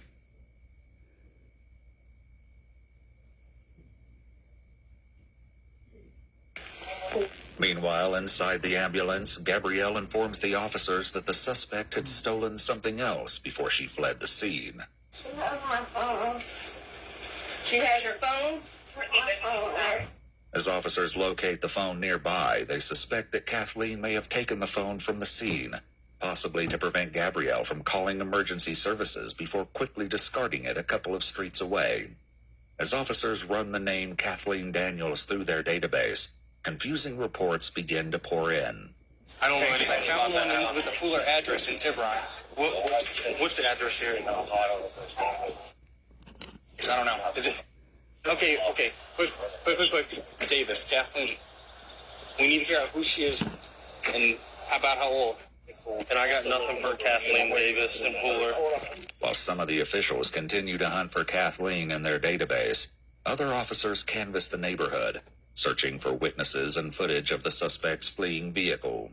Hey, how you doing today, sir? This your neighbor? Yeah, I mean, Did you see any cars flee out from there or anything like that? Oh my God, no, I sure didn't, man. Did you hear anything? I didn't hear nothing, man. Okay. How far down do you live? I'm right there. There go my wife walking. Do you know if you got any cameras down here or anything? No, like that? man, I've been meaning to put some. I ain't gotten some deer cameras or anything. Okay. Maybe 20, 25 minutes before y'all knocked on the door. You heard a loud bang? Yeah, because I was in the kitchen talking to my brother, and I didn't pay any more attention. That's when I went outside to smoke in the yard. And One I or saw two? the car. One, loud one. Yeah. And I saw the police car start coming in. Yeah. After you heard the bang? Yeah. About how much? About 5 or 10 minutes later, the police started coming down. With little to go on from the neighbors, police must rely on Jasmine and Gabrielle's statements. However, the details are few, and the suspect's dark motives still evade them. Gabriella, stay with me, sweetie. There we go. Look at me. You're doing good. You're doing great. I know. We can't take it off yet, but we're at Memorial, so it'll be off in just a minute, okay? With tensions running high, officers face a momentary roadblock trying to get a stranger off the crime scene. Hey, my man, you gotta get on the other side of the tape. Get on the other side of the tape. I'll tell you in a second. Calm down. Talk to you. Let us talk to you first. Calm down, brother. What happened to her? Shot. What do you mean she was shot? Oh, my God. Let her She gotta explain it to you, man.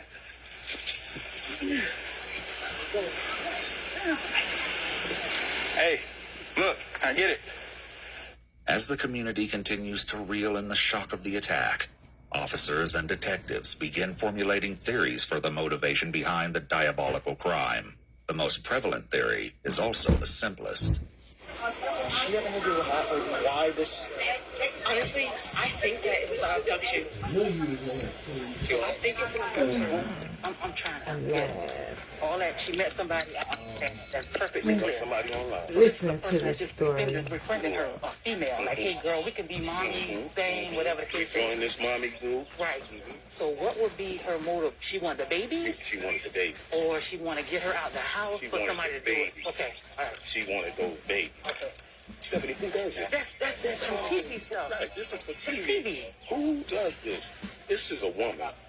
This is a woman that is claiming to have kids and probably don't really have those kids. Yeah, that But want babies she and want a kidnapping baby. and selling them. So this is my thing. A white car is involved. Do y'all know anybody with a white car? That, okay. And how in the world can we have cameras out here and nobody don't see her, but you see everybody else that's coming to the door? So obviously now I know she's been over here several times. So 9 out of 10, she's already kind of scoped out. So she knows the ins and outs and how she can maneuver and manipulate. Correct. If Stefan is correct, the suspect could have befriended Gabrielle to execute this frightening plot. Haunted by this unsettling theory, detectives speak with Jasmine, who shares more about Gabrielle's plans for the day. Like I said, she came over and she said, I have a whole bunch of formula that I don't need because my babies don't drink that one. I remember her saying it specifically, yes. Okay. And she told me this morning before I left that was the person who was coming over to give her the formula. What kind of formula? The formula the twins drink is the Similac. She said it was a whole bunch of Similac because her twins don't drink that because they were smaller or something. Like one of her twin girl just came out of the hospital like last week. She got in a car accident the other day when she was supposed to bring over the formula, and I believe she went to Memorial. She works at Memorial as like in the ER. So. As detectives dig deeper into the case, they're thrown off guard when they uncover that in one of her messages, Kathleen had claimed to work at the same hospital where Gabrielle was brought for emergency treatment now. So the lady has twin girls too. She has a boy and a girl. She has a boy. She had the boy at home, but the girl had to stay in the NICU. I remember her telling me that she brought her oldest child with her. He was 2. That's the only thing that I can think of, because she said that the girl with the formula was coming, and she was the one who said she had it. So it has to be her. Shortly after, officers get their first breakthrough in the case when Jasmine shares a screenshot of Kathleen's image, taken from the Ring doorbell footage from one of Kathleen's previous visits. Officers accompanying Gabrielle at the hospital urgently search for Kathleen, looking to the hospital staff for answers. So if I show you a picture, can you tell me if this is a bad picture, but does that look familiar to anybody that possibly works here that you know? Okay. Let's see, I see it. Wasn't she here yesterday? She was here yesterday. She was here yesterday. Yes. Hold on. This is the victim. This is the suspect. And what's her name? Her name is Kathleen Daniels, or Kathy Daniels. We believe our victim wasn't able to really, that was all she was able to say, wasn't really able to give us much. You think you're the same person I am, right? The tech. Yeah.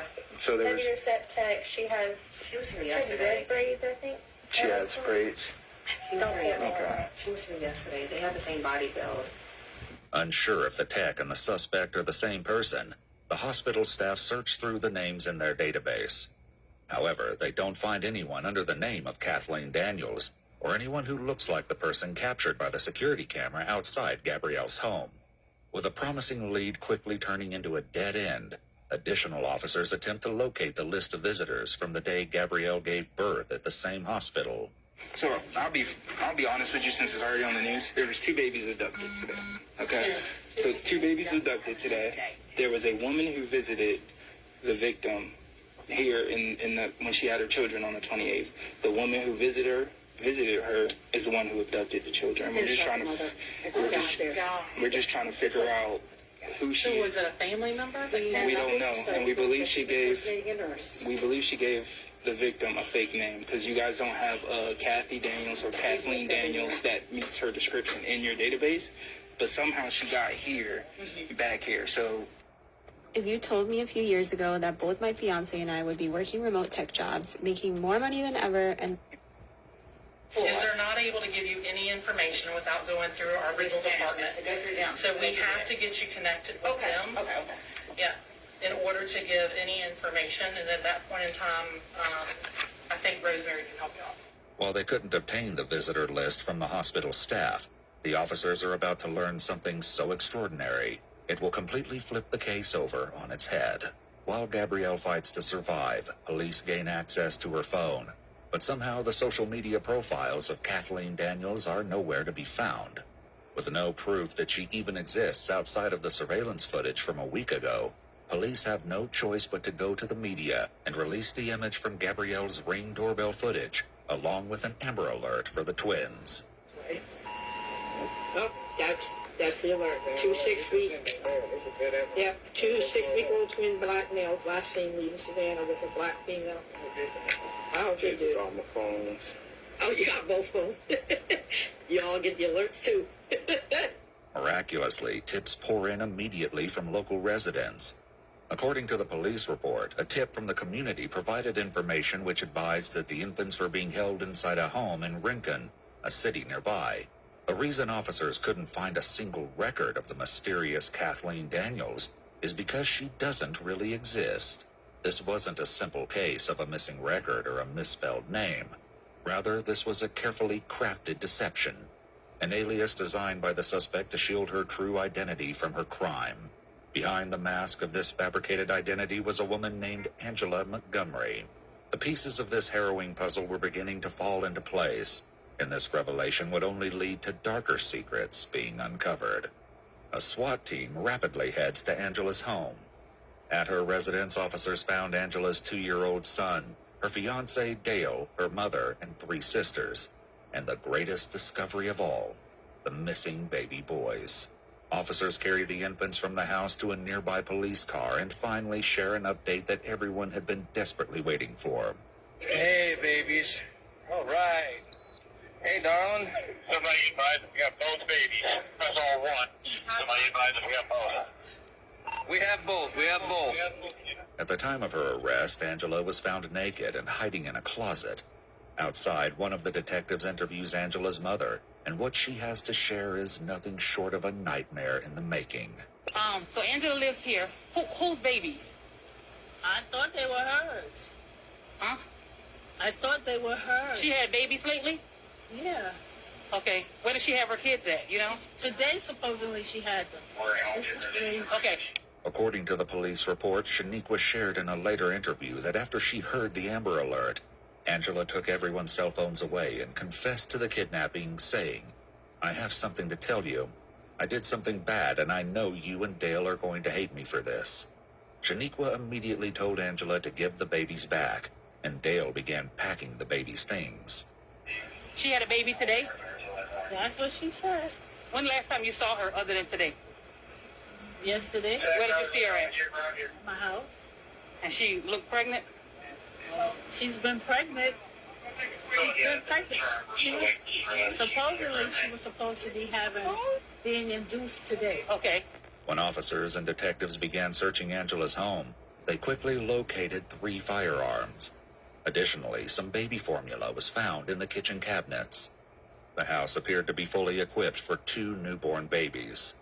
Police also found a mysterious note along with a stunning piece of information, unveiling a horrifying and twisted motive that would shift the entire investigation. So, why are you here? Just to help her? So, were you here when she came home with the babies? Oh, so, what did she say to you when you saw the babies? You held them? So, what did she say? She said she had them. Who was with her?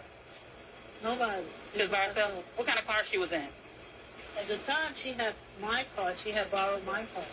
So today we're going to see how many cards So we she can went buy and but had not have twins. for $100. Just join us on the stream here. Drove Gonna herself see- to the hospital and drove herself According home. to the police But- report, when Shaniqua and Angela met at the hospital, Shaniqua observed one of the babies on Angela's dashboard and the other on the passenger seat. Oddly, both the babies were unclothed, but she didn't question her daughter about it. After completing the formalities at the police station, Angela is brought in for interrogation.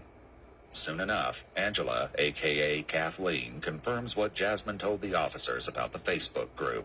However, she divulges some major details which completely contradict what the police had heard from Jasmine and Gabrielle. There was another person there today. Okay. And you can look up my birth records. I'm adopted. Uh-huh. And I have a sister. Okay. And we're twins. Uh-huh. We are not identical. Uh-huh. We are fraternal, technically. She was the other person there today, and he's against me. It's the truth. My sister showed up exactly 3.5 months ago. She's from New York. She lives in Jersey. I have her address. As it happens, police never needed to verify any of the details concerning this other twin sister's involvement. According to the police report in an interview, while Angela's mother confirmed Angela was adopted when she was 2 weeks old, she reveals that Angela doesn't have a twin. Moreover, her family had no idea she'd not been pregnant for several months. Angela proceeds to ramble on about her fictitious twin sister Destiny, desperate to convince the detectives of her innocence. But they already know the truth about what she'd done, and her attempts to convince them otherwise are in vain. The detectives confront Angela, demanding the truth about what really happened that morning. I woke up this morning with plans to tell my fiance that I miscarried. And today was supposed to be your induction date? Or induced labor? Technically. I never actually planned an induction date. It was supposed to be Saturday, and Saturday I was going to tell Dale, and something happened with his dad that was freaking crazy, so... That's right. Angela lost her twins to a miscarriage prior to meeting Gabrielle. After befriending her under the guise of also being pregnant, she posed as a helpful friend. During this time, she learned where the cameras in the nursery were located in her house, and then kidnapped Gabrielle's children. From there, she attempted to fool her family into believing the babies were hers, to then raise them as her own. This was eerily close to what Gabrielle's uncle Stefan had theorized. When police were searching Angela's house, they discovered the astonishing evidence of the miscarriage, along with an unnerving note on her calendar. Did she lose twins or something? What? Did she lose twins? Yeah, a long time ago. Okay, did somebody let you get them or something? You might want to take a picture of that. I did. Okay. With enough evidence to charge Angela and the children secure, officers share the happy news with Jasmine and her aunt. We went over to try and let her know first. And she's in the back. And they're okay. Where did they find him? Yes, he is. Yes, he is. Lincoln. They were found in Lincoln. Okay. Thank you, Jesus. Yeah. And they also have a suspect in custody as well. Okay. Perfect. On November 7th, 2023, Angela Kathleen Montgomery was found guilty with a mental health consideration of criminal attempt to commit murder, 2 counts of kidnapping, and aggravated assault. She was sentenced to 30 years in prison with a lifetime of probation. Gabrielle Rogers survived her injuries and was reunited with her children.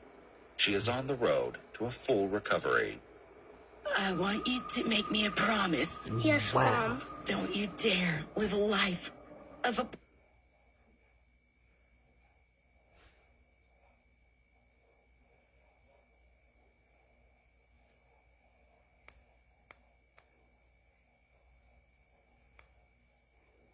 On March 12, 2023, police in Vancouver, Washington received a call from a worried grandmother. Her daughter and granddaughter, 27 and 6 years old, had gone missing. Miche was a single mother, and her daughter Layla was her whole world. There was no obvious reason for them to abscond without telling their family members. Something darker was at play. It's been since last Sunday since anybody heard, seen, or talked to my daughter and granddaughter. I'm missing a whole part of me. It's my sister and that's my niece. We don't know where they're at. One of the last people to see Miche Melendez alive was this man, Kirkland Warren. He was Miche's ex-boyfriend, and they'd had a tumultuous relationship. But Kirkland said they were working things out, or they had been, when Miche and her daughter disappeared. A young mother and a vulnerable child. It was imperative that the police find these 2 missing persons as soon as possible. But soon enough, their investigations would reveal a twisted history and a murder that would leave Vancouver scarred for generations to come. I don't come here with all questions. I do have some answers. What do you think my answers are? Let's uncover those answers here on The Decoder, where we'll dive into exclusive interview and body cam footage to tell the terrible story of what happened to Miche Melendez. Vancouver, Washington is one of the state's most populous cities. On the border with Oregon and close to the West Coast, it has a violent crime rate of 6.32 per 1,000 residents. This is higher than the state average, and made it even more concerning when Miche Melendez and her daughter went missing in March 2023. 27-year-old Miche was last seen with her daughter Layla by a friend in a burgundy Dodge Charger on the morning of March 12th. The driver of this car was Kirkland Warren, her ex-boyfriend. It seemed likely that he had been the last person to see Miche alive. March 22nd, 2023. What seemed like an ordinary day in a prison in Vancouver. But for this detective, waiting at the chess table to conduct an interview, it was the most important day in this case. He'd been tasked with finding missing Miche and Layla. He could only hope he'd ask all the right questions. I guess first of all, how are you holding up? As you can. Okay. Because we're here in a jail, I'm a Region Marin rights. So, I'm a missing persons detective, okay? I also do a few other things like cell phones and computers. I'm a bit of a geek. But part of me being a geek is I also have to do missing persons. So in my missing persons investigation, Joanne told me at some point in the night of March 12th, she saw you with, is it Miche or Misha? Miche. Kirkland said that he, Miche, and Layla had stayed the night together in a friend's apartment. Did she say she was going somewhere? Can you tell me anything about that? No, there was no talk about going anywhere. We had went out. Well, initially we came over to Joe's house because she was a mutual friend. Okay. We just came over there, like, this is really my girlfriend, so. So you guys went over to Joe's because she's a mutual friend, right? We were literally just going to talk and be together. Like, we slept together that night, everything. He said they were meeting to reconcile after some drama in their relationship. According to him, everything went well that night, and they left Joe's house in the morning as planned. Joe says that she saw, at some point in the night, you and Miche left, you guys came back, and then you and left the apartment with Miche, who kind of was out in your car. What kind of car do you drive? Charger. The Dodge Charger, right? Yeah. And then where did you guys go after that? Unafahamu Kiingereza. She speaks Swahili. It wasn't nighttime then, it was the morning time. We didn't go anywhere. We said I parked the car down the street. We went down the street and took it to a car, and that was it. Kirkland told the investigator that Miche had left her car further down the street and that he drove her and her daughter over to it. He let them out and they drove away. This, according to him, was the last time he ever saw the pair alive. Miche and Layla were reported missing on March 18th, 6 days later. Miche was an independent woman with her own life, but she wouldn't do something reckless like disappear without telling her family. She took good care of her daughter, who often appeared in her TikTok videos, doing dances with her mom. Layla, though only 6, was doing well in school and had a promising life ahead of her. Miche once said, "I don't know how I got blessed with such an amazing daughter. She was beloved by her mom and her mom's entire family, including Miche's mother, Layla's grandmother. When her mom didn't hear from her all week, she called the police." The Vancouver Police Department conducted a welfare check on Miche's apartment and found no sign of Miche and Layla. But the next day, Miche's mom, desperately searching for her daughter and granddaughter, discovered Miche's car. It was abandoned in the Van Mall neighborhood, the same neighborhood where she and Layla had stayed with Kirkland on the night of the 11th. Kirkland said he'd tried to contact her that same day. And then I tried contacting her later on that day because she had left her purse. And then I'm sorry, she left her purse? She left her purse. Okay, so she left her purse in your car? Yeah. Okay. But literally after that, Joe, even then, I had tried to, I didn't call her on a regular phone. I called her Google Duo. That's because she said it was the safest. Called her Google Duo. She wasn't picking up. And this is because she's missing? right? Like you were trying to get a hold of her and you couldn't. I mean, it wasn't a big concern at first because I literally just thought she was just ignoring me for a little bit or something. Kirkland and Miche had an on-again, off-again relationship. It didn't seem unusual that she wouldn't contact him for a while. He said he went to a bagel shop after dropping her off, and then to another friend's house, Nettie's. Her absence didn't concern him until she was reported missing nearly a week later. So where do you think they're at? I don't know. You don't know? Okay. Is there any history of them running off? Not that I know of, man. Okay, so when you went over to Nettie's, what did you and Nettie do? We just hung out at a bagel and just watched TV. Did you buy her a bagel too? Is she like a girlfriend? No. No, she's just a friend. Miche is my girlfriend. Miche is my girlfriend. But me and my wife are in the process of being separated. Kirkland grew up in Pine Bluff, Arkansas. He was the son of a municipal judge who resigned in 2009 following allegations of misconduct, including second-degree forgery, abuse of office, and attempted theft of property. In the last few years, Kirkland had moved to Vancouver, Washington, where he married a woman named Monet Tyler Warren. Wow. She and Kirkland had 2 daughters. Aged 26 in the spring of 2023, she worked at a bank in Portland. But she'd recently been accused of stealing money from customer accounts and transferring it to others. The theft amounted to nearly $25,000. This wasn't a random, unconnected incident. On November 21st, 2022, Monet's credentials were used to alter account information at the credit union in order to steal, and $20,000 was transferred into an account under Miche Melendez's name. Miche was also seen on surveillance footage opening an account at the credit union that same month and exiting Monet's car. The 2 women knew each other and may have been tangled up in a criminal scheme together. This made sense with Miche's social media presence. She was an active TikTok user until her last post on December 20th, 2022.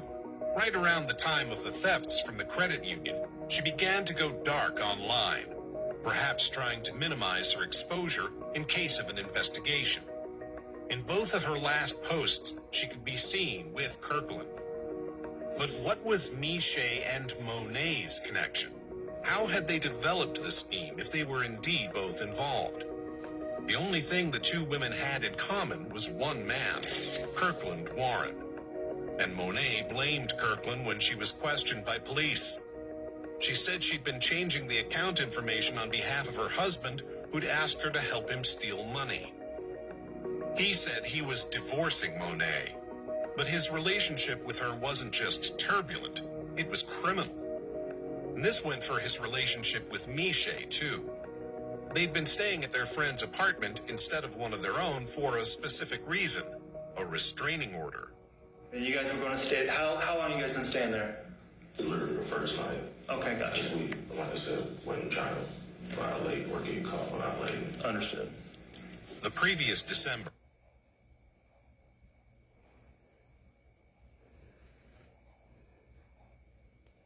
Miche had called 911 to report that Kirkland had assaulted her, including firing shots at her balcony window as she was looking outside.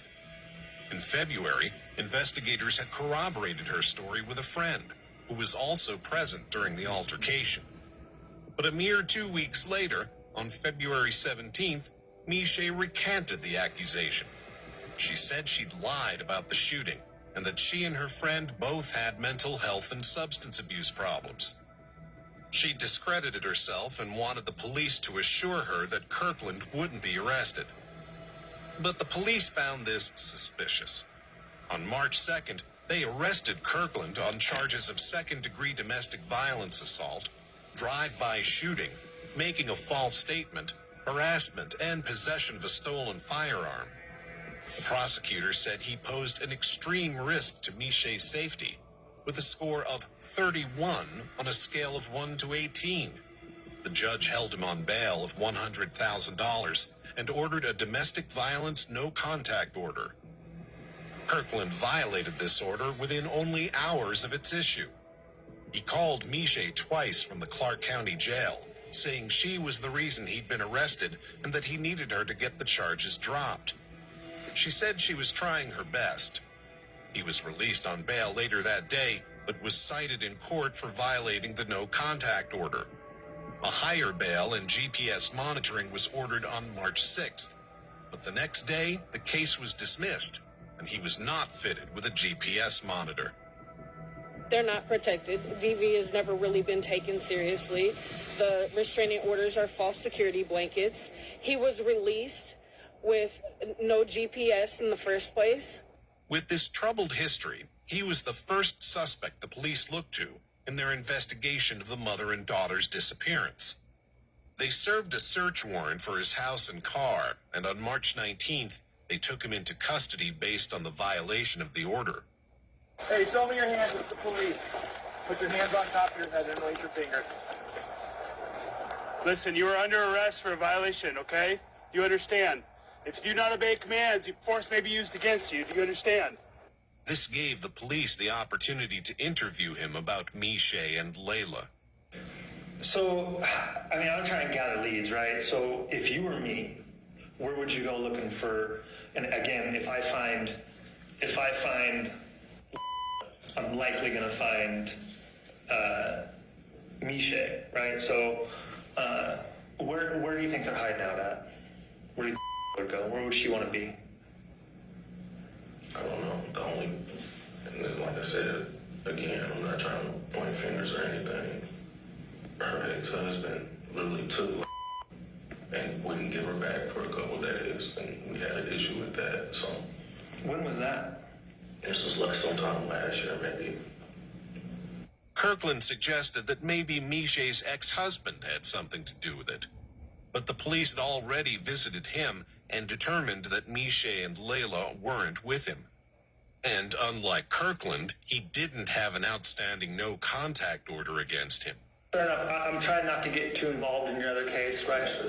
But like I said, I'm more interested in that little girl. Okay, that is, Miche could be anywhere, right? But I mean, I'm sure you love that little girl like everybody else, right? I mean, that little girl got a lot of family, right? Two of my own. And I'm telling you, I'm literally, when Miche gave her brother the car, I'm the one that got up in the morning to take Layla to school every morning. And you're kind of soft-spoken. Do you mind if I pull up a chair? Speak there. Because no, I got a lot of shit I'm already dealing with, and this just makes everything worse. Like what? Like your other cases? Yeah, well, I only had one other case, and I've never ran from it. I've always been at every court date on time. I was in bail, never got in trouble since. This is the most trouble I've been in since then. Kirkland presented himself, if not as an upstanding citizen, then at least one who was trying to do better and was complying with the terms of his past run-ins with the law. But this wasn't true, because there was something else the investigators knew about him, something that made him even more of a suspicious figure. Where did you live before you lived here? Arkansas. Kirkland hadn't left Arkansas just because he longed for the western seaboard. He'd fled another criminal case, this time a murder. In November 2017, a 57-year-old man called Curtis Urquhart went missing in Pine Bluff, Arkansas. Earlier that year, he'd been charged with second-degree forgery and theft of property. His body was discovered lying in a ditch by 3 men on December 11th. He'd been shot in the head, and his body had been mutilated by wildlife. He'd last been seen leaving a law office with Kirkland, then 22, on November 27th. This threw Kirkland under suspicion of his murder, and the police brought him in for an interview. Kirkland admitted he'd killed Curtis. That same December, his Google history showed searches for how to get blood out of a car seat, how to beat murder, killing the only witness, and other ways to get away with murder. He'd said he and Curtis had left the notary's office together and driven around. When Curtis had started to demand money from him, Kirkland refused, but Curtis kept insisting, and he said he was scared for his life. He reached under the driver's seat and pulled out a handgun, which he used to shoot Curtis in the head. He then dumped Curtis's body in a ditch and drove away. Kirkland was charged with first-degree murder and abuse of a corpse. He was released on $250,000 bond and at some point between 2018 and 2020 moved across the country to Washington State. There, far from obeying the terms of his bail, he continued to violate it. Anxious about your late period, then this video is for you. I was constantly canceling plans, buying pregnancy tests, and worrying when my period was due until I found Flow. It's an app trusted by 380 million women globally, which helped take the guesswork out of my period. With Flow, I can track my cycle, get tailored tips, and even learn about potential reasons for my late period. It's been a lifesaver. So find peace of mind with Flow.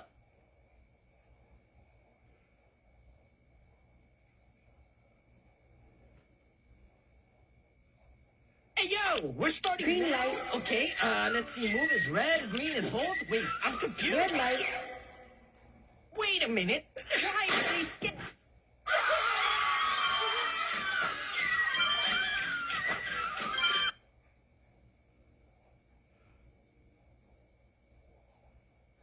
In 2020, Vancouver police investigated him for possession of a stolen semi-automatic handgun.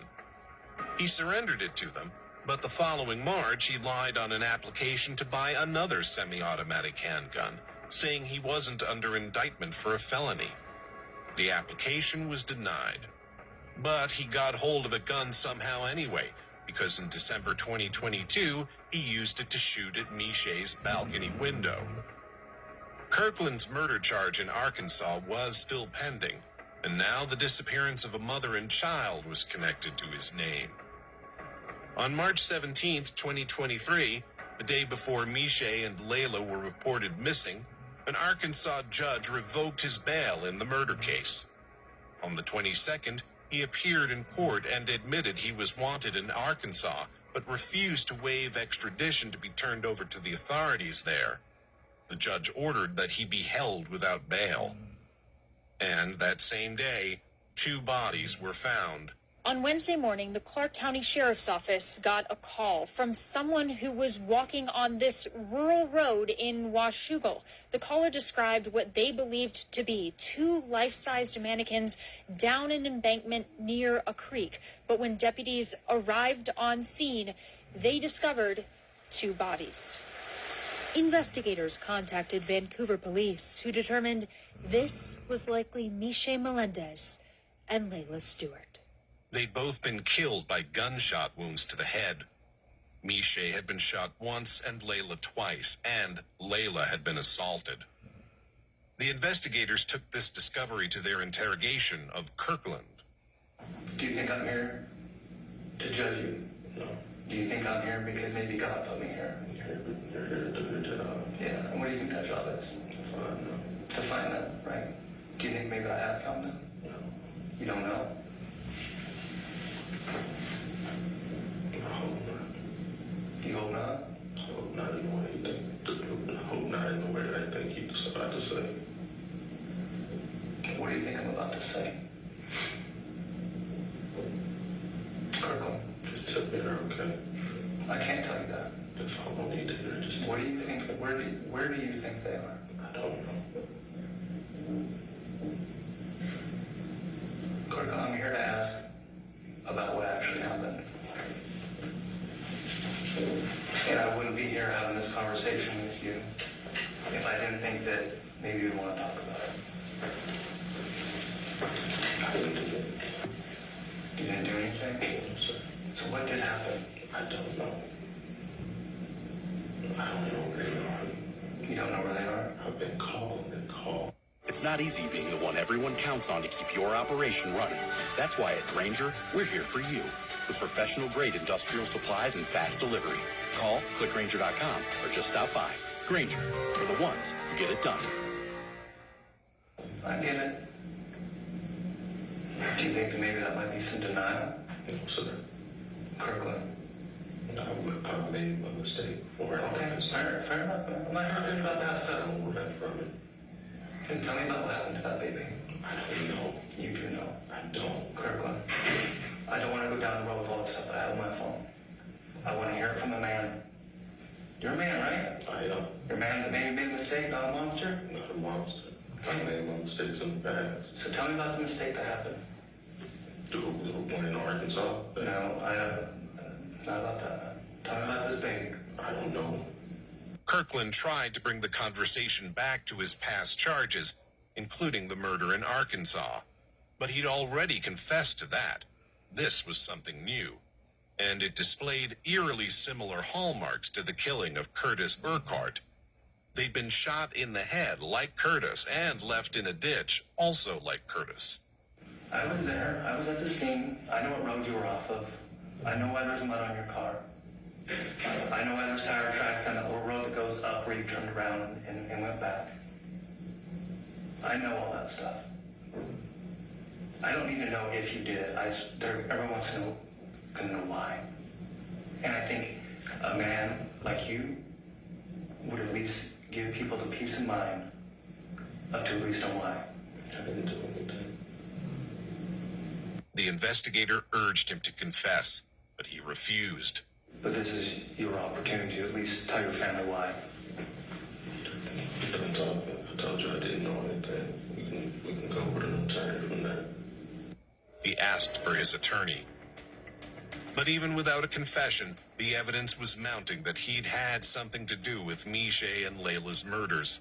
On March 13th and 15th, he texted a friend asking if she knew of secluded local areas like woods or a place where he could bury a gun. On the 15th, he also transferred $4,200 from Mishay's bank account to his own using her phone. He texted another friend on March 18th saying, "I need to get rid of this stolo," which is slang for a stolen car. It was possible he was referring to the Charger that Mishay and Layla had last been seen in. On a search of this car, the police discovered shell casings, a large blue tarp, and both Mishay and Layla's blood. It seemed certain that they'd been killed in his car. They talked to the friend that Mishay and Kirkland had been staying with on the night of the 11th. This friend, Joe, said that they both left the house at about 5 a.m. March 12th, saying they were going out to make some money. Kirkland came back in his car at about 8 a.m., blasting loud music with Mishay in the passenger seat. She was naked from the waist down and seemed to be passed out. Joe reached into the car to turn the music down, and Kirkland shouted at her to close the car door. But she didn't suspect something was amiss. Fatefully, she handed Layla and Layla's kitten Rocky over to Kirkland, and Kirkland drove off.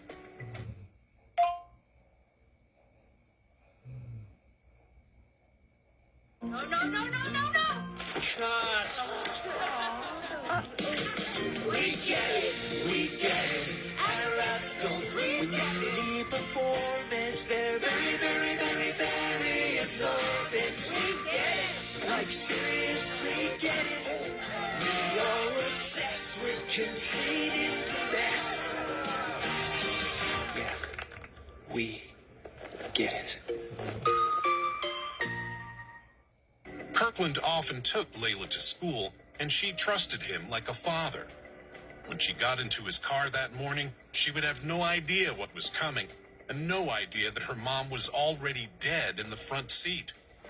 Her life had so much promise as a 6-year-old child, and it was cruelly snatched away. And Layla had a little kitten named Rocky. That night, pictures of her, she had a kitten on her shirt. She loved cats. And when Joanna Cardinal put her in the defendant's car, she had Rocky with her. And it's our hope that Rocky was the last thing that she saw at the time in which she passed this earth. The loss of Layla has left a void of heart that can never be filled. Every day, I wake up with the pain, knowing that my little girl will never grow up. Our family has been torn apart by grief and the endless questions that haunt us every day. Why? He a 7-year-old and then shot her and killed her. You have judges that let him out, should never have let him out. You have a district attorney who gave him bail. Why would you give somebody bail who has this kind of a history? With all the evidence mounting, Kirkland had to change his story. He then claimed that he'd given Miche a pistol to use to protect herself in her line of work, about which he was vague. He said that on that fateful morning they'd been arguing in the car about his second cell phone, and she'd fumbled with her gun during the conversation. She'd accidentally shot her daughter twice and then herself. This was what he claimed. But why try to hide the bodies? And it would be some coincidence, with the facts of the case so closely resembling the 2017 murder of Curtis Urquhart. Ultimately, Kirkland Warren had no choice but to plead guilty. He admitted to the murders of Layla and Miche, and he entered an Alford plea to a charge of assaulting Layla. This plea allowed him to maintain his innocence, but functioned as a guilty plea in sentencing. For these crimes, he was sentenced to life in prison.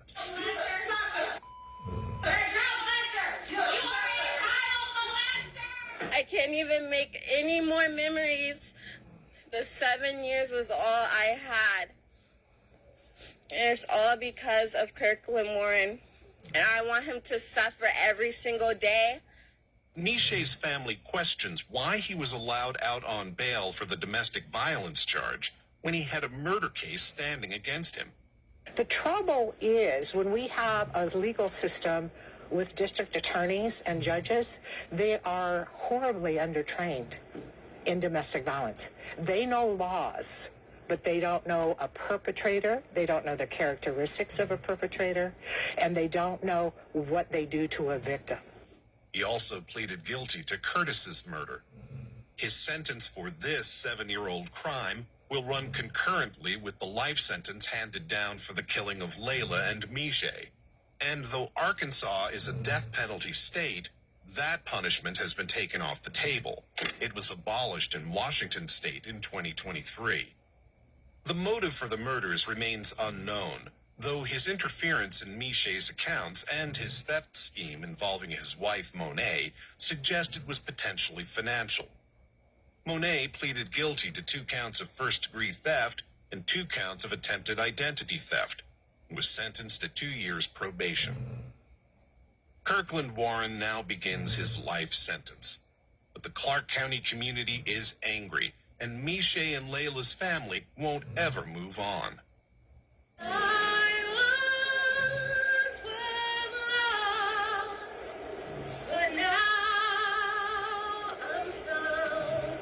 From the family to the larger community, this tragic case has brought many tears.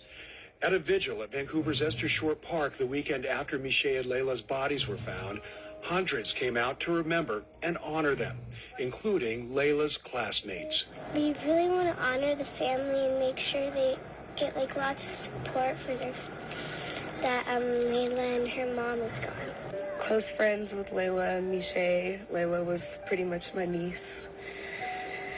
So yeah, this has been very heartbreaking.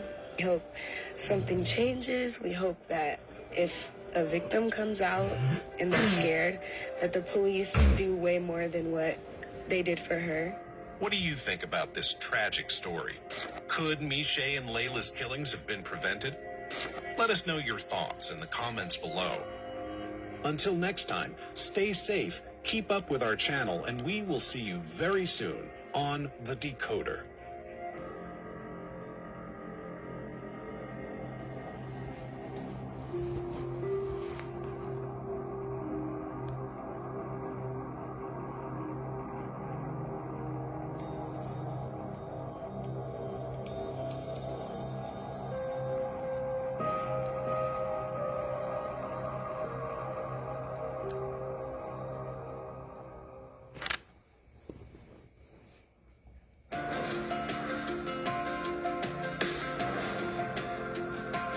Vote against her.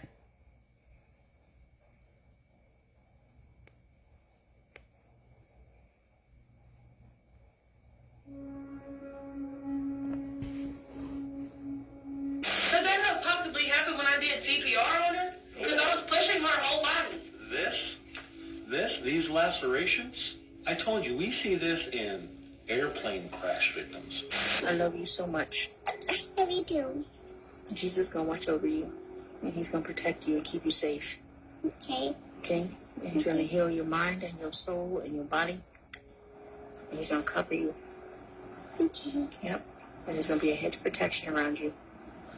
And we're going to see you again. I don't know when, but we're going to see you again, my friend. Okay, my friend?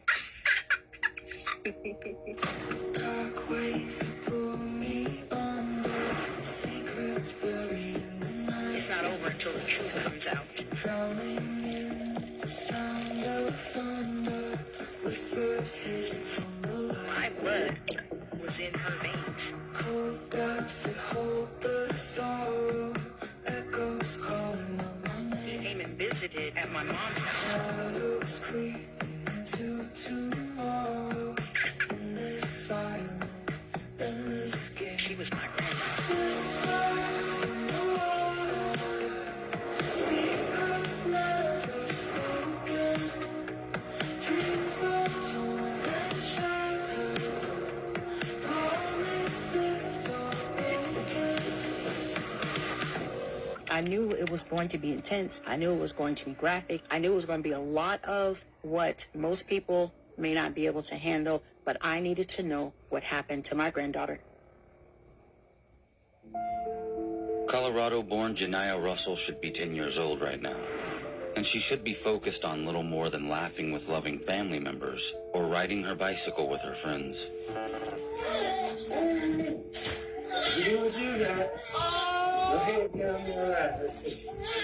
Janiyah should be watching Paw Patrol, reading children's books, and getting her little fingernails painted. This smiling little girl should be a big sister to her. What are you doing? You sleep. No, it wasn't. Why you look like you sleep?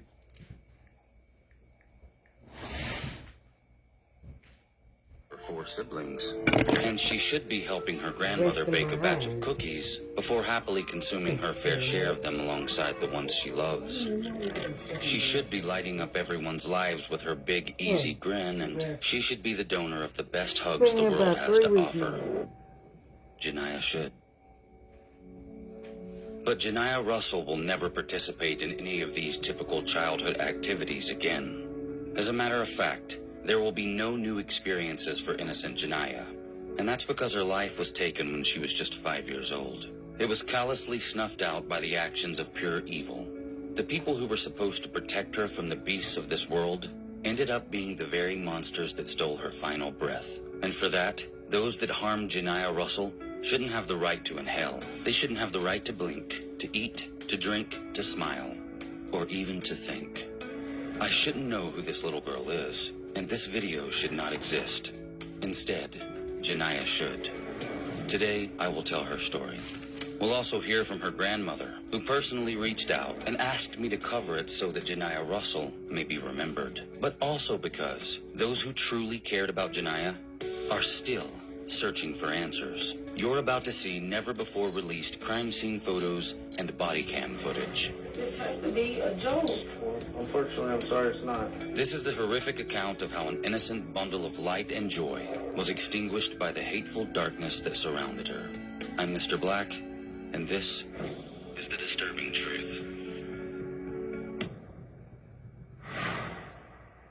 On July 27th of 2022, I received an email from a woman named Tirza Russell requesting to speak to me about the murder of her 5-year-old granddaughter. After researching what I could about the case, I realized that there was so little out there about this child. Very few articles and almost no one telling her story. Miss Russell asked me if I would be her granddaughter's voice, a duty I accept and commit to handle with care. Here is Janiyah's story. So today we're going to see how many cards we can buy on the Whatnot app for $100. Just joined a single stream here. Going to see. Okay, we're at $11. $15. Could I hold it down for $21?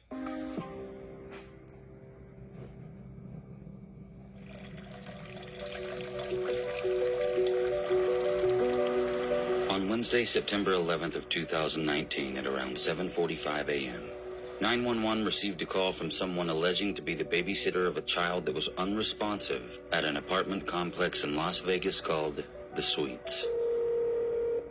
Fire medical. I need an ambulance. What's the address of the emergency? 4855. Baltimore Highway, Street. What apartment number? In 1161. I'm sorry, 1161? Yes, in building. And is it Nancy? Yes. All right, tell me exactly what happened. I don't know. I gave my daughter or my little girl I was babysitting. I gave her a bath, and she, I don't know what's going on at this point. How old is she? She's 5. Is she awake? No, she's unresponsive at the moment. Okay, so is she awake and unresponsive, or is she unconscious? I'm not really sure. Okay, so are you where she's at right now? Yes, I am. Okay, look at her. Is her eyes open? Is she passed out?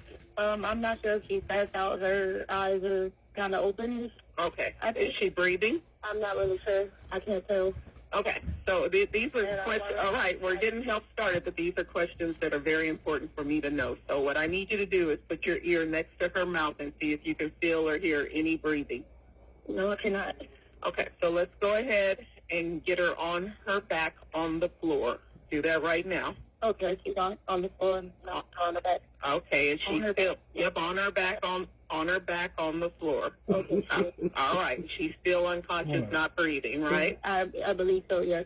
Okay, so this is what we're going to do, okay? You're going to place the heel of, and you said did you come in there and find her like that, or were you in there with her when she did that? Her bed, and I went in there to step on her, and now she's just unresponsive. All right, this is what we're going to do, okay? So we're going to go ahead, and do you know if you have a defibrillator in the house? No, I do not. Okay.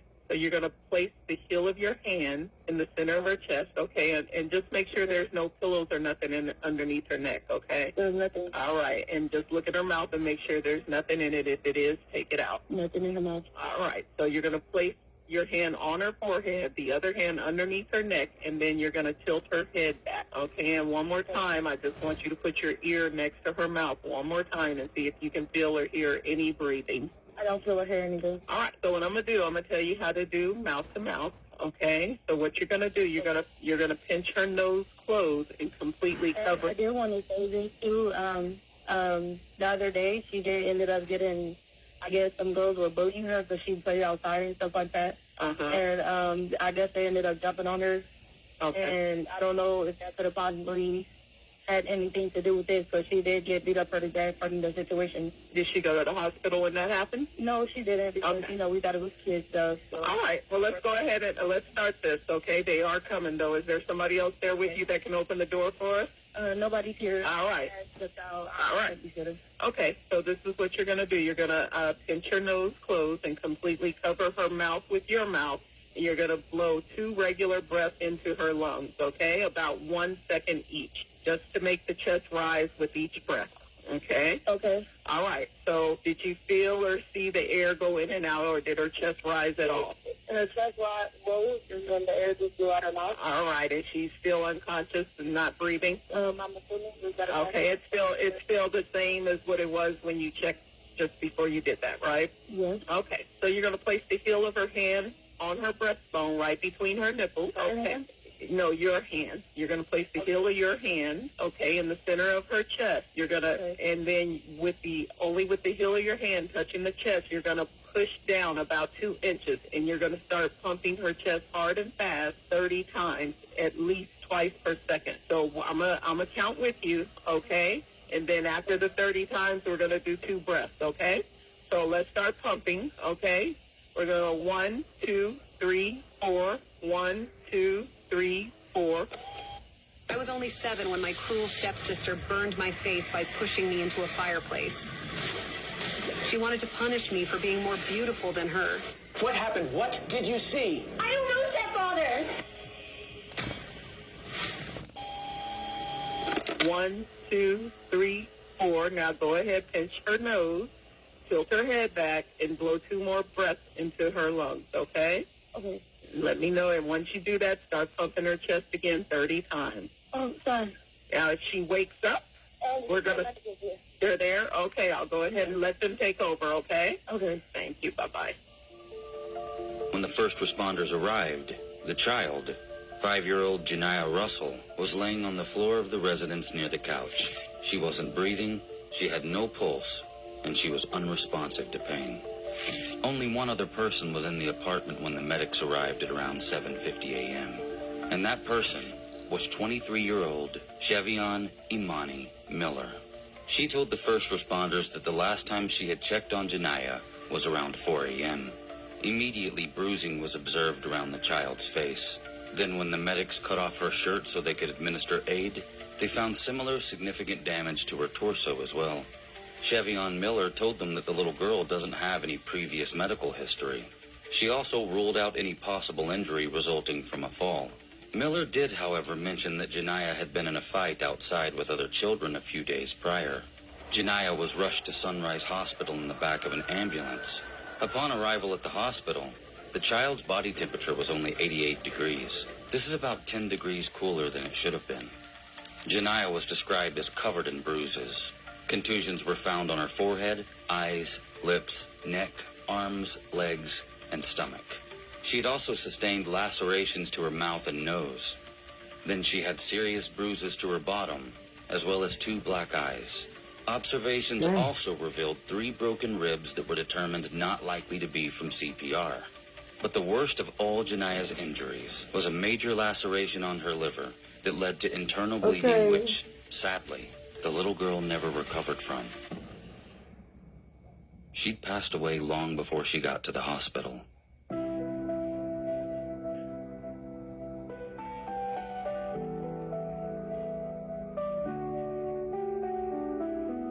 I got a phone call from social services or from CPS. He called me and he said, I have to tell you something. I have some news. And I'm like, couldn't even fathom to think of what he was going to tell me next.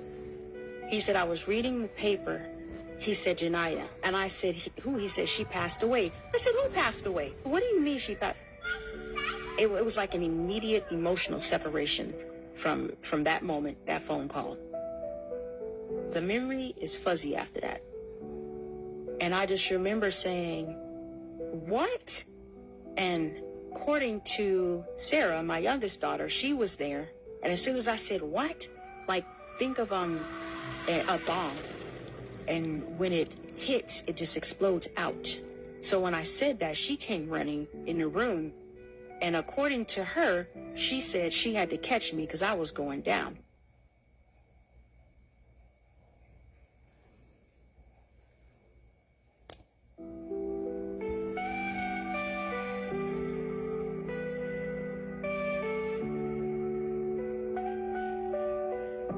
You know you're gonna leave Grammy and Nene, right? Yes. With your daddy. You know that, right? Yes. You gonna have fun with your daddy? Yeah. That's good. You can call Grammy anytime, okay? Okay. I'm gonna give your daddy my phone number. Because I love you. I'm gonna talk to my mommy, and then I'm talking to my mommy when he's being mean to me. Okay. That'll be interesting. And okay. then my dad would hit me because that's why mommy told me don't my dad touch me. And then he's still touching me. No, hopefully he at the house. We won't be doing all of that, okay? Okay. And you just have a great time with your daddy, okay? Okay. Why mommy told me don't my dad touch me. And then he's still touching me.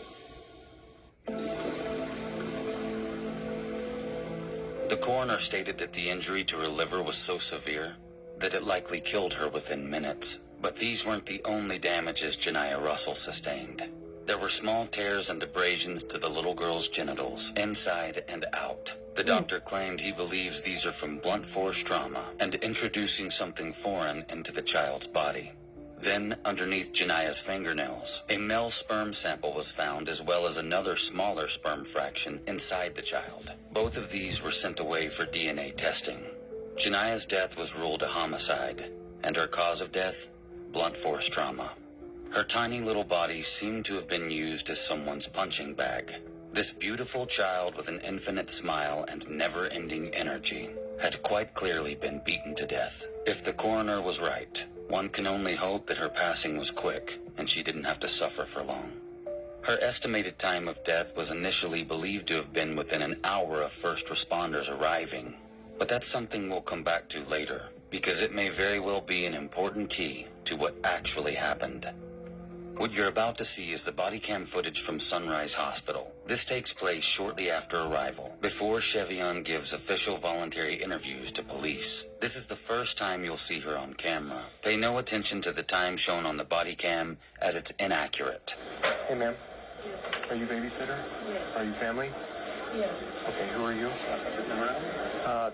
I need to stay right here, please. Okay. I know this is very difficult right now, okay? I just need to get some information from you really quick, okay? And I need to just get that, and then we'll go to the next step, okay? Who are you to the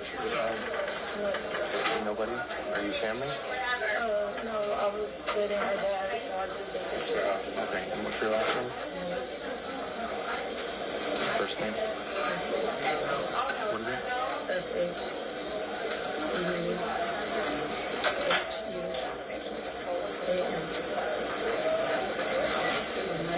What's your date of birth?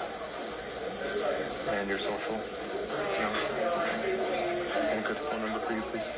Thank you. Is it Siobhan? And then who's the father? What's his name? Who are you dating? Richard Davis? Richard Davis. Do you know his date of birth? And what's the child's name? Janaya. Can you spell it, please? Okay, $1,900 a year is way too much for home insurance. I mean, I get that, but my hands are tied. I kind of just have to pay it, right? Why aren't you using a comparison site to get a better deal? A what? A comparison site. This site helped me save hundreds a year. So I just have to fill this out? Yeah, just fill that out. And I used it a couple months ago when my old company was overcharging me like crazy. That site got me the same coverage and saved me hundreds a year. Seriously? Okay, hold on. I'm just gonna fill this out right now. Okay, we're gonna put the link below, so go check it out, and you're welcome.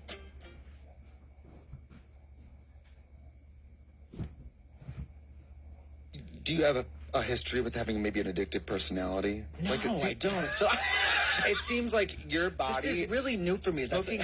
How did you start smoking? Mary, this is the diabolical part. I was in 6th grade. I'll never forget Marlboro Reds.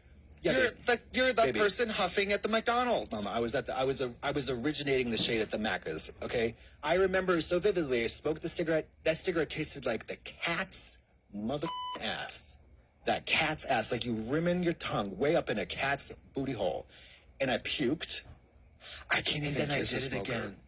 Of course not. So this is the thing about that. That's why like the little reminders are so great, because it's like it reminds you, A, hey, maybe you don't want to smell like the cat's ass, and then B, maybe you'd like to have an intimate relationship with someone who doesn't smoke, because that's non-negotiable otherwise. Or C, maybe you'd like to save $50 Australian a day. Or D, maybe you don't want to die of emphysema, ho. So anyways, I'm very proud of you. Thank you very much. And You shout make out to the X program. The X program sounds great. It makes me want to start smoking just to quit. Do it. It sounds fun. Yeah, but it's not true. The ultimate quit is to not start, but the second best thing is to quit. Well, how do the kids at home do it? How do they get involved? Is there a website? All you got to do is you text join Katya to 88709, and then get on the join Katya. Yeah, baby. I love that. It's like in fabric. Join us. Yeah.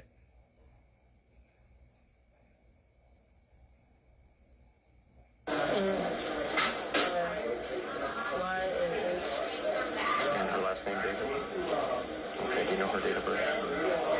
August 26, 2014. Okay, you said she got jumped at school? No, she's not in school. I don't know what really happened. It was just in our neighborhood. I sent her outside to play, and she came back. In the streets?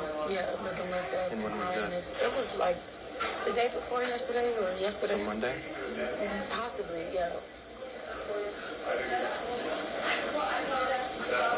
Okay, so you went and let her outside to go play, and she came back all scruffed up? It might have been yesterday, yes. Yesterday? Okay. Did you call medical at any time or anything at that time? I didn't, because I thought, it was just some kid stuff. Roughhousing or something? Yeah, it was no big deal. Did it progress? Did she complain of anything in the I past? just didn't send her back outside after that. And like I said, I was telling the nurse that when she was in the tub, she was like on her side, so she was kind of like sniffing and drinking the water. I don't really know how to explain it much, but she was like you know. This morning? It was last night. She took a bath, or And then what happened this morning? and I went to go. She went to bed last night. Everything was fine. Went to go check on her. Like I said, she was up 4 o'clock. I would say around that time. This Looked morning? at me, yeah, maybe it was a little later, maybe 5. She looked at me, lay back down, didn't really say anything. Then I went to go check on her again, and she was just staring up. What time did you look at her again? Around 6, maybe 7. No, it must have been around 6. And she wasn't responding to you? No. I'm sorry, I'm trying to check the time. And then that's when you called 911? You called at 7:45? Yes, so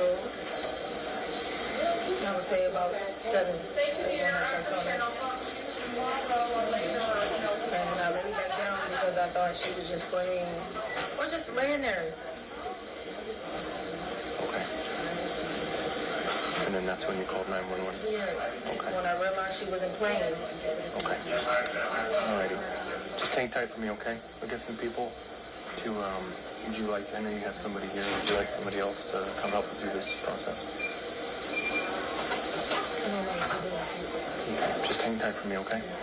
What's up, guys? We're gonna hop into the store. I've been hunting for this card everywhere. Hopefully I can find it. If not, my homie's still up this thing called Whatnot. See if we can find it there. Unfortunately, we weren't able to find what we're looking for in there, so now I think we're gonna try out Whatnot, right? Alright, guys. Just hopped on Whatnot, made an account. Let's see what they got. Oh, wow. There's tons of different options going on right now. Alright, this one looks good. Let's hop in. Oh, wait, this is the one I've been looking for. Dude, let's start bidding. Dude, let's go. I told you. I knew I'd get it. I'm super hyped. Live auction bidding. Go give it a try.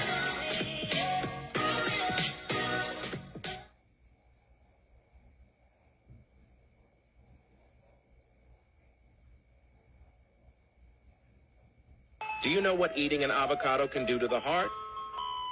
Avocados come in a variety of colors, ranging from black to light green and even red. But what many people don't know is that they are not all the same from a nutritional standpoint. Are they good for heart health? Here's what you need to know. What do these uterus lookalikes have to do with fertility? Hi, young lady. You awake? Hi. I'm not sleeping. Oh, okay. I didn't know. I didn't want to assume. I'm Officer Marshall of Las Vegas Metro. Hey, are you able to do a volunteer statement? Yes. Okay, I'm going to bring you one, okay? I know you already talked to Officer Kravets, so I'm not going to re-question you a bunch of stuff and all that. I'll get any information I need from him, okay? And really, he's still in charge of whatever's going on over here. Okay? What happened to your head? How did you get scratched up? What happened to your head? How did it get scratched up? I'm not sure. I didn't even know I was questioning. No? Okay. Stuff happens. Yeah, I get it. You from Cali? No. Is that 504? Oh, I thought that was Southern Cali. I'm gonna close this out so you can have some peace. There's no peace. Well, you know what I mean. So other people aren't all up in your business, you know? This has to be a joke. Well, unfortunately, I'm sorry it's not.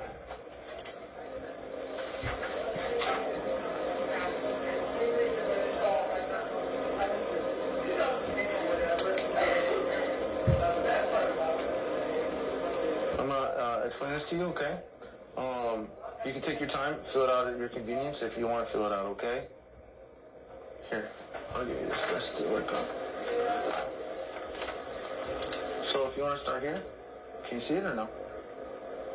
This is your name, okay? Just fill out all this information as correctly as you can, including a good address and a phone number for you. And the details, it's literally whatever you know happened, okay? From last night, I know there was some mention of some water getting swallowed and stuff like that. Probably important stuff to put in here, okay? When you're all done, I'll be right here with you, okay? Any questions to anything so far? Why do they keep trying Keep trying what? to save her?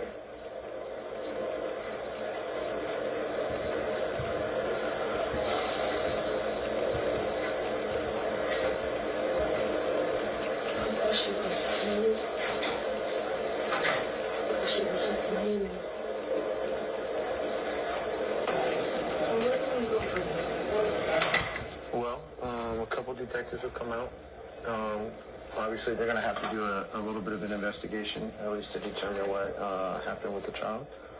And they'll talk to you and get your side of the story, whatever happened. That's why I say you don't have to fill this out because they're going to come in here and talk to you anyway. Okay. And then from there, whatever they decide will happen or whatever their investigation will lead them, we'll go from there. Unafahamu Kiingereza. She speaks Swahili. Is it just me, or are we tired of using these apps and you never actually speak the language? Like, I don't care if you're on a 379-day streak. If you can't say hello, how are you? Today is a beautiful day. You're not gonna be fluent, which is why I love Pimsleur, because from day one, you're learning the rhythms of the language. Il pleut depuis un mois. Il pleut depuis un mois. Il pleut depuis un mois. Il pleut depuis un mois. Che groove bag. Che tempo fa in Francia in questo momento? Che tempo fa in Francia in questo momento? Literally 5 minutes ago I didn't speak any Swahili and now unafahamu Kiingereza. Here we have some rain and some clouds. Ici on a de boutons. No, that's pimples. Ici on a de la pluie et des nuages. Mi madrastra dijo que. Mi madrastra. Wow, that's complicated. Mi madrastra. Baby steps. Unafahamu Kiingereza. And if you want to learn a language to speak it, there's no other way to do that than to speak it.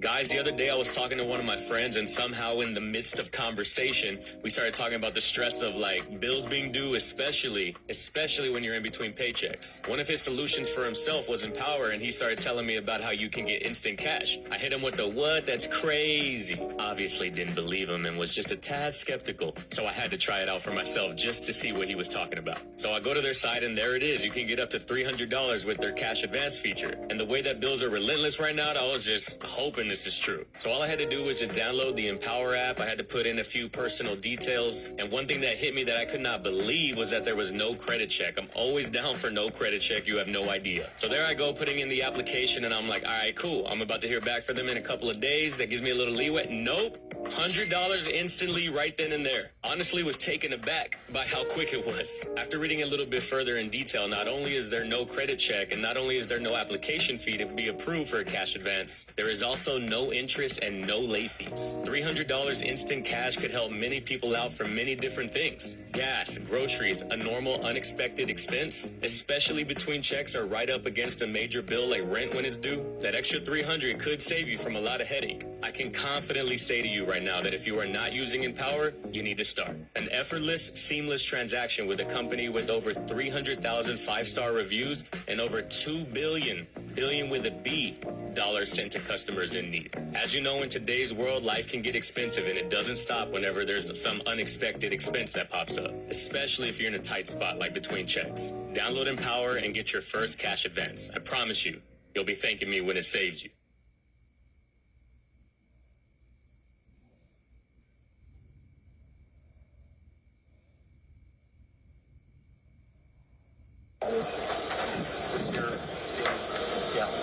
That you should know, girlfriend or babysitter has some cuts on the back of her head.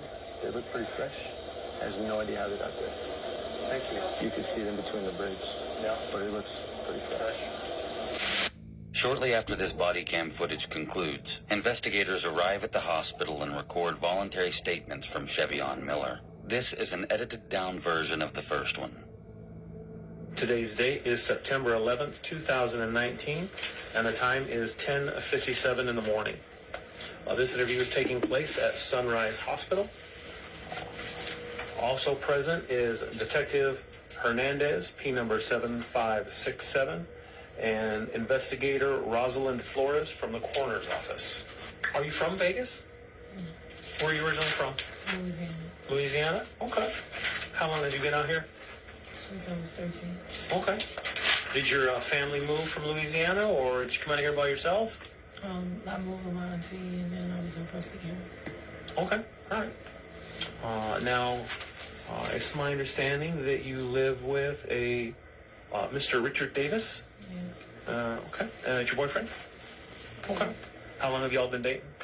5 years. 5 years? Okay. Do y'all have any children? No?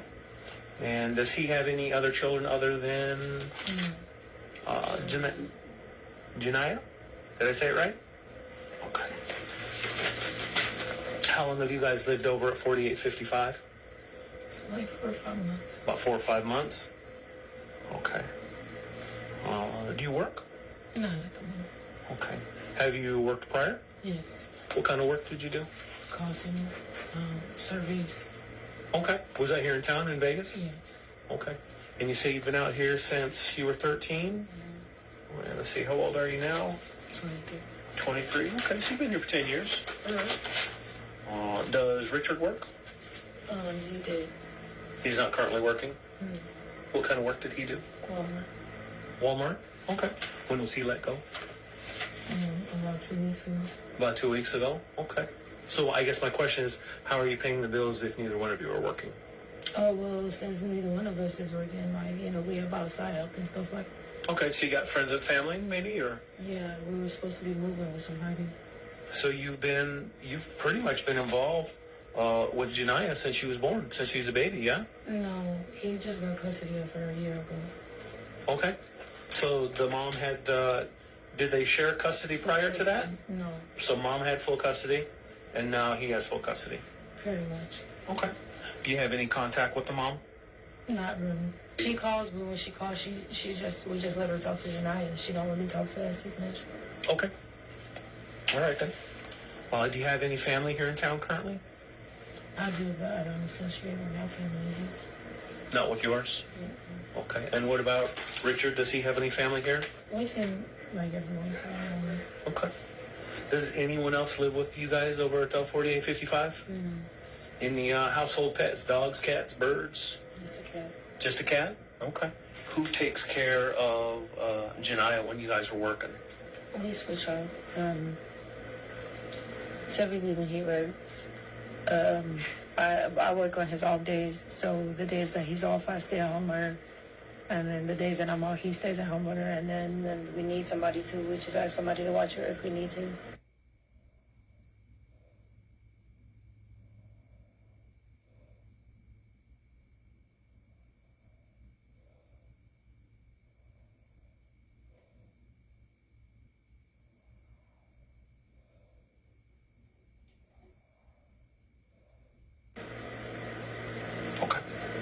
And how is Janiyah? Is she a healthy little girl? Is she playful, active? Yeah, all of that. Any medical concerns with her? Not at all. Did she go to school? She was about to start. She about to start to go to, what's 5? So kindergarten? She's smart. She was going to be in first grade. Oh, okay. Was she already enrolled? No, we were moving around, so we didn't, like I said, he just got her, so he didn't really have her social. And the little girl we were babysitting, we had to pick her up from school, and he was going to see if we could put her in her school. All right. So let's, what I'd like to do is we want to talk about how we all ended up here today. You know, just be honest with me and tell me the story, all right? Yesterday, she was outside playing, and she came back in the house crying because she had run into a scuffle. But last night, after dinner and stuff, she ended up getting in the bath. She was in the tub, and it's like she was like sniffing or drinking the water, and I had to correct her about it because she was like, I don't know if she was like, I don't really know how to explain how she was doing it, but she was like trying to breathe almost in the water. Like, I don't really know how to explain it, but so like I said, I corrected her about that everything was fine. Put her to bed, checked on her. Like I said, she wakes up periodically, so a few times out the night she gets checked on. And by 4 o'clock, I would say 4 o'clock because it was right before her dad left, got up and checked on her. She was fine. She was up. He left. I laid back down, went to sleep, got up to check on her because, you know, normally she's up at a certain time. And she was just staring. I don't really know. It's the look she had. I thought she was just laying there or just playing, but normally if she sees me, she'll pop her head up or something. So I just didn't pay any mind to it. So I went to go lay back down for like another 30 minutes until I realized she didn't get up to knock on the door. She didn't call for me or nothing. So I went to go check on her again, and she was still looking the same. And so I was just like, okay, something's wrong. And at that point, I called her dad, and then I called the hospital. Okay, so you say yesterday, which is going to be Tuesday the 10th, You said she was outside and that she had gotten into a scuffle. Or something up to where she came back just ruffled up, yes. About what time do you think that was? It was like later on in the day, older time of day, maybe 4 or 5 o'clock, maybe. So about 4 or 5? Who was home at that time? I believe it was just me home at the time. So she say that she came into the apartment. How did she look? Beat up. Like her eyes, her face, she just looked like somebody had roughed her up. Her hair was pulled. Her clothes were messed up. Like she was all dirty and stuff. Like she was just outside playing or, getting roughed up or something. And by the time we went out there to go see what was going on, everybody was gone. It was nothing or no one to be found. All right. So what did she tell you happened? She was just like, they were being mean to her. And I kept saying, who was they? She was like, the kids. Like, she was just really upset. So she didn't tell you the names of any of the kids? Or She had just started going outside. So I don't think she would even know their names like that. Because, like, we don't send her outside like that. It shouldn't have been no kids on her, to be honest, but... Has she got hurt like that before outside? She don't go outside. So this is the first time she's ever been outside? It's not the first time she's been outside. That's just one of the first few times. Okay. And I didn't really think to, ask where were you at when, I figured I knew where she was at. Did you hear any fighting? Did you hear kids? I wasn't hearing kids because we live right by the pool. Did you hear her cry out or cry for help? Or no. You didn't hear her screaming or crying or anything like that? She's a tough lady. She's tough? Okay. So she comes in after the incident outside. Did you check her body out to see what was going on? Did you see if she was hurt? She was. And what did you see hurt? Her face. Can you... So what was on her? What did you see on her face? She had a black eye, and then, like, the other side of her face was kind of messed up. It was some other things. I don't know. I think her mouth might have been messed up. So what happens after you check her out? I checked her out, made sure, like I said, I went to go see what was going on outside. Everything had got down at that point. Did y'all have dinner that night? Yeah, of course. What was for dinner? Well, we don't honestly have much in the house right now, so she just had tater tots and a sandwich. Did she eat what normal-sized portions? Yes. What time do you think dinner was? She got to bed at 9, so I would say it was like maybe 8:30 or something. Okay. So at 8:30, 9 o'clock, she seems fine. She had supper. Is Richard home at this time? Yeah. So he's back. What time did he arrive home? Like right before she had to go to bed, so like 8 something. Okay. It was like 8 something. It's not easy being the one everyone counts on to keep your operation running. That's why at Grainger, we're here for you with professional-grade industrial supplies and fast delivery. Call, clickgrainger.com, or just stop by. Grainger, for the ones who get it done. And where was he at? Jania's father, Richard Davis, was gone during the time Chevion claims the little girl was in a scuffle with other children on September 10th. He was, in fact, at a Popeye's Chicken restaurant eating food with another man. We can verify this with security footage from the establishment. During the video, while waiting for his food to be made, he can be seen being very annoyed about something. I have no clue and can't even begin to speculate about what made him so frustrated. Nevertheless, for the purpose of creating a timeline, let's quickly recap what Chevion says happened to Jania from Tuesday, September 10th, when Richard was out eating, until emergency personnel arrived the following morning. According to Chevion, during her first interview with police, between 4 and 5 p.m. on Tuesday, September 10th, Jania is in an altercation with children outside the apartment complex she lives in. She comes home crying, upset, and beat up, sustaining a black eye, additional facial damage, possible mouth injuries, and pulled hair amongst other signs she's been roughed up by someone else. But when Chevion goes outside to investigate, she doesn't see anyone suspicious. A short while later, Richard returns home at 8 p.m., just before Jania eats a dinner between 8:30 and 9 p.m. consisting of tater tots and a sandwich. Chevion claims that Jania ate a normal portion of the meal before taking a bath and going to bed at around 9 p.m. in her normal spot on the couch in the front room. She follows up that she and Richard then went to bed at around 11 p.m. While in the bath Tuesday night following the altercation, Chevion claims Jania was trying to sniff, drink, or breathe the water in the tub. She states that she had to correct Jania about it, but offers no further explanation during this interview. She goes on to claim that everything was fine when she put Jania to bed. She then says she checked on the child at around 4 a.m. and the child was fine and up. This was just before Richard left to go donate plasma in town. For those of you who don't know, plasma plasma is the liquid part of your blood. You can donate it regularly for cash. Richard then leaves the apartment at around 5 a.m. and can be spotted on a bus heading into town. Soon after, Chevion gets up to check on Janiyah again, and this time she does so by pulling back the little girl's covers. She claims Janiyah was staring back, open-eyed and blank. There was no interaction exchanged between the two. Chevion lays back down for 30 minutes before realizing something is off, as Janiyah, uncharacteristically, was not yet awakened up. After checking on the little girl for a third time and realizing that Janiyah was indeed unresponsive, she decides to call Richard at the Telechrist Plasma Donation Center because he left his phone at home. After 6 minutes of talking with Richard on the Telechrist phone line, the call ends and Chevion contacts emergency services just before 8 a.m. Now that we've got the timeline down, I'd like to remind you not to get comfortable. Chevion provided 3 interviews to police, and her story does a fair bit of changing. Her third interview is a full-on video interrogation. If you really want to help piece together what happened to Janiyah Russell, stick around.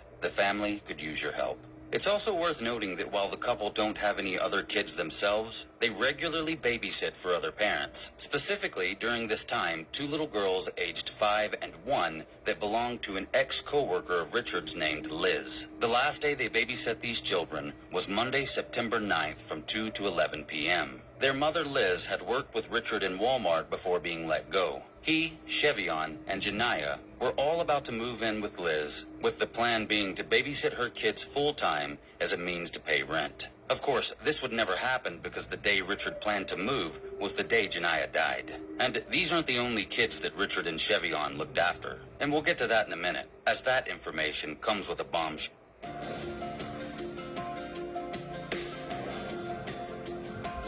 Vote against House Bill 1150 that would close pharmacies and keep patients from using the pharmacy they want to or getting the medication that they need. We need our medicine, and I vote against H1150. We need access to as many pharmacies. Don't close them down.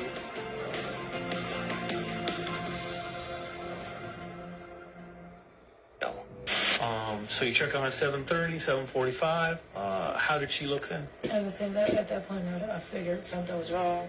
She was looking the same, not moving, and then I realized her hands were really cold. So I turned on the heater, thinking that maybe she's just really cold. What, did you check her breathing? Yeah. Was she breathing? I don't think so. I couldn't really tell for sure. And you say you called Richard first? What did you tell him? I just told him that he needs to hurry up and get over because I don't know what's going on and she's not breathing. And he's like, well, you need to hurry up and go to the hospital. Like, okay. I just wanted to. Okay, so then I'm guessing the paramedics arrive and they grab Janiyah up and take off.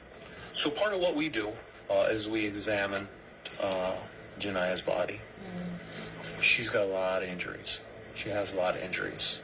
And early, when I first, when we first started our conversation, I asked you to make sure that you're honest with me and you tell me the truth with what happened. And that's important. I've been doing this for quite a while, and I can tell you that the extent of injuries that she has on her body is not from a scuffle. I don't know about the extent of injuries on her body. Well, I can tell you that I've seen her body, and I'm telling you, this didn't come from a scuffle out in front of your apartment. Her injuries are extensive. Yeah, the only thing that I knew of that was new to me was the spot on her stomach. I don't know where that came from at all. I mean, and yet anything else I told you about, that's what I saw, and I did mention that. So this all happened yesterday.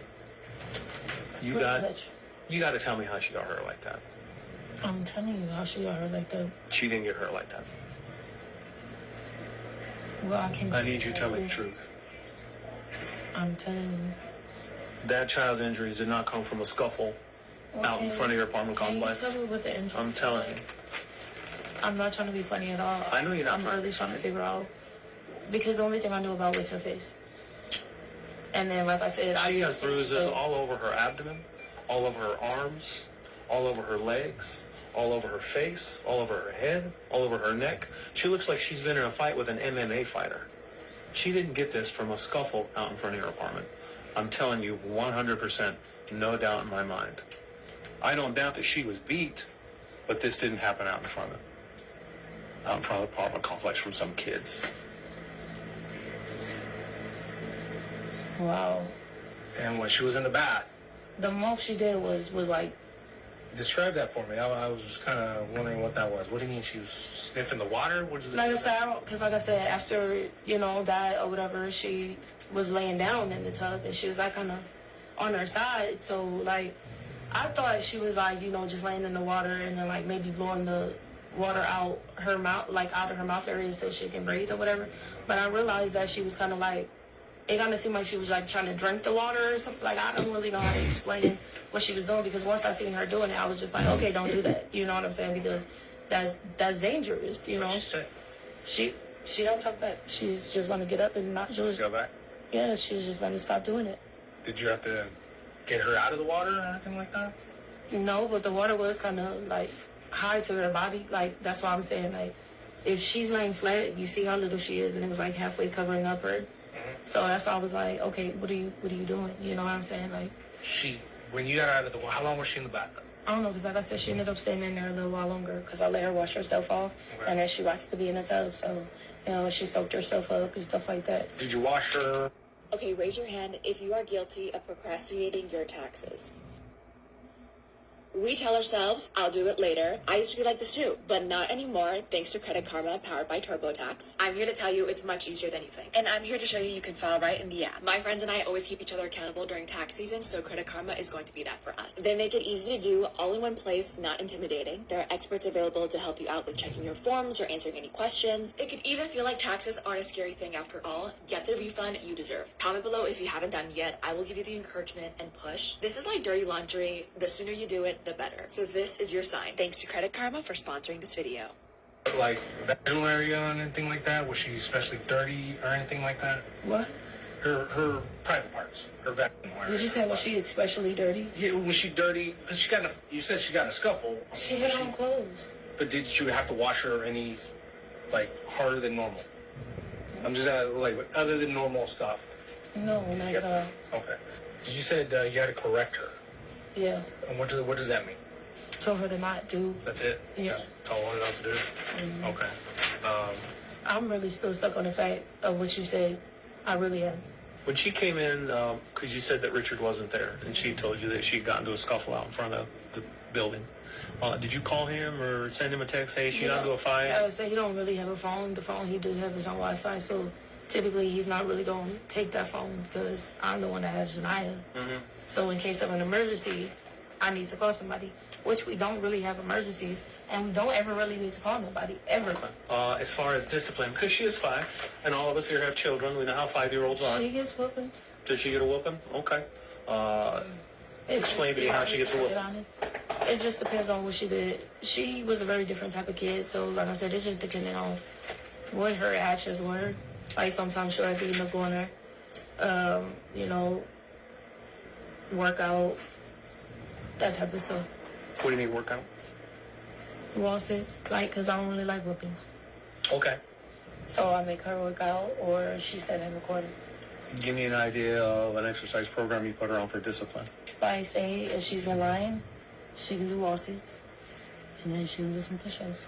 Okay, so she'll put her back up against the wall with her legs bent, and then she holds her hands up? Yes. How long will you make her do that for?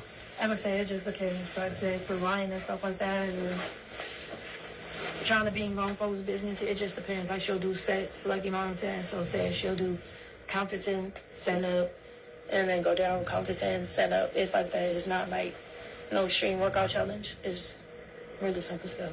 How many push-ups? 10. Everything's count to 10. Okay. When she gets a whooping, do you use your hand or you use an object, a belt? I don't really give out the whippings. I leave that to her dad. But if he's not really like there and it's just like, okay, she's being too bad and my form of punishment is not working, then it might be a belt. But yeah, that's about it. Was she disciplined yesterday? No, for what? I'm asking. Was she disciplined for anything? No. What about the day before? No, we were released the day before. So if she was looking like that, somebody would have seen her like that. No, I'm saying just as far as discipline. I'm not saying that she looked like that 2 days ago. I'm asking if she was disciplined 2 days ago for anything, for being bad. No.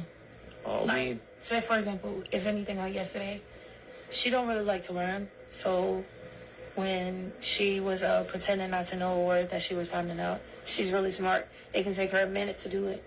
but sometimes it can take her longer because she doesn't want to learn. So for that, she had to stand in the corner. But that's the most she had to do yesterday, was stand in the corner. So she stood in the corner yesterday? Yeah.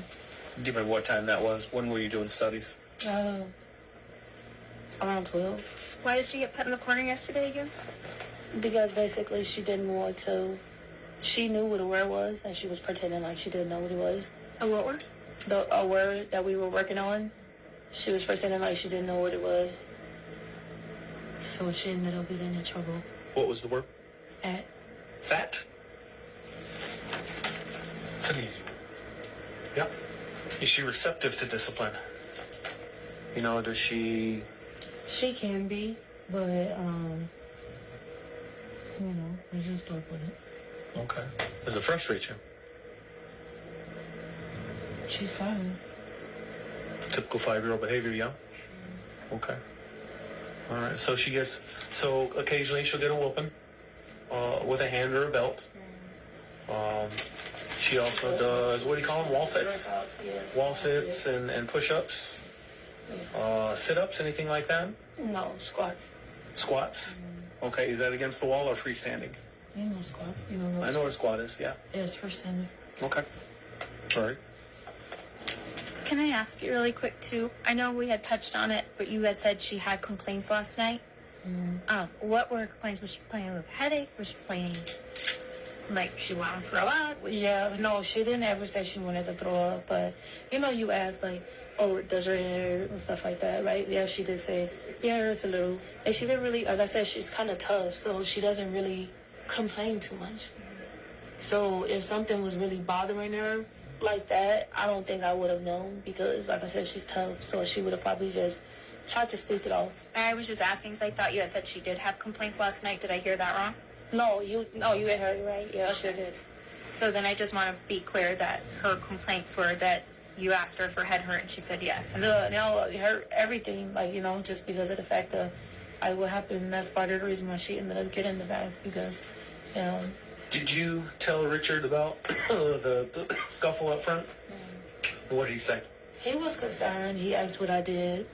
And then, you know, it was just, like, he's the type of parent. He's a guy, so he just feels like it'll make her tougher. He was concerned, but, you know, he don't really show his emotions like I do. Did you call the police? No. Did you call security? No. Did you go knock on any doors? No, because she was just supposed to be playing outside. So your little girl comes in, black eye, bloody lip. I went to go see what was going on, but like I said, by the time I got out there, it seemed like everything just, even the pool is open. I mean, you didn't knock on no doors? You didn't say, hey, did anybody see anything? You didn't see my kid get beat up? You didn't ask nobody? I didn't think about it. And yeah, she was spitting out blood when she came back too, like her mouth. That's what I'm saying, like her mouth was like, it wasn't like really like leaking, but I seen it was like red. Did she wipe it up with anything? I cleaned it up. With what? Tissue. Tissue? Just tossed it in the trash. I mean, in the toilet. Flushed it down, don't you? Yeah. Okay. And let me ask you this, is there any domestic violence issues in the home? No. Did you ever get in a scuffle with Richard? I mean, everybody argued, dude. Everybody argues. I mean, you ever put his hands on it? No. We have to ask. Drugs, alcohol use in the house? I mean, we smoke. Smoke what? Weed. It's legal now. I mean, we don't care. Is there anything else? No. I mean, we're not here for that. We're not drug people. We're not, is there any meth or any cocaine we're gonna find in the house or nothing crazy like that? Okay. And we just have to ask. None of that. Has anybody other than you or Richard watched Janiyah this week? Oh, that's infected. Maybe getting a tattoo at a music festival was a bad idea. Lucky for you, an Amazon One medical virtual visit can happen anywhere, even here.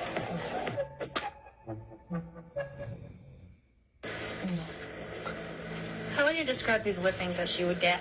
They were pretty forceful? Did she cry? Who don't? You kids cry. I freaking yelled at. I had to sit the baby in the corner because she kept fighting her sister. Okay, but can you describe the lumpies like you said it was with a belt? I mean, pretty forceful, pretty hard? We don't do weapons with a belt all the time. That's how we do workouts and stuff. But if she do have to get a belt, it's on her butt. Okay. First off. When's the last time she got a whipping with a belt? I don't know. You don't know? No. You can get what's within the last 24 hours. No, that she shouldn't have. No, because like I said, she was standing in green. That's the most subject she could have possibly been into. At any point was she with her dad by herself? Was Houghton there? Not for my knowledge, I don't think. And when she moved, or when dad got full custody, was she with mom before that? Foster care. Foster She care? was with her mom, but she went to foster care. She had a back foster. Foster care here or where? In Colorado. And if I seem like, I know agitated is the right word, I see injuries like this on children. And because you don't have a better explanation other than she was outside and got into a scuffle, that's not good enough. That's not. I understand that. I'm sorry. It isn't. Okay. When a child has that, when her body is bruised from head to toe like that. I promise you, I'm really trying to figure out. You're telling me that you didn't seem like it was that big of a deal. And when Richard sees stuff like that, what makes her tougher? Both of her eyes are black. She has 2 black eyes. She has bruising all over her stomach, her arms, her legs. She looks like she fell out of an airplane. And you're telling me it was a scuffle outside. And then you didn't call the police. You didn't tell security. You didn't do anything. I'm assuming you've been with this girl for 5 years or for a year. I'm assuming you love this little girl. You take care of her. She calls you mommy, right? She calls you mommy? And she comes in beat up and you're like, oh, well. I'm understanding. No big deal. No, it's not no big deal. When she told me I'm ready to go fight, I'm not ready to call the police. I'm not ready to call security. I'm ready to go whip somebody else. Because you did my child up. Then why? That's the type of person I am. I told you when I went out there, it's like everybody had disappeared. Nobody was outside playing no more. The whole situation just completely died down. What am I supposed to really do? You didn't knock on no neighbor's door and say, hey, did you see anybody put their hands on my kid? Like I said, I really didn't think about it. I was just ready to whoop some ass right then and there. And when I'm in that mode, that's all I'm thinking about. And especially when it comes to her. You got a little bit of a temper. No. No? When it comes to the right reasons. Okay. And somebody putting their hands on her is the right reason. So if my kid... And I didn't know she was... Her arms... Yeah. Her legs... Yeah. Her head... Yes. No, the most I knew about was her face. But the fact that you're saying is all that, I'm really confused. I'm genuinely confused right now. Me too. I didn't know it was that serious. That's why I want a better explanation. Can you give me one?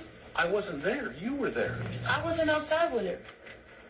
You're saying that all those injuries happened to her from a scuffle outside your apartment. That's what you're. That's the only way I know where it's coming from. I'm being so thorough right now. Okay. All right, that's what we're gonna go with. Any follow-up? Nope, that's it. Operator, this is Detective Conover. That concludes the interview. The time is 11:52. Popeyes is gone full pickle. Love that pickle from Popeyes.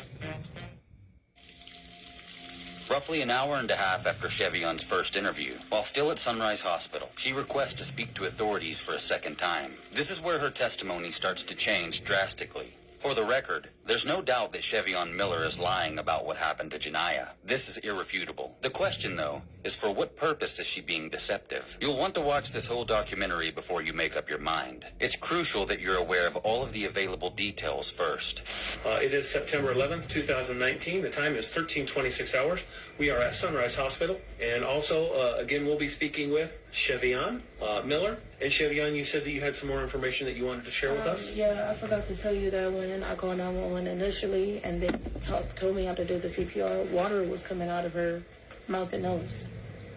So I don't know if that had anything to do with anything, but her mouth and nose had water coming out of it as I was doing the CPR. Water? Yes. Okay. And you were getting instructions on the phone about how to do CPR? As I was on the phone doing the CPR. This is why I'm really about. I completely forgot about that. It was, as I'm pumping, it's water coming out of her mouth, just flowing out of her mouth and her nose on the floor, right in front of the couch. Did anything else come up with the water? It was like mucus. And matter of fact, I think she had some spit like hanging out of her. I don't know how I'm forgetting everything that I needed to tell you. Okay. Yeah, she had like one out. That's what made me even acknowledge it too. She had like spit hanging out of her mouth and stuff when I went to go check on her again. And then, like I said, once I called and did the CPR, it was water coming out of her mouth and nose. it was water coming out, and the only thing I could think of, she just kept saying, just checking to see if she's breathing. And that's the only thing I was worried about. I didn't even say, oh, it's water coming out while I was on the phone. I was just trying to check and see if she was breathing. I don't know if that has something to do with the fact that she was drinking the water in the tub or whatever it was that she was doing in the tub. So it's like, I really don't know. When did she get it back? Like, last night. What time? Probably right before dinner, so like 7. Was Richard there? I'm not sure. I don't know, because I feel like around the time when it was time for her to go to bed and stuff, I feel like he came like right after she went to bed. I'm not really like I said, I completely forgot to tell y'all that the water was coming out of her nose and mouth, which is a very important detail. So it's just like, I can't even remember if he was there or not. Like, I'm kind of traumatized, if you would choose to say. Like, Did she dress herself after a bath, or did you dress her? I typically dress her. And I know I asked you this before. When you got her dressed after the bath, you didn't notice any of these other bruises that we've been talking about. Because remember, I said her body's covered. No, that's what I'm saying. I would have noticed it getting her up the tub. I really did not notice all that stuff.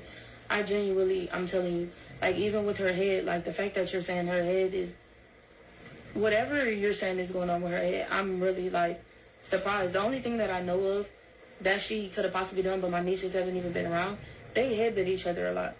But my niece haven't even been around her, right. So it's just like, I'm not understanding at all where she would be getting these things. For the ones who get it done, the most important part is the one you need now, and the best partner is the one who can deliver. That's why millions of maintenance and repair pros trust Grainger, because we have professional-grade supplies for every industry, even hard-to-find products. And we have same-day pickup and next-day delivery on most orders. But most importantly, we have an unwavering commitment to help keep you up and running. Call, click Grainger.com, or just stop by. Grainger, for the ones who get it done. Injuries from. Okay. Obviously, we're going to find out what more injuries we're going to have tomorrow after the exam. More? What other injury? We don't know. I don't know what's inside. I don't know what's going on. So that's up to a doctor to tell us what. She have internal injuries? I don't know. I have no idea. So we're going to have the doctor examine. If there are other injuries, we're going to know. We're going to find out. Yeah, of course. Is there anything else we're forgetting to ask you? Anything else that would have happened that might have caused these things? No, but now, like I said, I'm kind of upset that I didn't tell you guys about that water from the beginning, because that's the only thing that I could really think about at this point is that water. Okay. And it was coming out of her when I was doing CPR. And when he leaves? Like I said, when he left, I went right back to sleep. Okay. So. Did you see her at that time? No, I didn't get up until a few hours later. No, you were awake, but you didn't get up out of bed? Yeah. Okay. Yeah, I was up, but I didn't get up. Did you see your stage? Yeah, because I was, matter of fact, I'm lying. I did get up. I had to lock the door. Oh, you locked the door behind you? Yes, I did. I forgot, because I just heard it was a serial killer on the loose. How ironic is that? So I ended up, I'm like, babe, I'm just going to lock this door because it's crazy out here. But I didn't really acknowledge her. I just went back to the room. That's why I'm not remembering that, I did get up at that point in time. But I didn't check on her until I woke up later on. Okay. And then, I realized she was different than normal. And then I just still brushed it off because, like I said, the way she was looking, I really thought she was possibly just laying there. And then I realized, like I said, she's not getting up. Okay, let me go check on her again, make sure everything all right. And then I realized, okay, something's wrong. Like I said, that's when she had to spit on her pillow. And then that's what I'm saying. I don't know why I'm missing the stuff that matters. And then that's when I realized, okay, she's a little cold. I need to turn the heater on. Then I called her dad, like, okay, something's not right. And then I called 911, which I probably should have called 911 first and then her dad. But I just wanted him to know, okay, you're going to have to go to the hospital because once I get on the phone with the ambulance, I'm not going to be able to call you. And that's pretty much how it was. A few days ago, Richard told us about an incident that happened a few days ago. What happened a few days ago? With, you have a girlfriend named Deshanae? Uh-huh. And was she over there visiting you guys at your place with her kids? Yeah. Do you remember something happening that day? That might have been the day me and her left. So I'm not, like, I don't know, we be kind of busy sometimes too, so it's just like, my sister hasn't really been over there. I mean, like, it probably was the other day, but I don't really remember exactly what day it was, because it was, like, right before we got the little girls, so it was the other day, but I don't remember, you know. Is Deshanae your sister? Or No, she's a friend? She's my friend, but. What's her last name? Johnson. What did he say happened with her? Well, I don't want to tell you what he said. I want to see if you were... So I want to see if you were there, if you remember an incident that happened That's what I'm saying. I don't know if I was there, because I know it's always something like that. Did he tell you about an incident? I'm not sure. Like, that's what I can't guarantee, because I know for a fact she ended up headbutting with my niece. I don't know for sure exactly, you know, what it could possibly be that he's talking about. Did he tell you that something happened? It's always something happening. It's something that you would go, oh, okay. When I say something happened, I mean it's something that's serious that you would go, oh, okay, that's what happened. Or she would have gotten a whooping. Oh, where she got a whooping? Was it, she was kissing the girls on the mouth or something? Nope. Oh, then I don't know. I don't know for sure. So were you there when that happened? Did you see that? When she was kissing the girls on the mouth? Did I see that happen? I was there that day. I don't think he was there. That's what I'm saying. I don't know, because...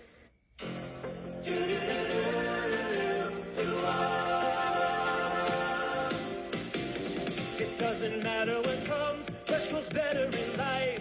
With Mentos fresh and full of life, nothing gets to you. Staying fresh, staying cool. With Mentos fresh and full of life, fresh goes better. Mentos freshness, fresh goes better with Mentos fresh and full of life. Mentos, the fresh maker. There's always something going on. We always have kids at the house. Like, this is not nothing new for us to have kids around, you know? My nieces are always over. We are babysitting. We were supposed to babysit today. So it's like, it's not really anything new that we're always having kids around, especially little girls. So it's like... Did he tell you that he had to spank her with a belt? He don't run his stuff by me. Not really. He don't run his... So you don't have... That's just not something that come in conversation? Hey, by the way, I had to spank her today for blah, blah, blah. If I had to whip her, I want to run that by him. But if he had to whip his daughter, he doesn't have to run that by me. I just told you what she got into, you know, with the most recent thing that she did. So it's just like, I don't know what that could have possibly been. And it's been a few days since my nieces have been over or my sister's been over. So I don't really recall too much. Okay. This case is going to be solved medically. Not me. I'm not a doctor. I don't do that. But when I'm at the autopsy tomorrow, I'm going to know everything that's wrong with Janila. No, yeah. I'll know everything. And that's what I'm saying. The only thing I can think of at this point that could have possibly happened was that water. And like I said, when I was pumping her, the only two people that have had contact with that baby is me and her. Is you and him. Right. So somebody ain't telling me the story. No. Somebody's not telling me the truth. Babies don't get full of water all on themselves. I told you she was... So, not from that... Well, that was at 7, 8 o'clock. This is 10 hours later. She's not still full of water. It's not... It didn't happen. That's what I'm saying. I don't think she was drinking it. I feel like she was breathing it in. I know, but then she would have expired while she was taking a bath. She can't be full of water 10 hours later while you're giving her CPR. That's impossible. I'm going to know more tomorrow. Yeah. So that's what I'm saying. I want you to be prepared for me tomorrow. Okay. I didn't do anything to her. I'm telling you, I put her in the tub and she was laying there. She was laying in the tub. It wasn't like, for when I give her baths too much for me to possibly have done something like putting her under the water or something like that. Did she accidentally drown in the water last night? And I'm not sure, because at a certain point in time, I did walk off. Well, what I'm saying, last night, before bed, and she's in the bathtub, did she drown while she was in the bathtub? And you're scared to tell us that she drowned, and that's how this other story came up with checking on her throughout the night, and then you finally call for paramedics in the morning. You know, obviously you know that you have to call somebody and report that your child has passed away.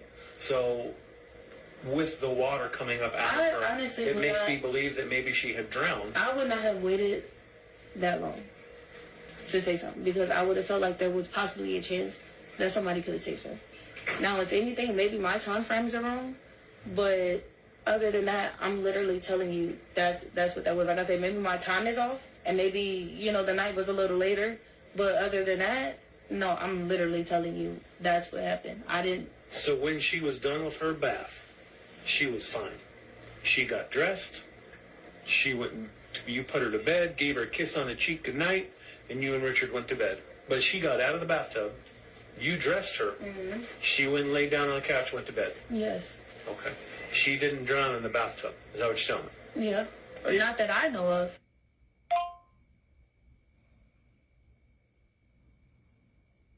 Those with Robinhood Gold can enjoy a 3% IRA match. Tremendous. Not that you know of. Well, I mean, you would know, you were there. You know the difference between drowning in a bathtub and not drowning in a bathtub, right? I mean, I guess so, but I don't think... If a child drowns in the bathtub, they're dead. They're dead in the bathtub. Well, I think I would have had more knowledge of why the water was coming out of her like that. Did you find her dead in the bathtub I don't... earlier? No. No. You can tell me. That would explain a lot. That makes more sense now. If you're telling me that she had water coming out of her while you were giving her CPR, that makes sense. This is the time to tell me the truth. There was water coming out of her. I wouldn't wait hours to call for help. That's not making no go. Tell me what happened. Tell me what happened to this little girl. I am. You can do it. You're strong enough. You are. I believe in you. But you gotta tell me the truth. You gotta tell me what happened to her. She deserves that. I told you she was laying there. She was laying in the tub, first of all. Why? Just saying, would that even be believable if I pumped the water out of her already? You can't see water in her lungs if it's already pumped out of her. During the autopsy, if she drowned, there will be medical signs that will tell us that she drowned. We'll be able to know that, Jamal. There was water coming out of her. I believe you. Can we discuss this tomorrow? Please. You should tell us now. It's best if you tell me now what happened. I want to know what happened to this little girl. I'm not trying to go to jail for something I didn't do, that nobody did. Tell us what happened. Tell us when you found her. What? When did she drown? I don't know for sure if she drowned or not. I thought she was just laying there. I don't want to go to jail for something I didn't do. There was 2 people in that apartment. Her dad was not there. He didn't do that. Nobody purposely harmed her like that. Then tell me how it was an accident. Okay, I really can't. That little girl deserves the truth. I do completely understand that, and I'm giving you the truth. I really am. But I just don't... You were a mother to her. She thought of you as her mama. She called you mama. I know all that. That's not really going to help. I want to know that I'm not going to go to jail for something that wasn't done purposefully or something that I didn't do. Something that he didn't do. Neither one of us sat there and hurt her like that on purpose or ever tried to. But Chevion, you won't tell me what happened. I just want to know I'm not going to go to jail for something that... Explain what happened to me. Tell me how it was an accident. You're strong enough. You can do this. You love that little girl. I know you do. Tell me the story so it makes sense. Please. I don't know what happened. Like I said, she got into the scuffle. And I ended up putting her in the tub. I don't know exactly what time. The water was just running. And I wasn't paying attention. And what time was this? I don't know what time it was. Was it? You think it was nighttime? It was nighttime. Was Richard there? No. How long was she in the bathtub for? She wasn't in there that long. Did you start the water for her, or did she start her own water? I turned the water on. Okay. I filled it up, and then I walked off. Did you turn the water off? I didn't turn it off yet. Did she turn it off? No. When you went back into the bathroom, was the water running? I ended up turning it off. Okay. Then I walked off, and I came back, and like I said, she was laying in the tub. I got her out, and I tried my best. When she was in the tub, was she face down or was she face up? I don't know. Because like I said, she was laying in the tub at first. And she was laying there, like, on her back and stuff, just waiting on the water to fill up. I don't know what happened after that. I just grabbed her out the tub, and that's why I think that mark came from on her stomach from me trying to get her out the tub. And she was, like, laying over the tub. Because like I said, that mark and stuff on her stomach was not there. I don't know where that came from. I don't know even know if that sounds realistic or not. But that wasn't on her. Nobody, like, even when you're saying, like, the bruises, nobody don't beat on her like that. Okay. So You can ask my sister. She was living with us for a couple months. I don't even whoop Janiyah. So when you pulled her out of the tub, was she breathing? I thought she was. I thought she was. I really did. That's why I just laid her down and go to bed. She was able to get dressed and stuff like I don't know. I don't know if I'm like. She got up and she got dressed? No, I'm saying like I got her dressed, but. You dressed her? Yeah, I always dress her. It's just, I don't know. I just thought, she was going to be okay. I thought she was going to be fine. I didn't know that something was wrong. I would have called sooner. I would not have let her sit there like that. I feel horrible. I have to go talk to her dad, and I still haven't seen him. He left the house with her, understandably alive, as he thought, as we all thought. And that's what I'm saying. I feel like she was fine. I don't know. I don't know. Is it possible that when you pulled her out of the tub, that she had already passed away? Was she dead when you pulled her out of that water? I came out today to help Brian and help anybody that needs it. Just wanted to do that from the kindness of my heart and just kind of offer something back. Donating your stem cells is really important to come together as a community to try to help not only save Brian, but possibly other members of our community who may need stem cell replacement at some time. Paul Rojas and his family, they mean a lot to the Port Chester community. And so when we heard about this situation that they were going through, me and the rest of the school that know them wanted to come out and absolutely do everything we could to help them. And not just Brian, but other families that are going through this. If there was any way that we can donate our time, whatever we can give to help them, that's why we're here. I just wanted her to be okay. Did you put a blanket over her? I dried her off. And I put her clothes on her and I laid her down because I thought she was just tired. To go to bed. Did something happen before the bath where you might have been upset with her? Anything like that? No. Did you tell Richard about what happened in the bathtub? I didn't talk to him until I thought she was fine. How long was she in the bathtub alone? I always leave her in the tub alone. How long do you think? Like 30 minutes. Not even that long. I can't calculate time. I cannot. Time is just not my friend. So she was on her stomach, but her head was to the side. Yeah. Was she floating on top of the water, or was she under the She water? was on the water, and then, I don't know, Would you be able to show us Show you what? how she was in the water? Did you try to do CPR when you got her out of the tub? You did. Okay. Did water come out when you did CPR? And then I called her dad, and then I called my mom. I mean, after you pulled it. So was the bath this morning, not last night? Because you said she took a bath last night and she was floating in the water last night. So when you pulled her out of the tub last night, before you dressed her, put her on the couch, did you do CPR then? Did you try and revive her? No. No. I did it. You just got her dressed and put her on the couch? I could have saved her. I really thought she was fine. She's kind of dramatic sometimes. So I thought she was just playing along or something. I didn't know. That's why I tell her all the time, stop being so dramatic, because when somebody really needs to know what's going on, they're not going to know. There was no way for her to tell you what was going on, because she had already passed away. She couldn't tell you. No, maybe not. Maybe she didn't. Like I said, my time is off. My time is off for when the timing was. I don't know what time it was. All it was just dark outside. Were you concerned that when you had to pull her from the tub? I mean, she must have been just limp. She must have been just lifeless. Like I said, my time is on. I wasn't need for that long. How come you didn't call for help? I did. Last night, after the tub, you didn't. She got. I know you did this morning.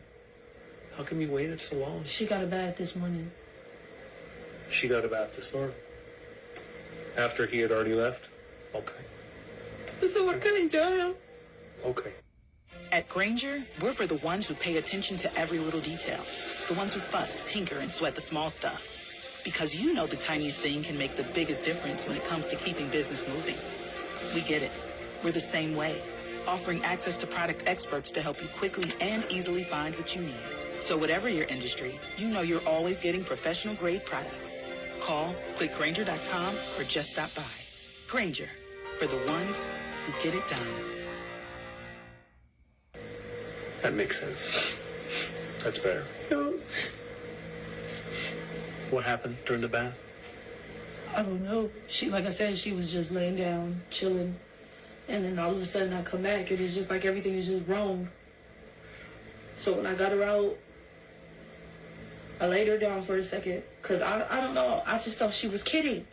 I really thought she was kidding with me. I really did. Because she's just that type of kid. Like she play and she do goofy stuff like that. So I really thought she was kidding with me for a second. And that's where I messed up at. Thinking that it was a joke. Thinking that she was just playing. I didn't want that to happen. I didn't mean for that to happen. And I don't want to go to jail. So now that the day's a little more clear, the timeline is better because you know the bath was this morning, not last night, because he told us she didn't get a bath last night, so we already knew that. Well, what time did you put her in the tub this morning? Was it after he left? This was a little bit after he left. Okay. Because I ended up getting up to lock the door. She was already up, so I was like, went to go and get ready because we were supposed to be packing to move today. And I just wanted to get certain things out the way.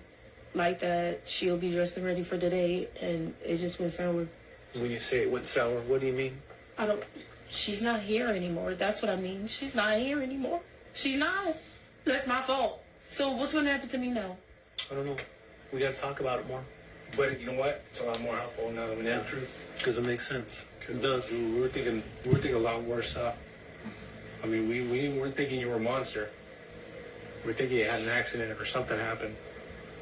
It was an accident. Absolutely. Sounds like it to me. Did you put her in the bathtub this morning and run the water for her? Mm-hmm. But she was already laying down when I was running the water. Like, before you even get the water in there, she was already laying down. Like laying on her stomach, on her back? No, she was laying on her back, just chilling, waiting on the tub to fill up. That's what I said. But she was awake? She was wide awake. Then just out of nowhere, she's on her stomach and her head's on her side. And I'm like, what the fuck? So that's when you took her out of the tub? Yeah. And was she breathing? I didn't know. I thought she was still playing. I thought she was still playing and she was tricking me. I really did. Okay. I thought she was tricking me this whole time. I thought she was breathing. I did. I really did. So did you take her out of the tub? Did you drain the water? Yes. And then once you took her out of the tub, what did you do? I thought she was just playing. I got her dressed. And I laid her back down. Because I thought she was just tired. That might sound crazy, but I haven't ever lived through nothing like that before. And with the type of kid we have, I'm just thinking it's all fun and games. So I'm like, okay, Janai, it's not funny no more. You need to go and get up. And she's still not saying nothing to me. So I'm like going in her mouth trying to see if she needs oxygen or something. Like, I was just playing at that point. I wasn't even taking it seriously. So I'm just like, okay, if you don't need me doing this, then let me know. And she's still not saying nothing. So I'm just like, what the heck is going on? And that's when I was like, okay, no. I had to call her dad, like, Janai's not breathing. And then that's when he was like, okay, hurry up and call the hospital. So when you had taken her out of the tub and you thought she was playing, because she was unresponsive. Yeah. She was limp, I'm guessing. And then did you start to give her breaths, you're saying? Yes? Okay, because you're nodding yes. And then you thought she was playing. Yes, I still thought she was playing. How much time went by until you called Richard from the time you said, because you said you were breathing in her mouth? After I thought she was playing, because I couldn't breathe, when I was trying to blow the air in her mouth, I couldn't really blow it in. It was almost like she was closing her mouth. So it was almost like I couldn't even blow the air in her mouth. So I'm just like, okay, you playing. I'm going to just leave you alone. I covered her back up. But when I came back, she had that look on her face. And I'm just like, something's wrong. You're not changing. You're not blinking. You're not responding to me at all. Like, at some point in time, Mommy, I'm just kidding. Something will change. And it's just like, at no point in time, I went in the room and everything. Nothing changed. And at that point, I'm just like, okay, no, something's wrong. And I've waited too long. How much time do you think went by? I don't know. And that was when you called Richard? And then he told you to call for help? I didn't even stay on the phone with him for a minute. Okay. And then you called us? Yes. Okay. And then did you do CPR again with the operator? Yes. Okay. You should have just said that from the beginning. Is there anything else we need to know about? Did she slip? Did she hit her head? That's what I was thinking. Like, I've been trying to figure that out this whole time. Because she had possibly slipped and hit her head in the tub.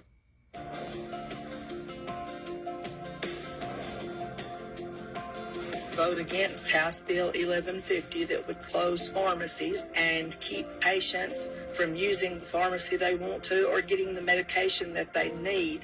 We need our medicine, and I vote against H1150. We need access to as many pharmacies. Don't close them down.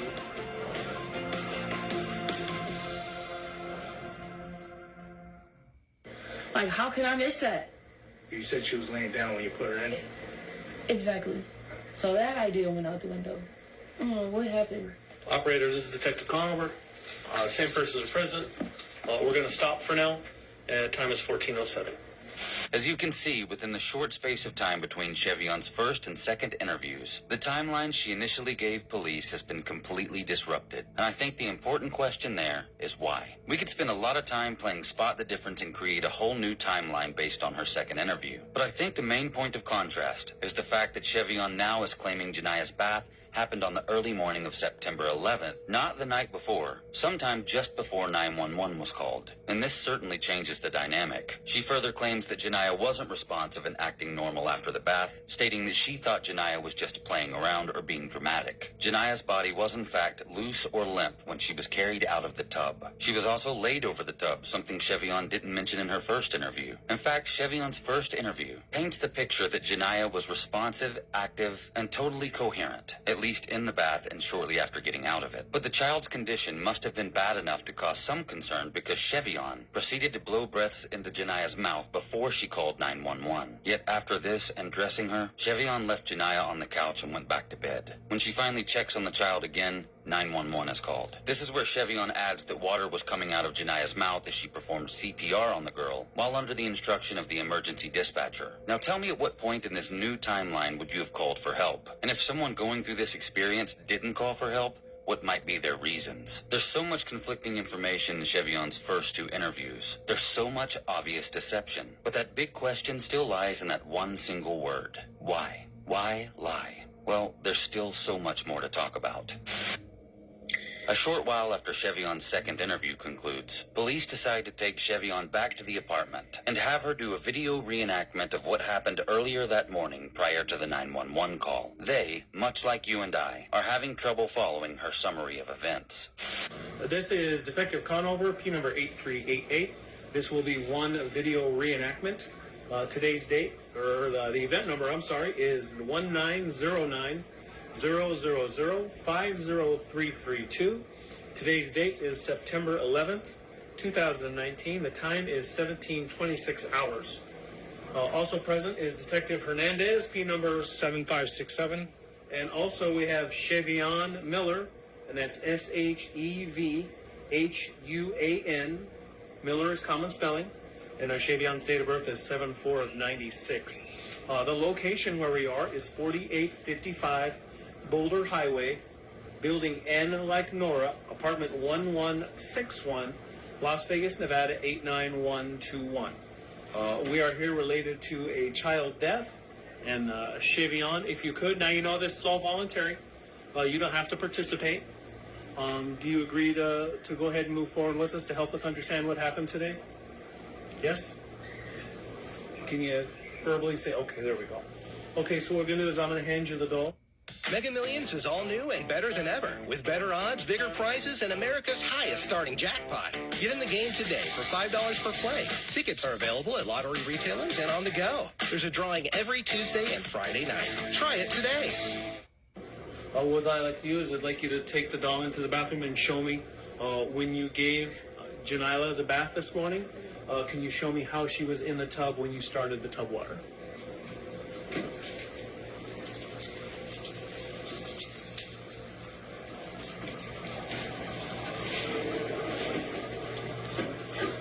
So she was laying on her back? Yes. With her head towards the top of the tub, I'll call it? Yeah.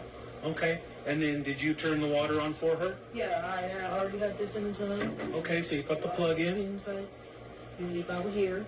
Okay. I took over. The water was running. I left the room, started smoking a cigarette, came back, and she was like this. Okay, so she was face down in the tub at this time, with her head turned to her right side? Yes. Okay. How full was the bathtub? Well, you see this? That ring right there? Yeah. So it was a full tub.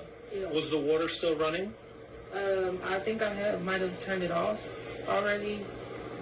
I don't recall that part. Okay.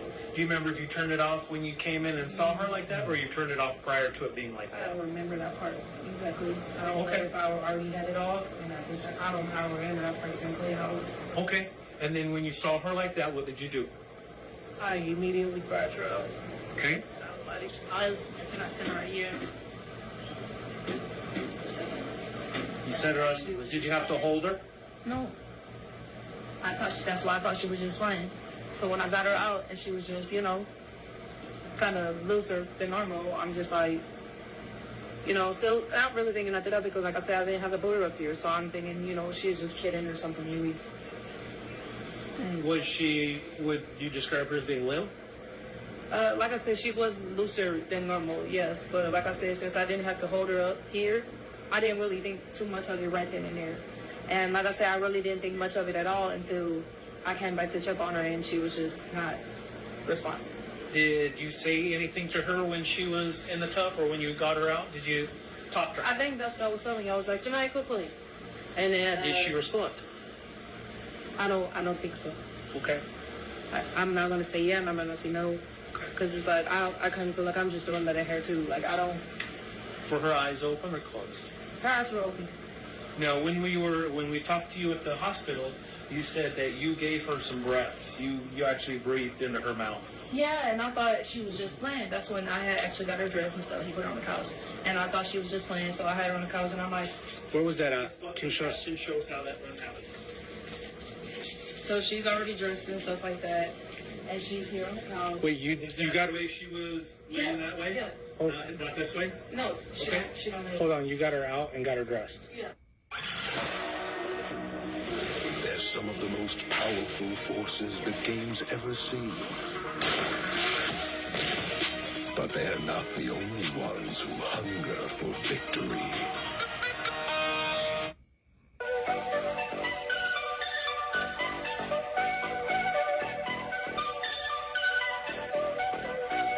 Can you go through the process?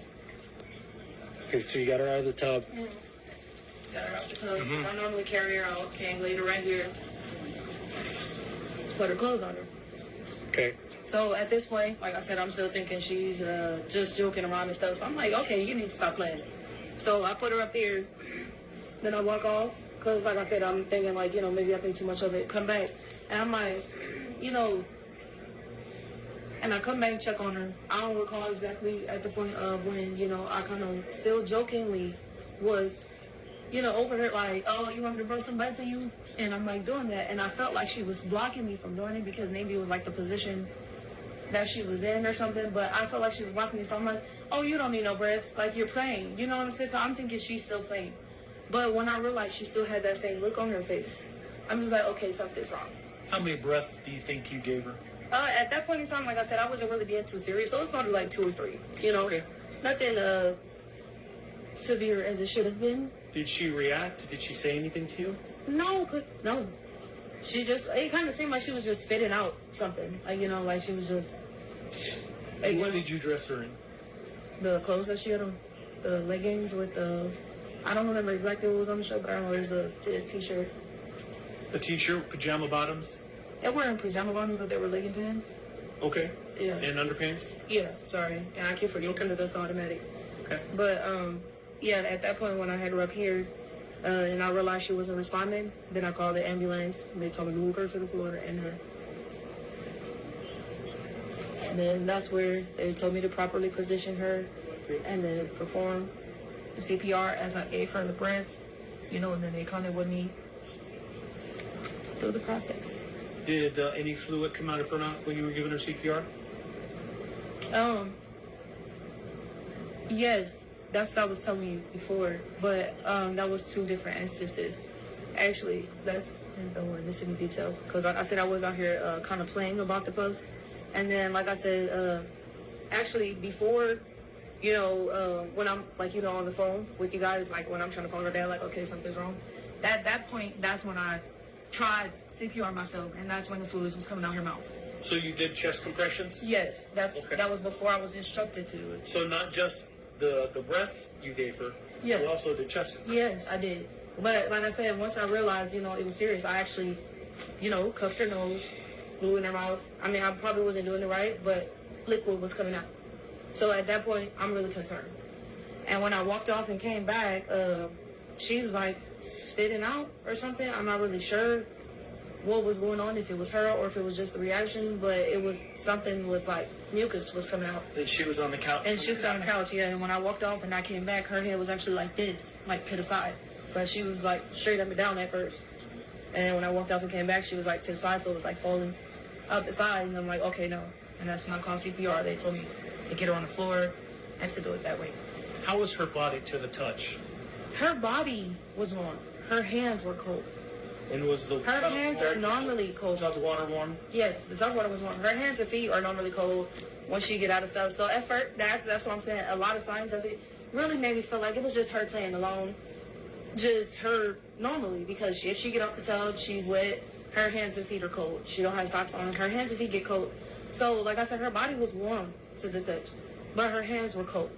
And was she breathing when she got out of the tub? That I didn't really check for because I was not really sure at the moment that anything was wrong. How was her head? Did her head bobble like she was asleep? Or when I picked her up out the tub, that's what I'm saying. I really didn't pay attention. Like I said, normally I get her out, come in here, get dressed, whatever kids may be. And then I placed her on the floor. So I didn't really... You had to dress her, right? She didn't dress herself? Yeah, no, she didn't dress herself. I normally help her to dress her, but that time, it was me dressing her. Because she couldn't dress herself at that time, could she? Yeah, no, I don't think so. Okay. Because she's unconscious. I'm assuming so. And then, what else were you asking? So we have the positioning, we know the clothes, we know that you called 911. You said you walked off. What do you mean you walked off? You said you did some breaths and you walked off. Did you walk to the bathroom or you walked to the... No, I walked in the room. Okay. You talking about when I was like, well, I thought she was just Yeah. coming?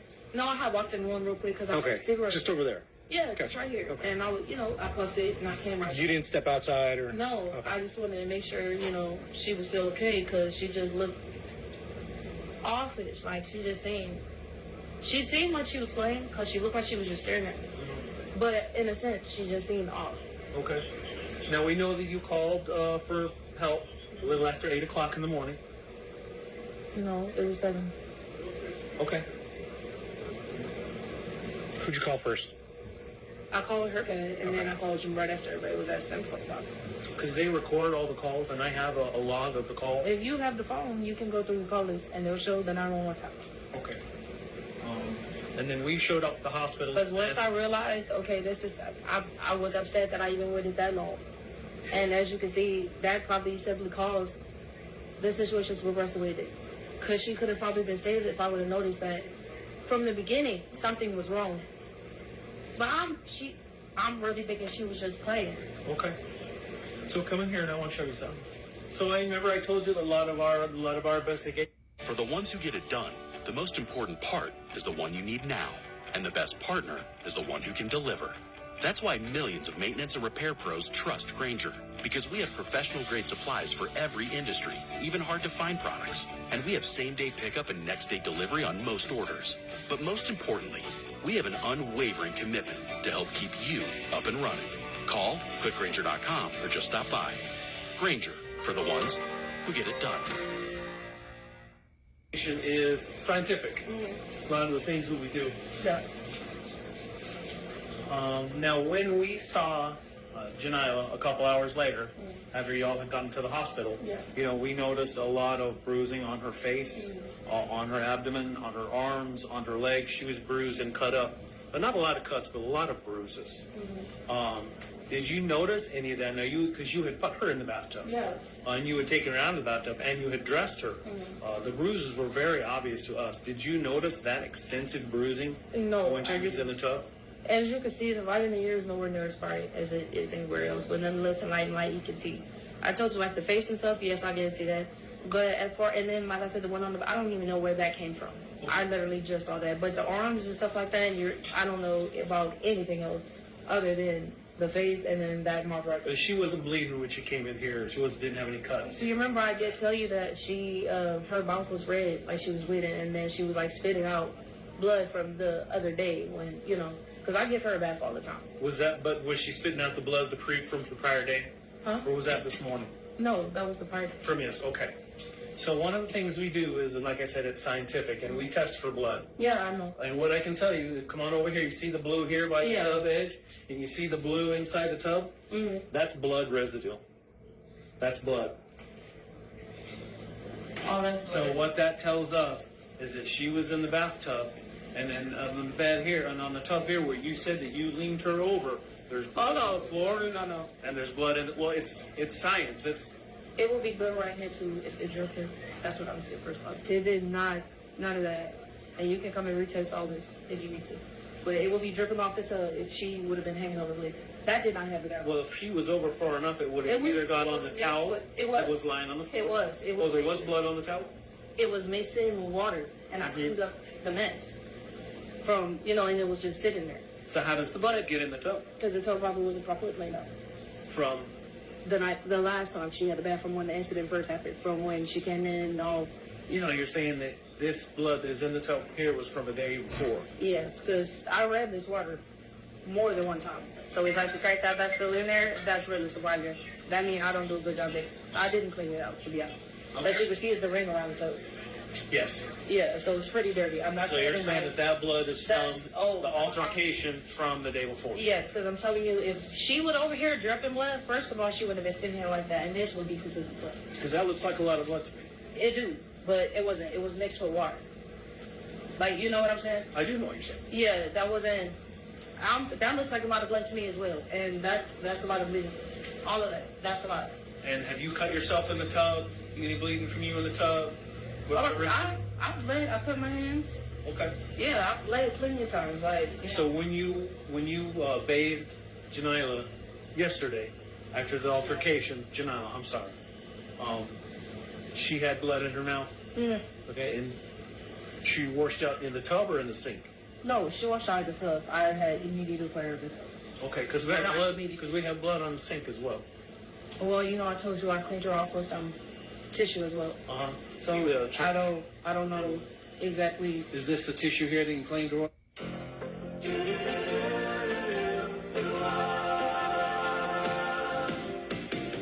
It doesn't matter when comes, fresh goes better in life. With Mentos fresh and full of life, nothing gets to you. Staying fresh, staying cool. With Mentos fresh and full of life, fresh goes better. Mentos freshness, fresh goes better with Mentos fresh and full of life. Mentos, the fresh maker. Probably 9, because it will be ready for me. But yeah, I don't know where this. I don't. Did you guys already get it up? Yeah, we already did. So. Yeah. So, and this is for the ID guys are gonna process it. So and we took your swab, right? They took your swab already. So we're gonna know your DNA, your blood, their blood, your boyfriend's blood. Is that pretty much gonna be her blood, or is that some of your blood, or? It could be a mixture of any. Okay. But that towel was been sitting there, so it was like that could have been old already. You know what I'm saying? Like old blood? That's what I said. That tub wasn't cleaned out right. Okay. Because the fact that it looks like that, it didn't look like that when I put her in it. Okay. You get what I'm saying? So it's like I would have seen the bloody tub with her in it. It didn't look like that, and I think it would have been probably, I don't know. Okay. That's really. I mean, you guys are doing what you have to do. Yeah. No, absolutely. And we're gonna analyze all that stuff, and Yeah, of course. that's science stuff. Again, we got the doctor tomorrow, so we'll come talk to you guys afterwards. All right, this concludes the interview. Same person present. The time is 17:41.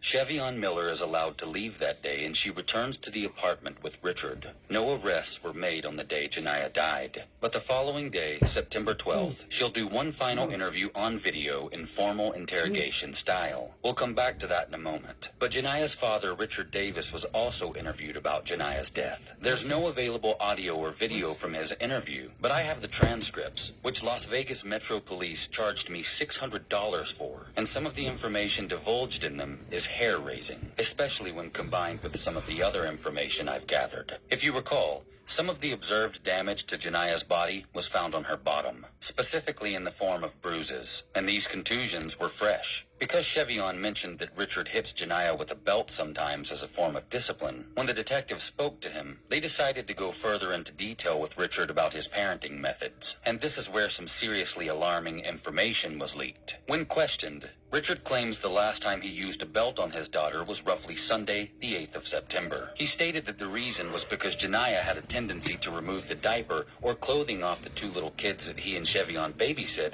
and do something he described as really strange or really bad. The transcripts are censored, so the exact details are unknown. But these two little girls were not the same two little girls that he was watching for his ex-coworker, Liz. In fact, these children were the ones that Chevion described in her interviews as her nieces. Richard referred to them in the same manner before clarifying that they weren't actually related to him or Chevion, but rather belonged to a long-term friend of Chevion's who lived with them for a little while up until that week. This is the woman Chevion referred to as her sister, and her name is Dejanay Williams, or Dejanay Johnson as she's later named in court documents. According to Richard, it was Dejanay that caught Janiah doing the really bad aforementioned stuff to her children, and she informed him about it. He claims he had to discipline Janiah for that because it wasn't stuff she should be doing. One detective asks him, so she took off a baby's diaper and was blank? Again, I can only speculate about the censored information based on further context. Regardless, Richard answered yes, and then was asked,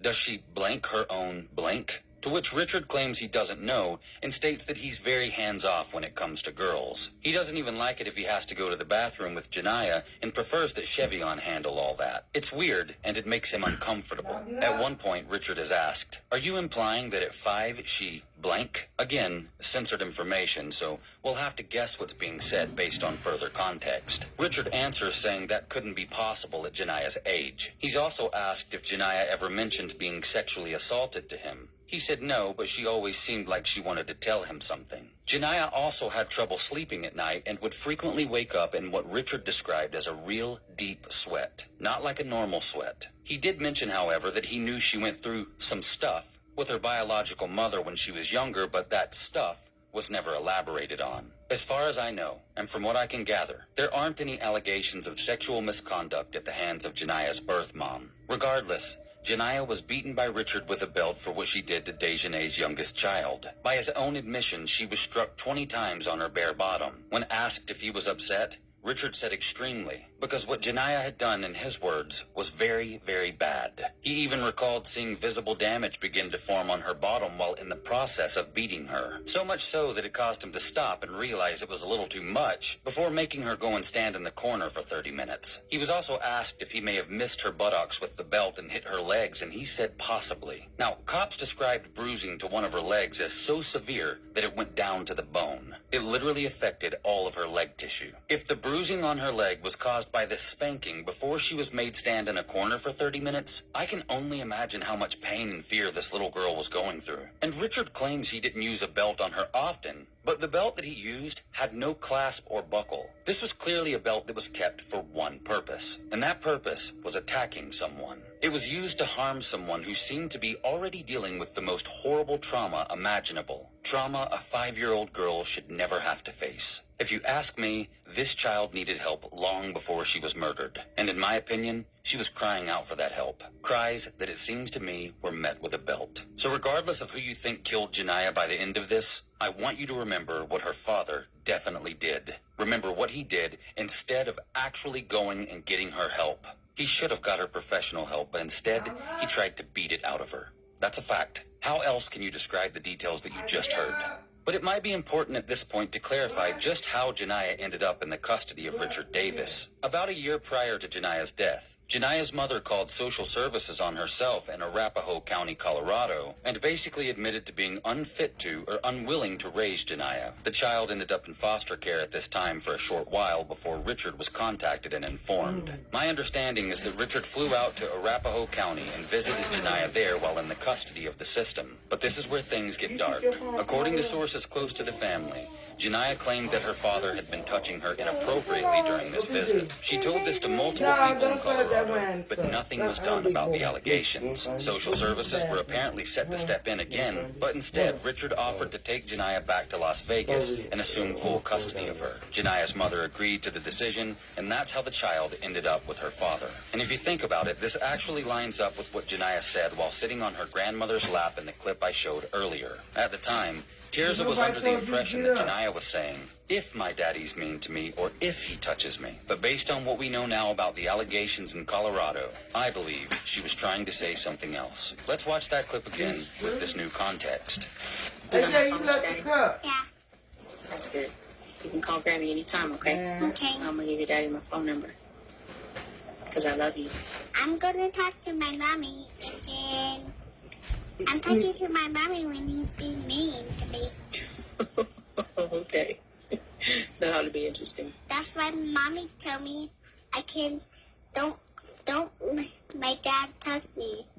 And then he's still touching me. No, hopefully at the house. We won't be doing all of that, okay? And you just have a great time with your daddy, okay? Okay. You tell me in the comments what you think Janiyah meant in that clip. We should also remember that a sperm sample was found on Janiyah's body, a sperm fraction was found inside her body, and there were micro tears to her private area. At this point in the investigation, those samples are still being tested. We'll be coming back to all this. This is far from over, and there's more that will tie in later. The day after Janiyah's death, Chevion is picked up by police, taken to the station, arrested for the murder of Janiyah, and formally interrogated on video. The first thing to note before this plays is that when Chevion is picked up, she has visible signs of injury on her body that were not there the day before. Not only were there marks on her wrists indicating potential self-harm, but she had what looked like 2 ligature marks around her neck as if something had been wrapped around it twice. Now remember, Chevion went home to Richard that previous night, yet it doesn't appear as though a call to emergency services on Chevion's behalf ever occurred. So put yourself in Richard Davis's shoes. Your 5-year-old daughter's suspicious death occurred mere hours ago. The only person with her at the time of her death was your girlfriend, and her story has changed over and over. Then later that night, while at home with you, your girlfriend attempts to harm herself. What is the first thing you would do? Would you call someone immediately? Or would you do nothing other than simply wait for the authorities to pick up your girlfriend the following day? I can hazard a guess as to what most completely innocent people would do. Regardless, this is Chevion's final statement. Okay. Okay.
Now, you remember yesterday I told you this was going to be kind of a scientific investigation.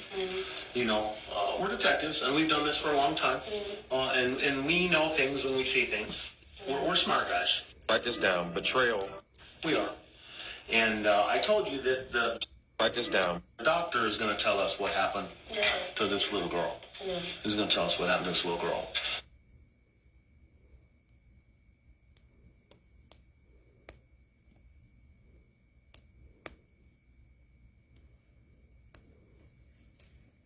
And Detective Fernandez was at the autopsy today. And I'm going to tell you right now, the injuries to that little girl are so severe, you got to explain it to me. Can you explain to me what her injuries were, please? Because I really don't know. I can't explain the injuries. Please. She has bruising both eyes, to the sides of both face. Her mouth is cut open. She has bruising on the tops of her arms, on the back of her arms, both arms. She has bruising on the tops of her legs, on the bottom of her legs. She has bruising to her abdomen. She has bruises that are so deep that it goes to the bone. What? When you and I walk into a door and we get a little bruise up here, we get a little bit of a burst blood vessel up here, and that's what causes a bruise. Her bruising is so deep that the blood goes all the way to her bone. Wow. That baby was beat to death. No doubt about it. 100%. Not a question. She was We alive. know that's what happened. She was alive, but she wasn't told. I believe you. I want her to believe she was alive. But she didn't get to that bathtub on her own, and she didn't make it out of that bathtub. Oh, she walked to the tub? Yes, Okay. she walked to the tub. What happened on the way to the tub? Nothing. So? She was in the tub the whole time. Minutes. The injury she sustained to her abdomen, minutes. Minutes? What do you Minutes. mean minutes? She had minutes to live. What do you mean? I don't know how else to explain it. She had an injury that would have killed her within minutes. I'm confused right now. There's nothing to confuse. She has an injury that was sustained that would have killed her within minutes. No. She didn't live longer than She was a in few the minutes. tub. No. I'm telling you right now, this is what's showing She you. was up in the tub. That- As I said, she got so in the tub. She she's- was laying down. so And when something- when what I happened seen in the her tub? laying down, I was just like, Then what happened in the tub? What can possibly? I don't know. I walked off and came back and seen her like that. And like I said, the only thing that I know of that I did was lay her over the tub. That's the most I had to do. Shavion, What? Shavion, look at me. Look at me for a second. Hey. Is this a joke? Are you serious right now? That is not a joke. That is worse than a gunshot wound. What is that? Can you tell? It's a liver. Thank you. That is not a joke. Minutes. Shivy, I'm not lying to you. We are not lying. You got to tell me what happened. I'm not making this up. I know you're not making it up. You're not telling us what happened. You're not telling I'm us. literally telling you what I know. You were the only one in the apartment with her. I'll be back. I'm really confused right now. I don't even understand that. Like I said, even when I see the bruise on her, I don't even know where that came from. Or I would have told you, oh yeah, that's where it, no, I don't know where that came from. I do. What? I do. Where did it come from? It came from you. No, it didn't. It did. It did not. I'm telling you it didn't. You don't. It's. A diagnosis doesn't define you. Even No, it's not. I'm not gonna. No, this is not okay. You did it. And we know it. No, I didn't. And we know it. What did I But do? you have to explain to me why. What did I do? If you know that I did that. What did she do that was so bad? What did I do? If you know I did that to her. How did I possibly do that? You beat her to death. No, You did. no, I didn't. No, I didn't. You did. No, I did not. Those injuries that we saw, that type of injury No. comes from car crashes, from airplane crashes, and for people to fall from extreme heights off of the top of buildings. No. Okay. This isn't an accident. No, she was alive when she got in the tub. This was not intentional. She was very well and alive. She'd be on. I don't know what could have possibly happened. I did not beat her to death. I did not. I really didn't. Well, there's only two people in that apartment. I didn't. I don't know how that possibly happened. And Richard's one. That's it. And by the look of your neck and by the look of your wrists, that's somebody who feels guilty. That I did not do it. Why else would you try and hurt yourself? I didn't do enough. I thought she was playing. I think you did enough. I didn't help her when she should have been helped. That's right, because that's your job to protect her. Exactly. And I don't know if you lost your cool, if she did something What? that upset you, Oh my gosh.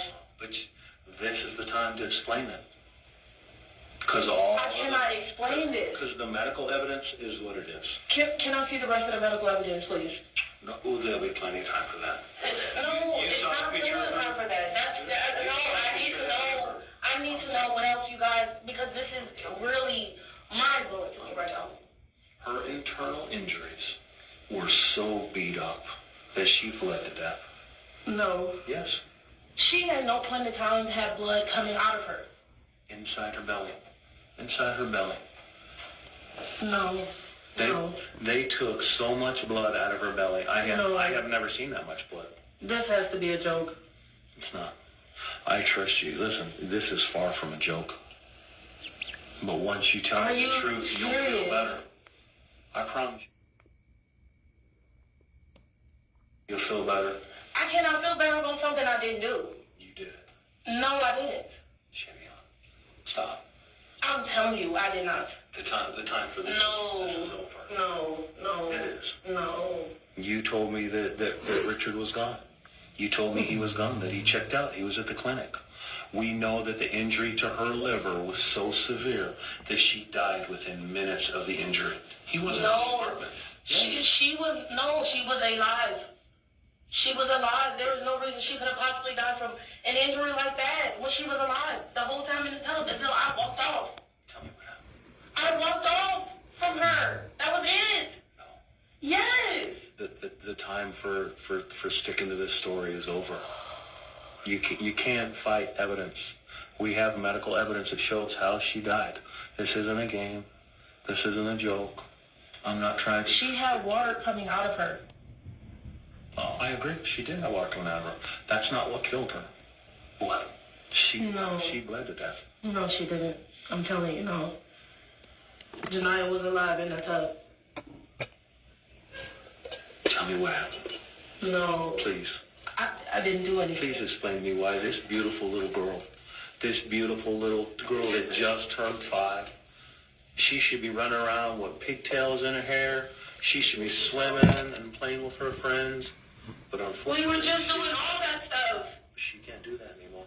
We were just doing all of that stuff with her. That doesn't add up. She should be doing it. I really don't know where that... No, I don't know where that came from.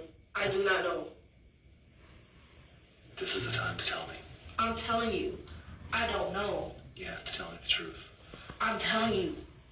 I'm telling you. Please don't let this little girl's death go unjustified. I'm telling you. Please don't do that to her. I'm telling you. She doesn't deserve it. She's an innocent... There is no little way. girl. I'm telling you, there is no way. Help me. That she could have possibly... I told you, the most that I know of that hurt her, she got into a scuffle. I didn't even realize she had that bruise on her stomach until that day. Listen to me. Listen, look at me. Look at me. Hey. Shivion, look at me. The injury to her liver. She bled to death in a matter of minutes. It didn't happen at a scuffle out in the yard. It didn't happen from bonking her head on another kid's head. There is no reason she could have possibly gotten an injury like that. I know. There's only nothing. one way it happened. There is no way. I'm telling you, there is no way she could have possibly gotten an injury like that. She was very well and alive and sitting up when I left the bathroom. I see those injuries all the time. No. No, I do. No. I see children with lacerated livers. No. All the time. No. I see children with lacerated small intestines. I see children with lacerated large intestines. I see children with lacerated hearts, with broken... So in this video, we opened about $500 worth of cards. We had some really cool polls. Kids with their heads smashed. No. I see all that. That wasn't her. And it only happens from one thing. That was not her. Because someone close to them, That someone wasn't who her. loves them. No, I'm telling you. And I believe that didn't happen like that. But it did not. I do believe that you loved her. But I believe something happened to upset you. No. And I want to... No. And if it was an accident, you need to tell me that it was an accident. No, it wasn't an accident. I don't know how that happened. I do. She was beat to death. You can't say it was by me. You were the only one there. I don't care who was there. It wasn't me. Are you going to tell me that some ghost came in and did this? When there are only 2 people in a room and one person ends up dead, that's it. You already told me this. What do you want to say?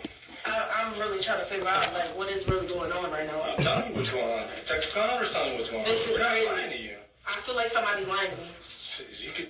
You could think that, but you know the truth. You know. The truth is she was in the tub. Alive.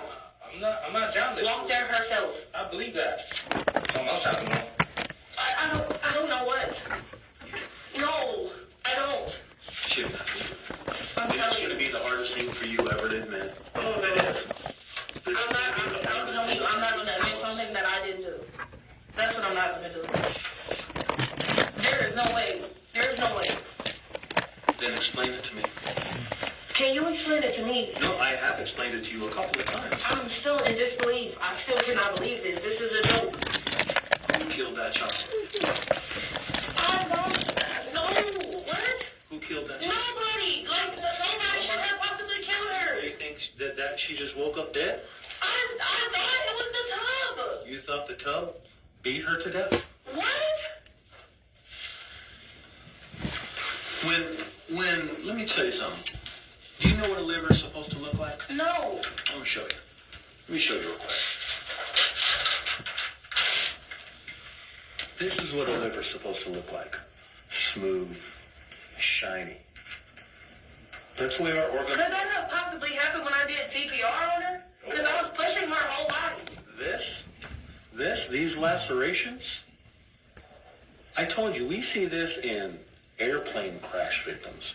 We see this in people that have been killed in car accidents. No. We see this from people that fall from great heights. No. Yes. This is what it should look like. This is what it looks like after somebody has punched or stomped on somebody's abdomen so hard that it ruptures their inside. No. Yes. Nobody does anything like that. Absolutely. People do it all the time. No. People do it all the time. No. This isn't a trick. This is real. This is Jania's. This is her liver. I'm not making this up. I'm not making it up. You were the only one with her. That's it. Why didn't you protect her? In that tub. Why didn't you protect her? Any questions to anything so far? Why did they keep trying? Keep trying.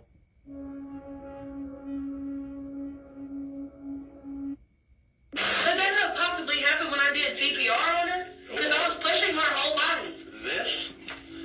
These lacerations, I told you, we see this in airplane crash victims. I love you so much. I love you too. He's just gonna watch over you, and he's gonna protect you and keep you safe. Okay. Okay? And he's gonna heal your mind and your soul and your body. And he's gonna cover you. Okay. Yep. And there's gonna be a hedge of protection around you. And we're gonna see you again. I don't know when, but we're gonna see you again, my friend. Okay, my friend? Dark waves that pull me under, secrets buried in the night. It's not over until the truth comes out. Drowning in the sound of thunder, whispers hidden from the light. My blood was in her veins. Cold depths that hold the sorrow, echoes calling on my name. He came and visited at my mom's house. Shadows creep into tomorrow. In this silent, endless game. She was my granddaughter. Whispers in the water, secrets never spoken. Truth into that shelter, promises unbroken. I knew it was going to be intense. I knew it was going to be graphic. I knew it was going to be a lot of what most people may not be able to handle.